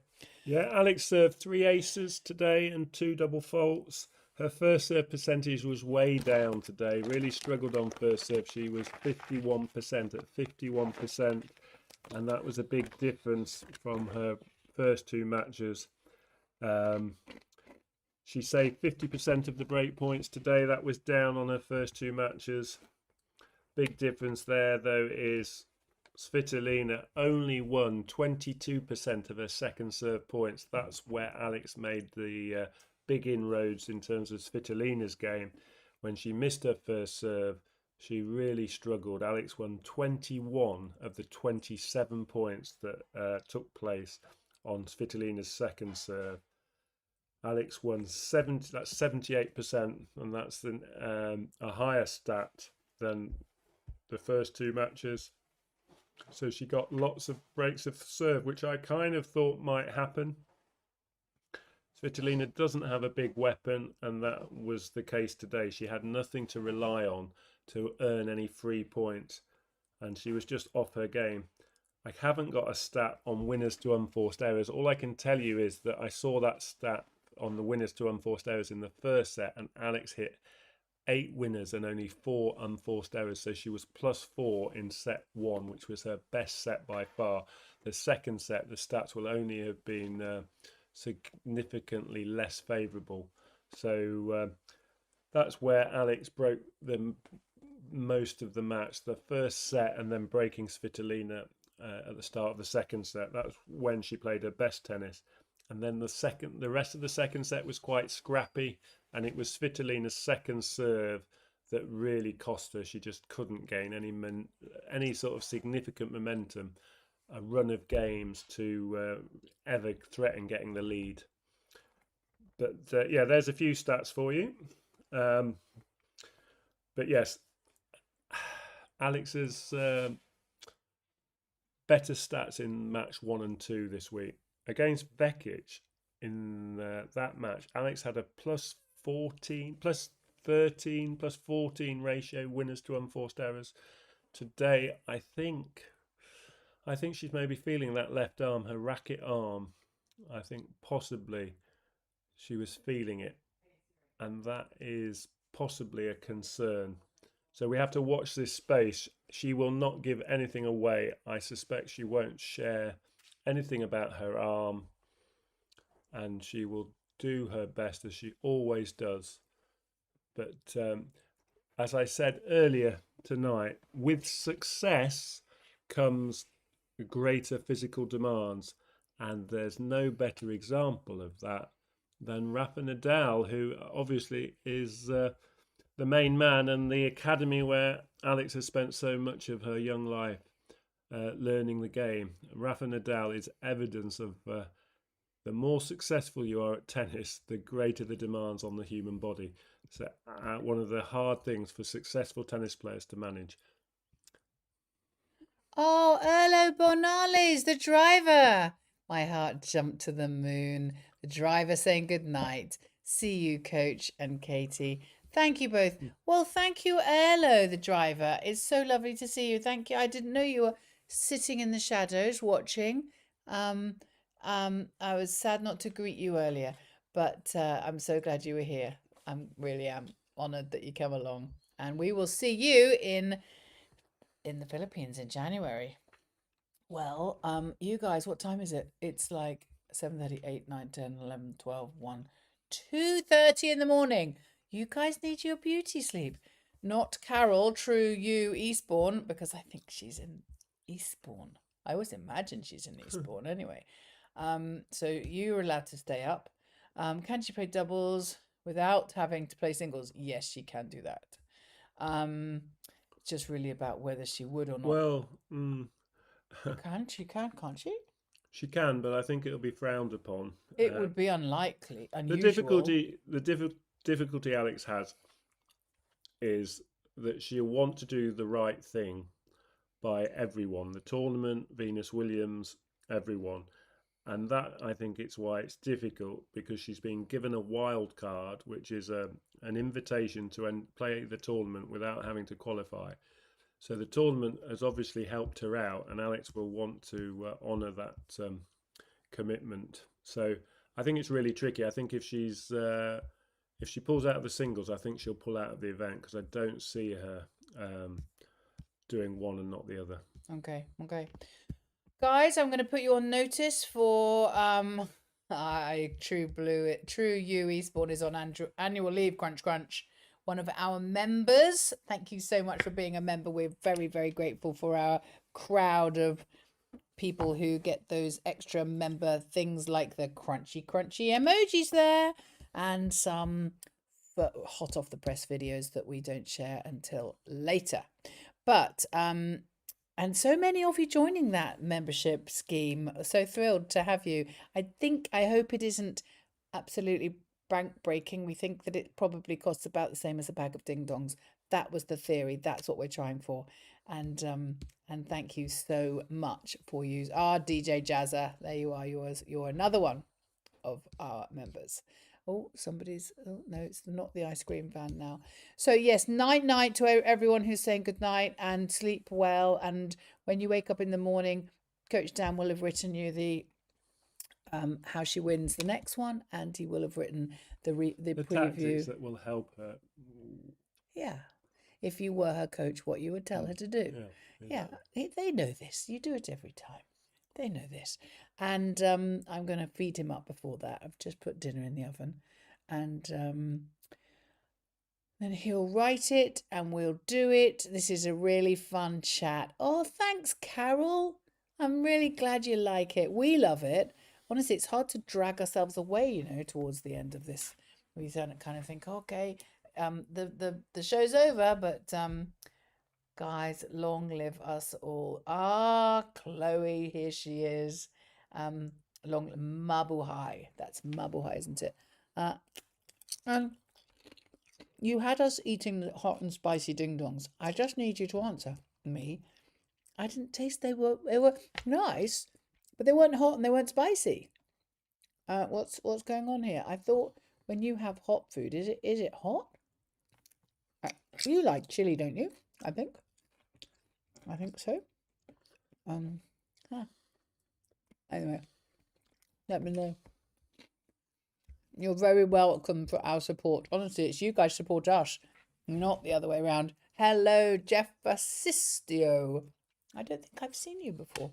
How lovely. How lovely to have you in the room to join us. We are very honoured to have you here. Hoping we go all the way to the finals. I hope so. I can't believe it. I have got a whole day of croquet, and Dan is being my coach tomorrow. So it starts at lunchtime, so you might be off. Dan's saying it starts at lunchtime, so we are getting up at the crack of dawn, driving to very close to Stonehenge, which is a bit of a sort of place in England. Anyway, it's lovely. Salisbury, very near Salisbury, and so we're driving there, and then I'm playing croquet in a tournament with my friends and some people I don't know as well. And Dan is my coach, and he's just wonderful when he does coach for me, because he encourages me and he brings me lunch and he brings me drinks, and he kind of just makes, all I need to do is play. He does everything else. And so that is great. But little did I know that I'll set him up for the live, because as you know, that he doesn't really do the tech. I'll set him up for the live, and then I'll try and concentrate on the croquet, and then I'll pop in and see you guys. whenever I can. The ding dong spicy is not really spicy. Yeah, I thought so. I thought that too. Mom Katie, try that ding dong with raisins. It's a good mix with beer though. Okay. Okay. I watched the match on the tennis channel and the vast majority of spectators were eerily quiet, shocked that Alex won the match. And the same thing happened as Alex was serving for the match. Yes, I thought so too. I thought they'd all come along to watch Svitolina. We have a new member, Jeff Assistio. Thank you very much for joining our channel membership. We're absolutely thrilled to have you, and we will try and live up to your confidence in us at becoming a member.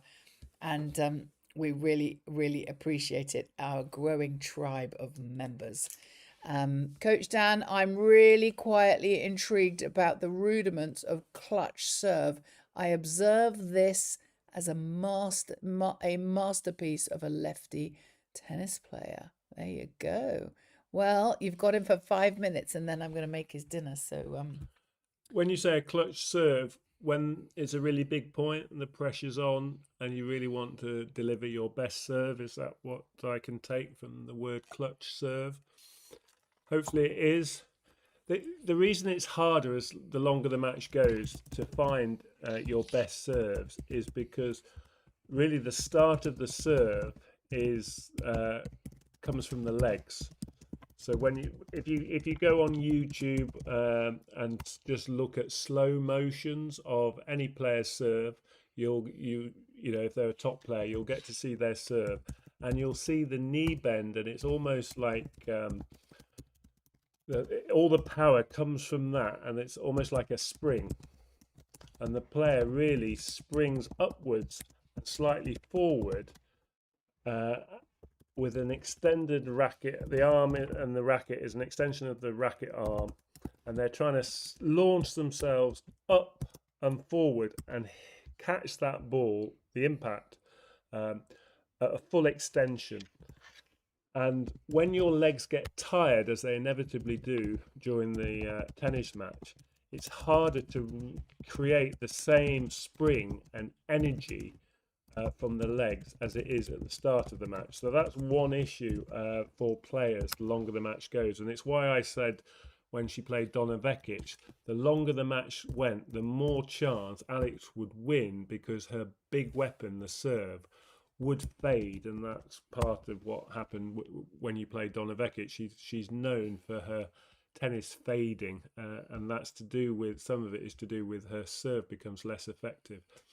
So the legs are key, and alongside that, the shoulder, the racket arm. So with Alex, she's left-handed, that shoulder is really important, and I suspect if she's got any kind of niggle there, it's harder to get that racket arm fully extended, point after point, serve after serve. So sometimes you'll see Alex taking her time, and what she's trying to do really is just summon up all the effort for the service action so she can deliver her best serve. The other key thing which I look for is actually the other arm, because while the racket arm has got a job to do, this arm actually has something to do which the other shots is less dependent on the non-racket arm. And obviously the double-handed backhand, that this has a job, but on the serve, where this hand has to do the ball toss. And sometimes you'll say a player loses their timing, and their ball toss gets out of sync, and as the match goes on, what you sometimes see is the pressure of the moment, the tension that emanates from the head, down the neck, across the shoulder line. The tension is greater for the player at close moments, or moments when they've got a clutch serve to deliver. And then that affects the ball toss, because they don't release the ball quite as effective. Then the ball toss is out of sync, it's not at the right height, and the player then doesn't serve with a full extension. They're having to drop their arm a little bit, and that's why you sometimes see less powerful serves, because at a certain height you just can't hit fully down on the ball at full power. You have to come around the ball, and spin it into the service box.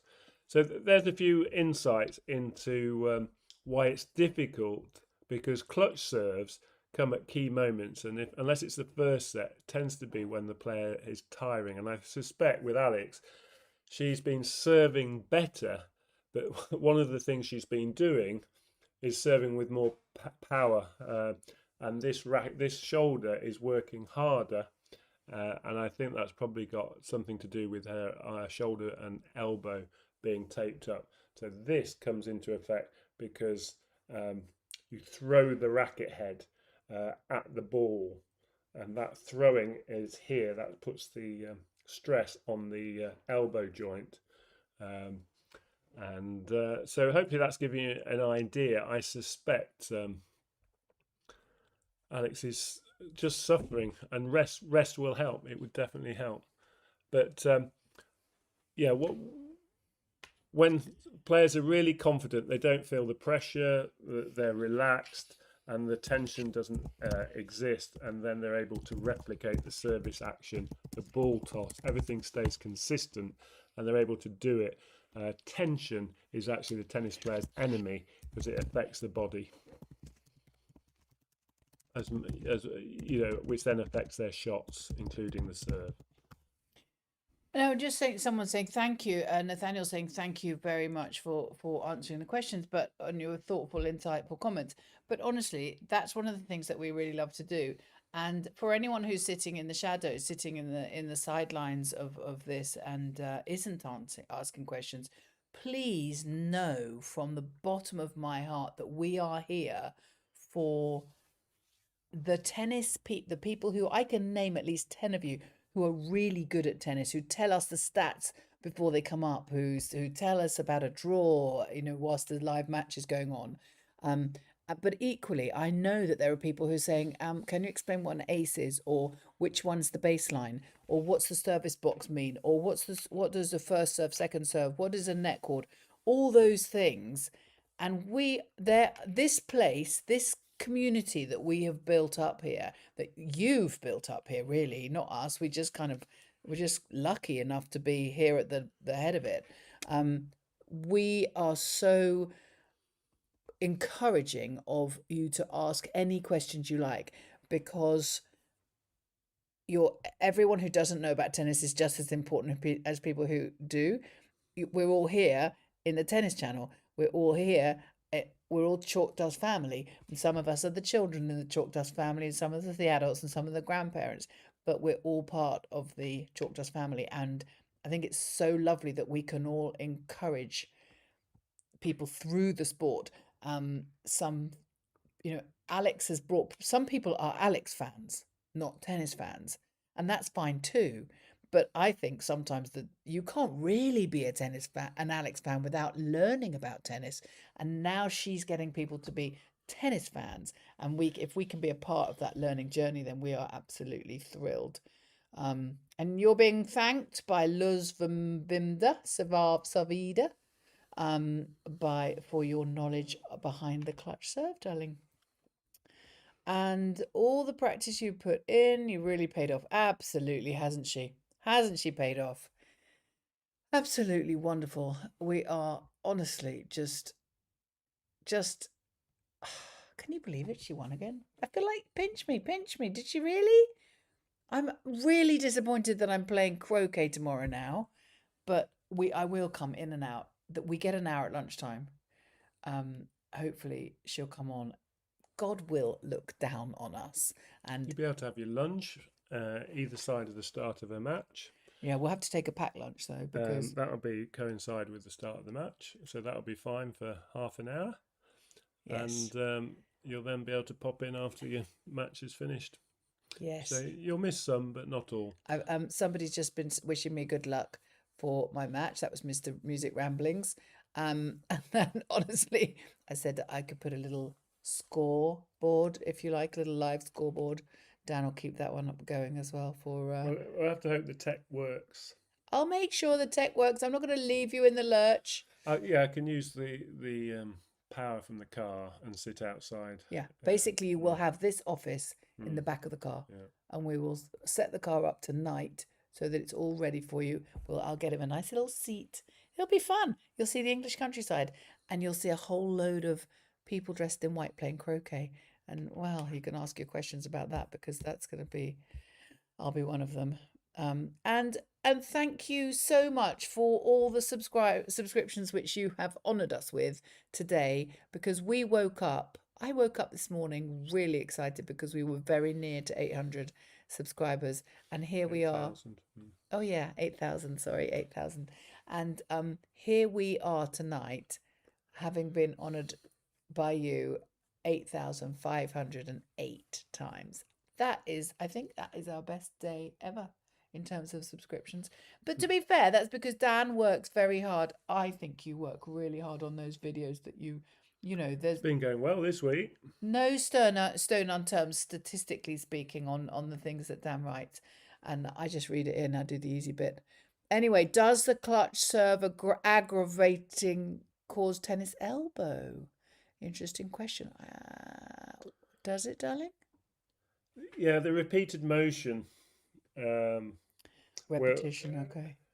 But they have the best off court once you're at this level, at these highest elite level. They have physios and massage, and some players might even have acupuncture. I've had acupuncture with tennis elbow, and it's a very good solution to reducing and removing the build-up of inflammation. Because of that repeated motion, throwing that arm, it puts pressure on the joints that are most significant for that movement. So I don't know, looking at Alex's elbow, it looked like it was taped up on the inside, which suggests that it is something to do with the bones. Is it the radius and ulna?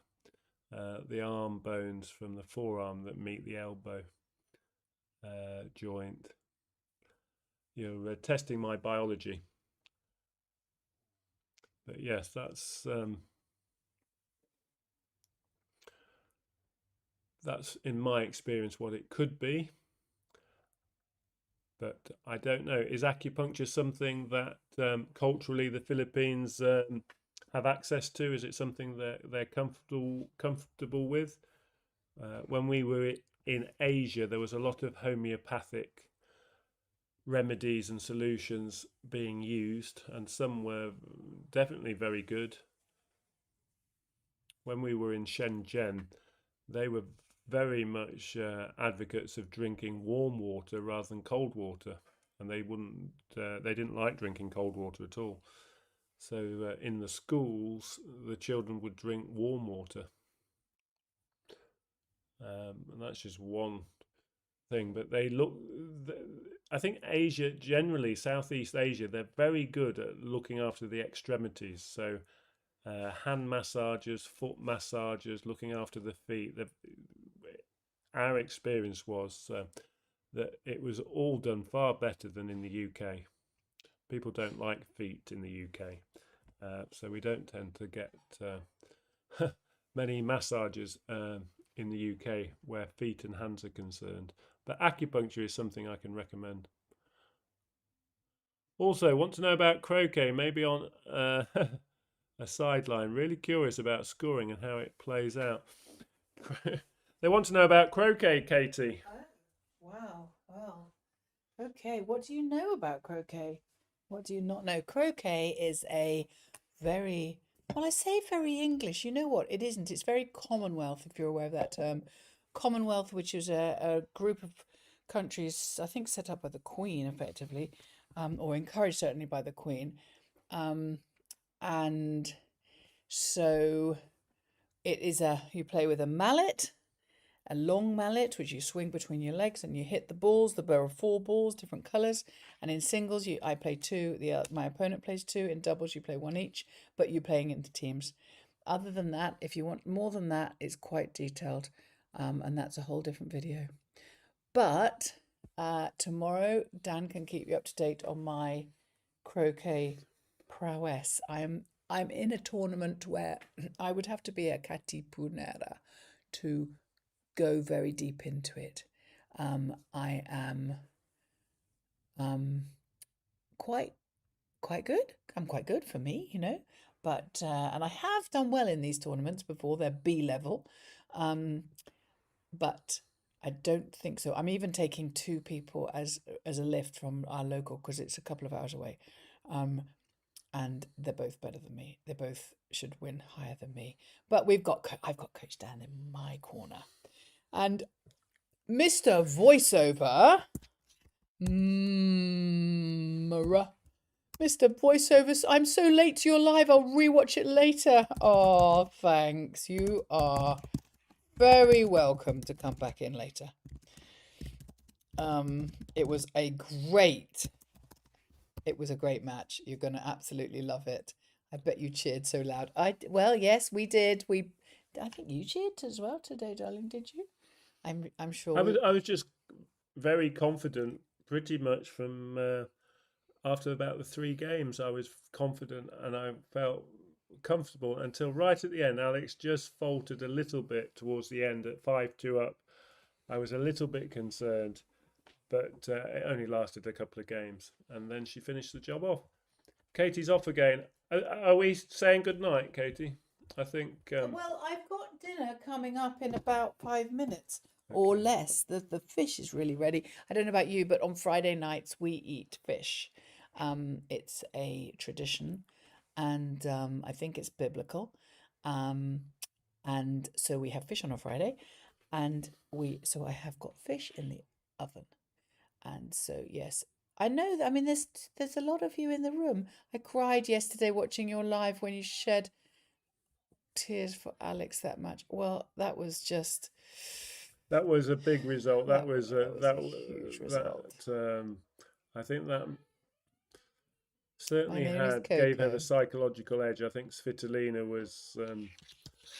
was worried before she even got onto court today. I think that sent shockwaves through the dressing room. And thank you for telling me your name, Coco, because I can't pretend I remember everybody's, but I think people because usually I call people by their tags or whatever they call it on their handles. But I do love it when I actually get to know somebody's name. So thank you for telling me your name, Coco. Coco. And a good thing one provider here in the Philippines can watch replays. Oh, okay, that's good. Which provider gives you the replays? I missed the first set of their match against Donna Vekic in the tour due to work. I see. But which is it? The Blast? I know a lot of you use blasttv.ph. I asked my workmates to follow your channel so they can watch good tennis analysis from you both. Oh, Coco, thank you. That is really lovely. We are absolutely thrilled when people do things like that. It's just so sweet of you to share the word, spread the word. We had some crazy Twitter sphere stuff going on this morning where somebody was sharing us. In fact, it was somebody called Marvin, and I know we've got quite a few Marvins in this group, and I don't know which one it was, but I did say earlier on, thank you very much, and I don't know whether he was in the room. So Marv on Twitter, thank you for all the help you've been giving us by sharing and retweeting and telling everybody on the Twitter sphere to be kind to us and subscribe, which is really lovely. But look, for now, I hate to leave the room, but I tell you what, I think there's something happens when we go that means you get left with cool videos, I think. I watch it on the tennis channel. I'm in the US. Okay, yeah, that makes sense. I think all over the world people have different things ways that they can watch it. But look, for now, we are going to leave you with another video. So see you in the comments tomorrow.